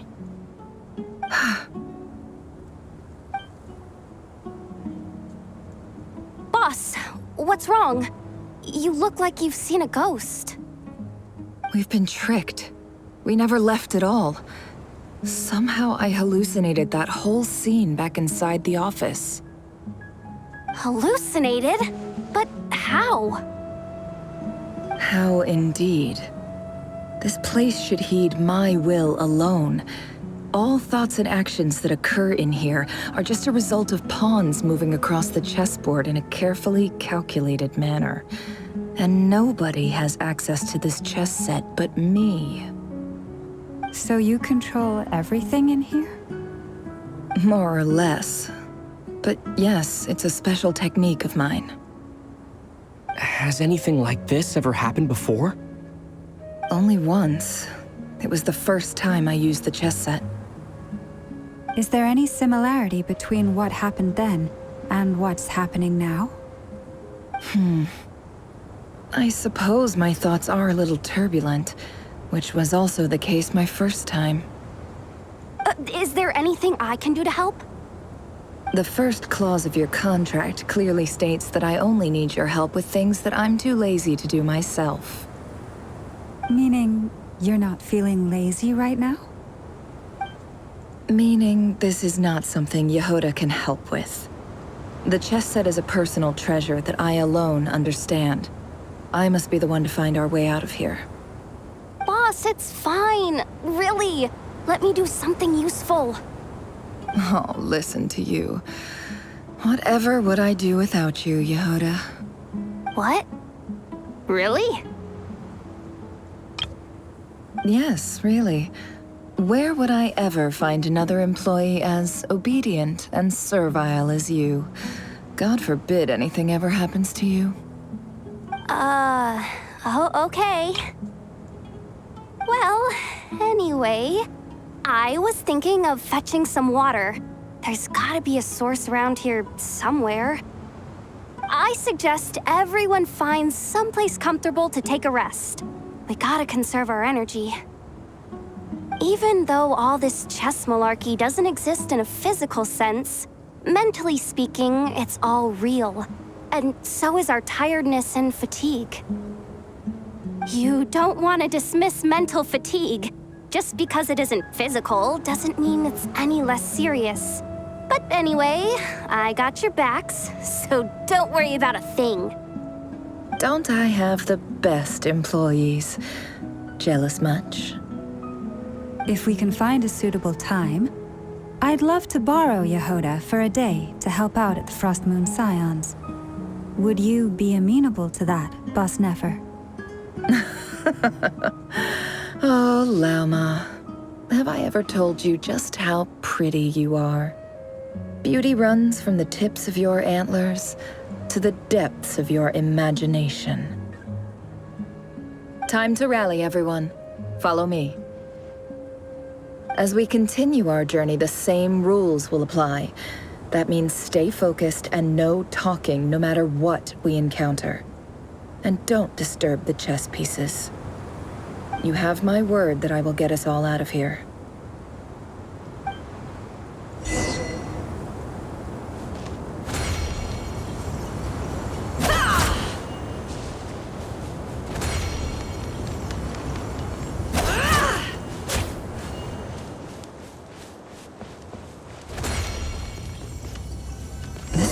Familiar.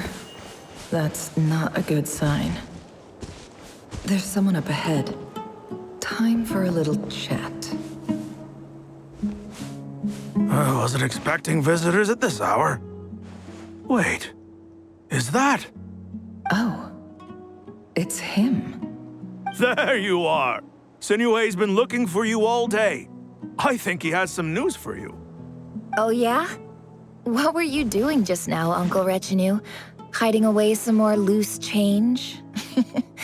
I know I saw some Mora. What do you mean, loose change? Oh, come on, I'm too old for this. Just pretend you saw nothing.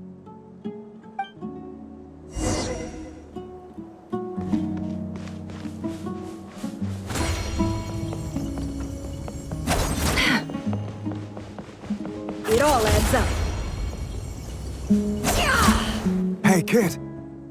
Mind telling me what Sinuhe's been up to recently? I'm trying to get in his good books and I need a way in. Get in his good books? Why? What do you want with my dad, Uncle Apepi? I've written a new song. I was hoping to showcase it at the next festival, but I'll need his approval. A new song, huh? I'd love to stay and listen, but unfortunately, Uncle Retinue says my dad's looking for me. Well, there's plenty of time and I'm not going anywhere. See that pile of stones? I'll be sitting there warming up my vocal cords. Come find me when you're done. Pile of stones. Got it.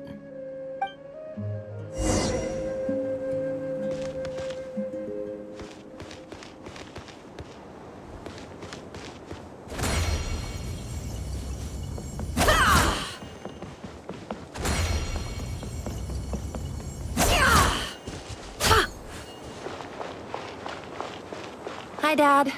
Uncle Retinue said you were looking for me. Ah, there's my little princess. If you'd gotten back just a little sooner, you could have shared the spoils of war with me. Spoils of war? Who were you fighting against, Dad? It was just a figure of speech. The aftermath of a sandstorm is no time to be waging war. I was talking about our war against thirst. I went out to fix our water supply problem, and now I'm back. Which means...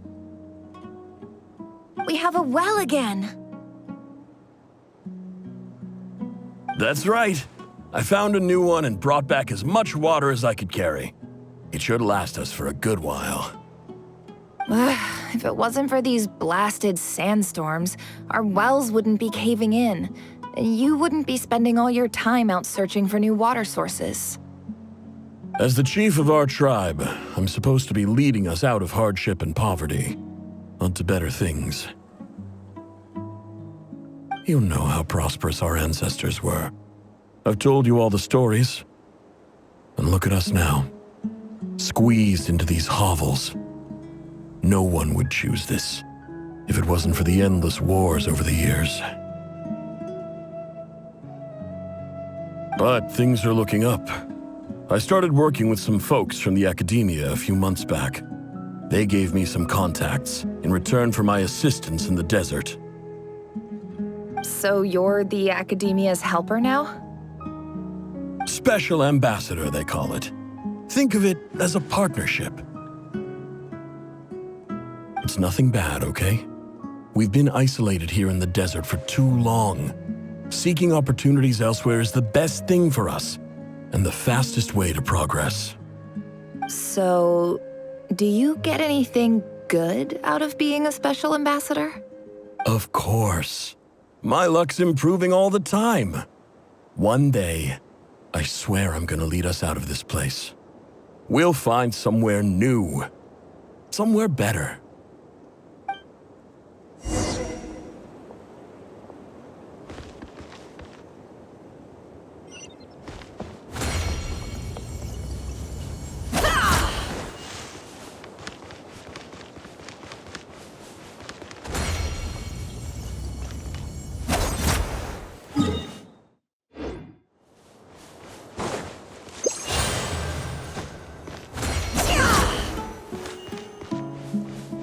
Can't hide the truth.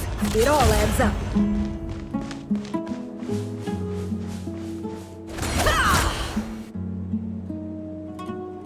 That's our well, and you know it. You stole from us. Well, you've gone from chief to thief, and now you have to face the consequences. Did you really think you could take our water without permission and get away with it? You're either brave, stupid, or both. And that Special Ambassador Act? Yeah, nice try! We spoke to the academia. They said it was all news to them. You're a liar and a cheat!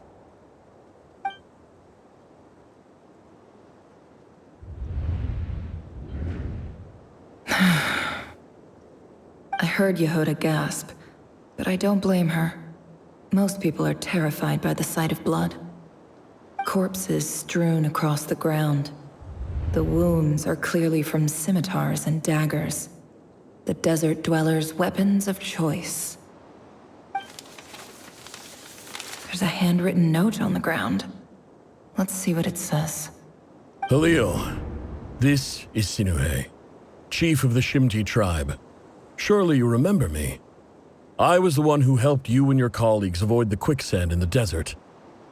This is my second time writing to you. I assume my last letter must have gotten lost in the mail, as I didn't receive a reply. I hope I'm writing to you because I need some help. That sandstorm the other day completely blocked up our well, forcing me to look for another water source in Iab and Unut territory.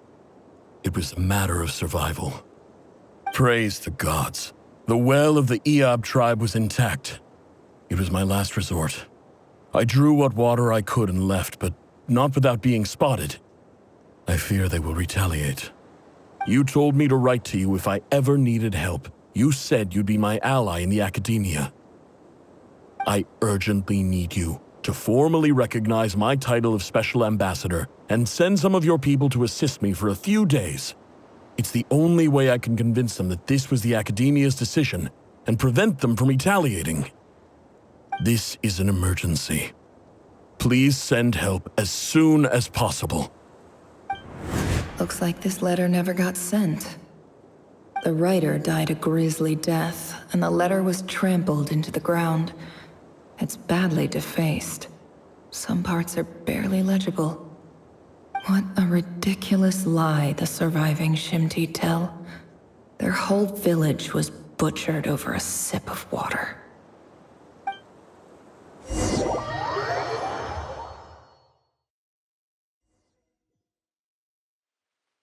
Officer, welcome. Welcome to our humble village. I thought you would at least have the courtesy to provide some respectable libations. This is the finest wine Aru village has to offer. I promise.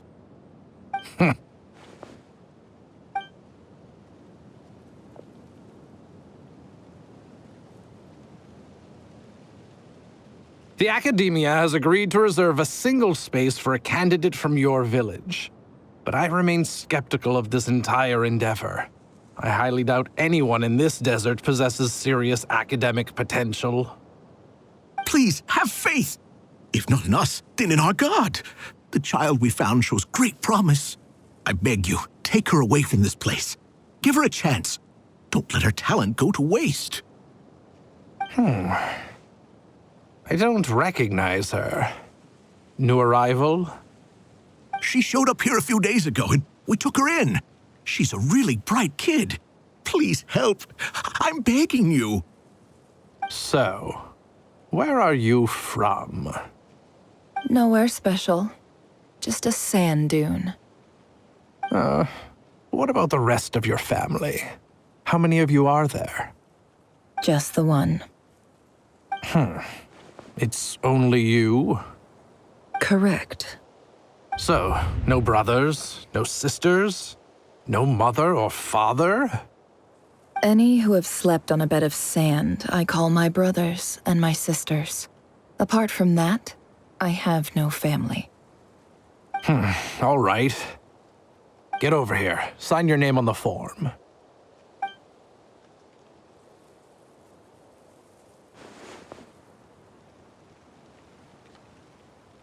Never?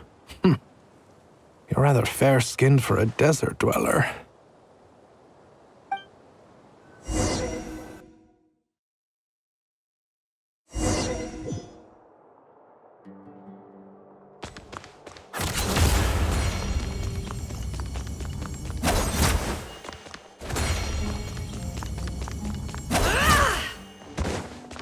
No more lies.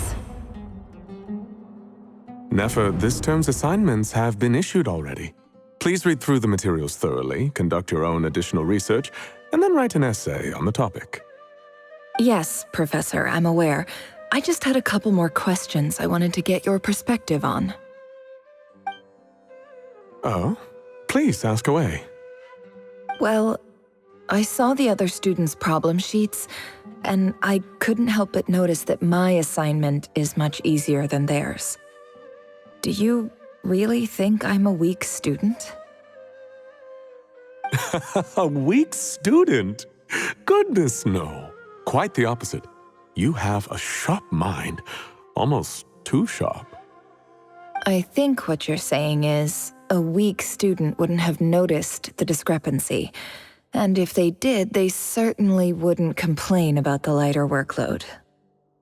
You see, sharp as they come. You see things the way they are, and I'm sure you know why they're like that. Because of where I come from.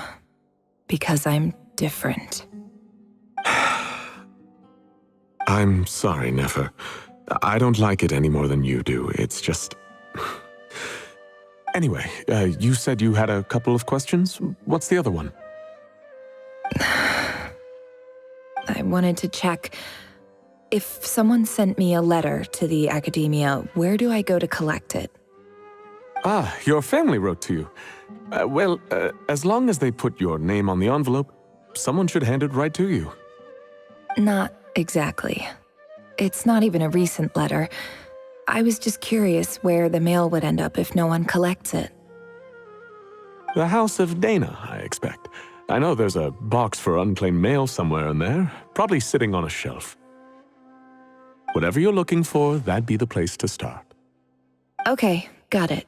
Thank you, Professor. Oh, don't mention it. Honestly, I feel like I failed you. I'm supposed to be your teacher, but I haven't taught you anything. Hey, don't say that.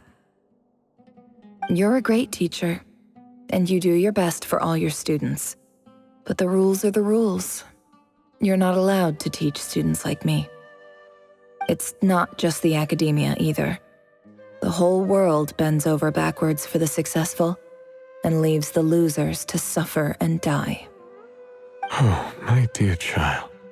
Don't tell me you've given up on life already. I haven't. I just think that if you want to make it in this world, you have to find a way to become successful.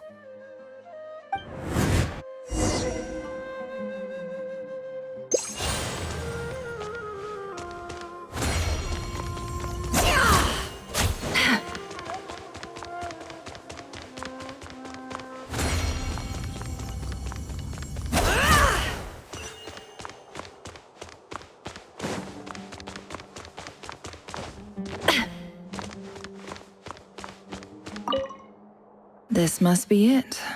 A big cardboard box full of unclaimed mail. And probably some letters that ended up here by mistake, too. Let's take a look.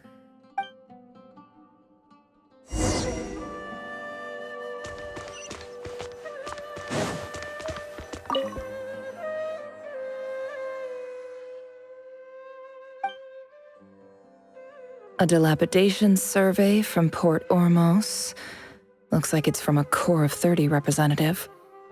What a strange thought. A bunch of mercs losing sleep over rundown buildings. This one was never even opened. I guess the recipient didn't care what the Core of 30 had to say about anything.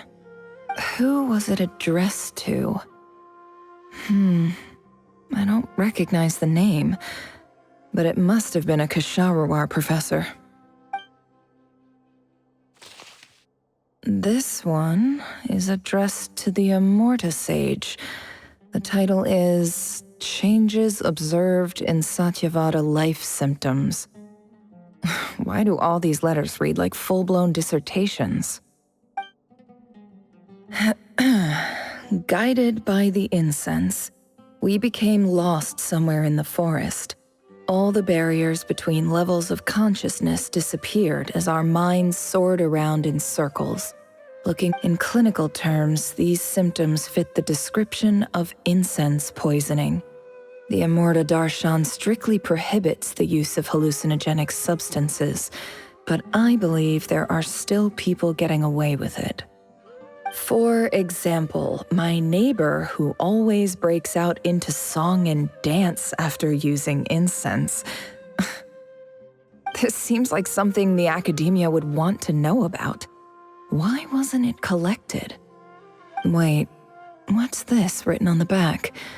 The note says, the sender authored this letter while under the influence of mushrooms. I would send it back, but no return address was provided. Stamped by the Grand Conservator of the House of Dana.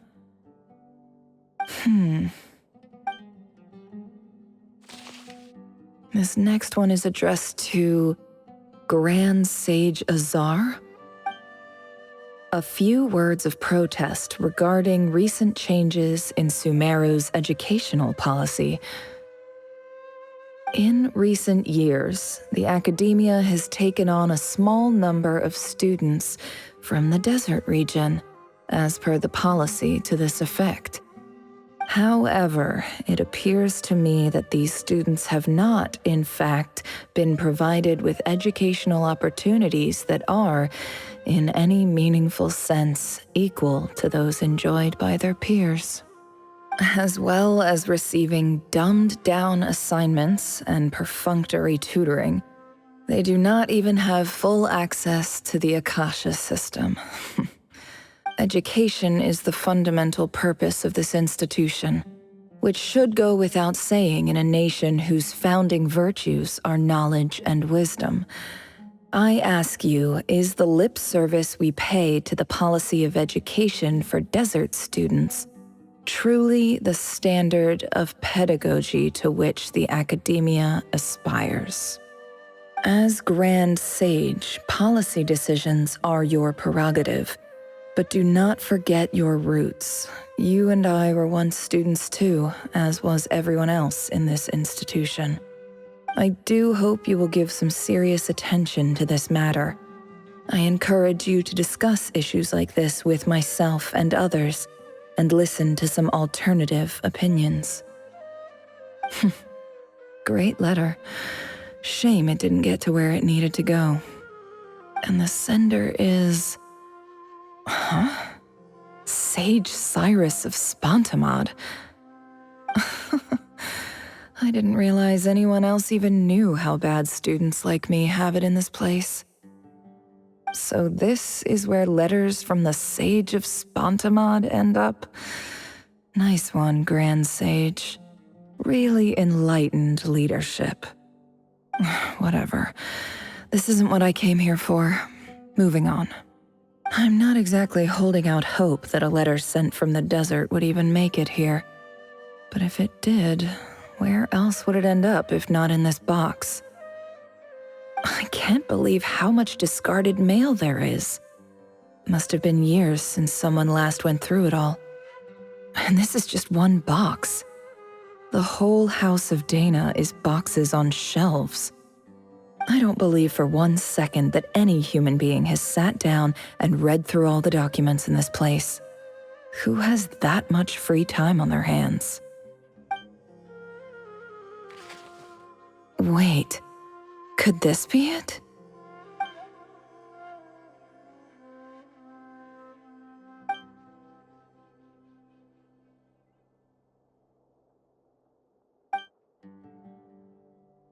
Greetings, Halil. My name is Sinuhe, chief of the Shimti tribe. I was the one who came to you and your colleague's aid when you ran into trouble in the Great Red Sand. I don't know how well you remember it now, but I brought you to safety and gave you some water and other supplies. You seemed very pleased and told me your name. In my tribe, learning a person's true name is serious business, and I therefore see you all as friends. You were kind enough to leave your contact details so we could stay in touch. The Shimti tribe lives a harsh, nomadic existence in the desert. You were sympathetic towards my plight, promising to make me a special ambassador of the academia and help us find a way to make a better living. This brings me to my reason for writing.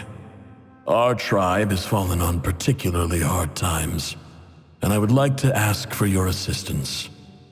There was a terrible sandstorm a few days ago, which blocked up the well in our land.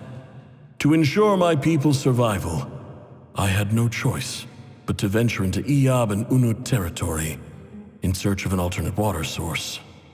The Iyab and Unut are descended from the Thamudians, while we trace our ancestry to Tulatala.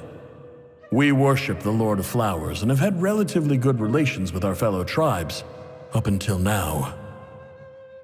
I found a well belonging to the Iyab tribe. They declined to help us, but I really had no other option, so I took some water to keep me and my tribe alive.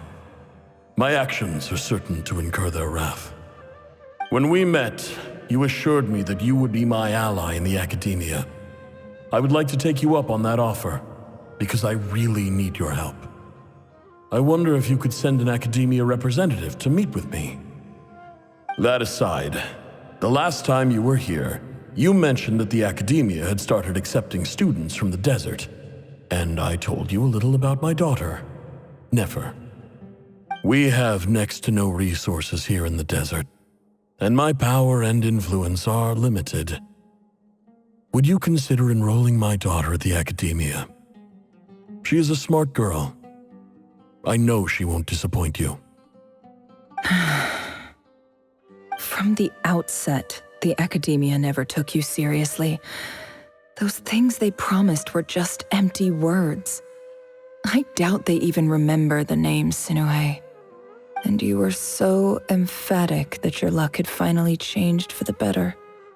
You swore you'd lead us to a better place one day. You spoke with such conviction, like you were the most powerful chief in the whole desert. You liar. You lied about everything. You promised the world and delivered on none of it. And who fell for it? Just me, by the looks of it. Despite your best efforts. Which makes you a pathetic liar. You weren't even any good at it. I think I'll take over from here. Let me show you how it's done.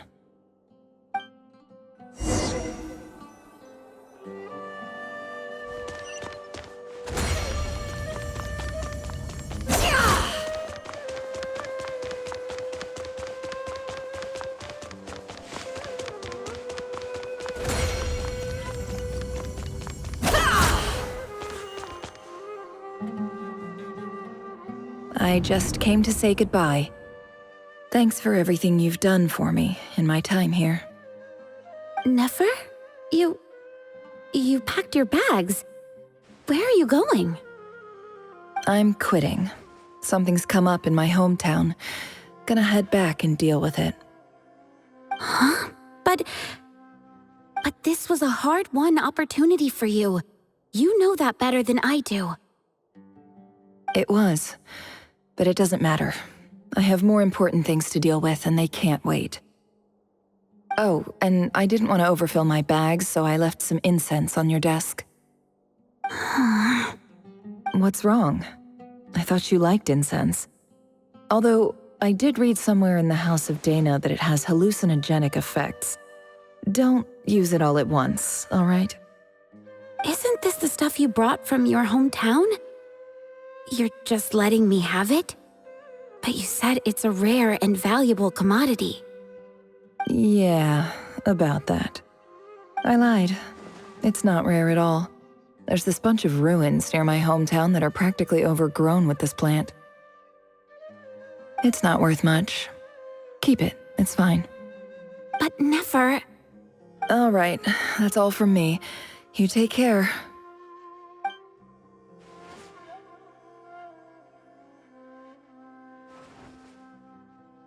Don't forget me, okay? I mean, we're more than just classmates, right? We're friends. Yeah, I'll remember you. I lied again. That incense is worth a fortune, and it's a rare find even in those ruins. And as for remembering her, I have far too much to do when I get back. No time to reminisce. I'll be lucky if I even make it through this alive. But either way, I expect I'll forget you pretty quickly.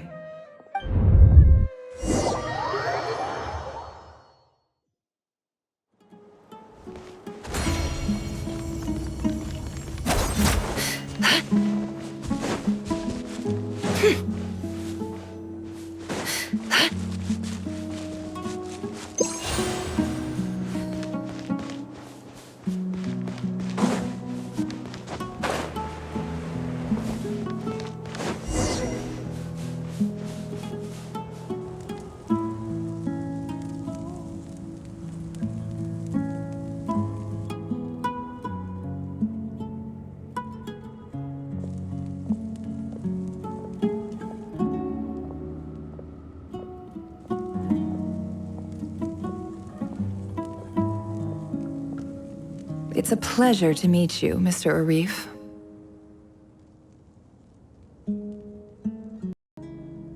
So, what does the Academia want? Since they've sent their special ambassador, I assume there's a big business deal to be made. If not, I'd be very disappointed. Please, sir, lower your blade. You're lucky I'm the one they sent. Not all special ambassadors share my admiration for the Iab people. The ever-shifting balance of power in the desert reduced the once great civilizations of this region to rubble and sand. But the story of the Iab has a very different trajectory. Others grew weak, but you grew strong, beginning in obscurity and moving to prosperity. You're the— Huh. So, you do know who you're dealing with? This well is the perfect symbol of your strength, is it not? It used to belong to the Unut, but it looks like you have control over it now. You're not wrong. But I'm sure you didn't come all this way just to flatter us? Of course not. I came to bring you some very good news. Some information that recently came to light, which might just be your ticket to freedom. Records uncovered by the Vahumana Darshan show that a certain well currently under Iab control is built on top of some ancient ruins. These ruins are of great archaeological interest to the Academia. I checked the map carefully on my way over here, and I'm confident that this is the well in question. The Academia is offering 50 million mora in return for excavation rights. 50 million? No, wait. If these ruins are as important as you say, 50 million's a little low, don't you think? Don't get greedy, Iab. We know far more than you think. We know that you seized this well by force. Wasn't that the first step in your rise to power? To drive away the Unut and steal their water supply? So what if it was?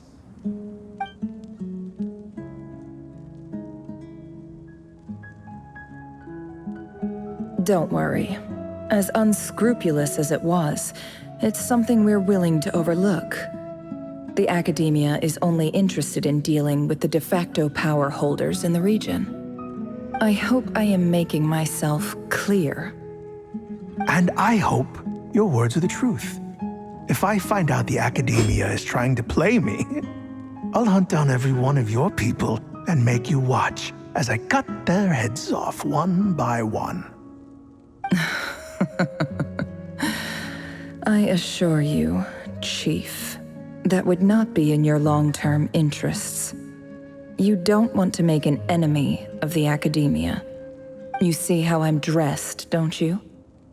I appreciate that you've never been to the rainforest, but surely even you recognize an ambassador's attire when you see it. And what does a barbarian like you have to lose anyway?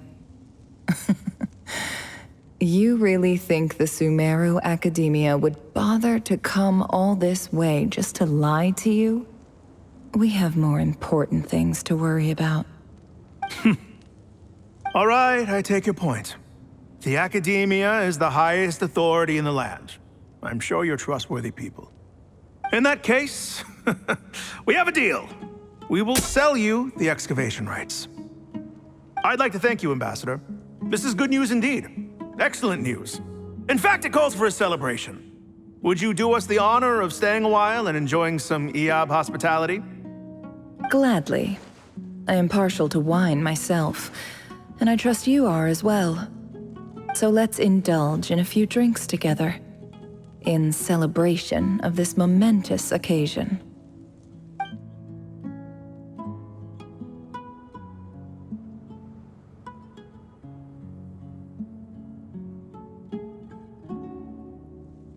Chief! Chief, it's an emergency! It's the Unut.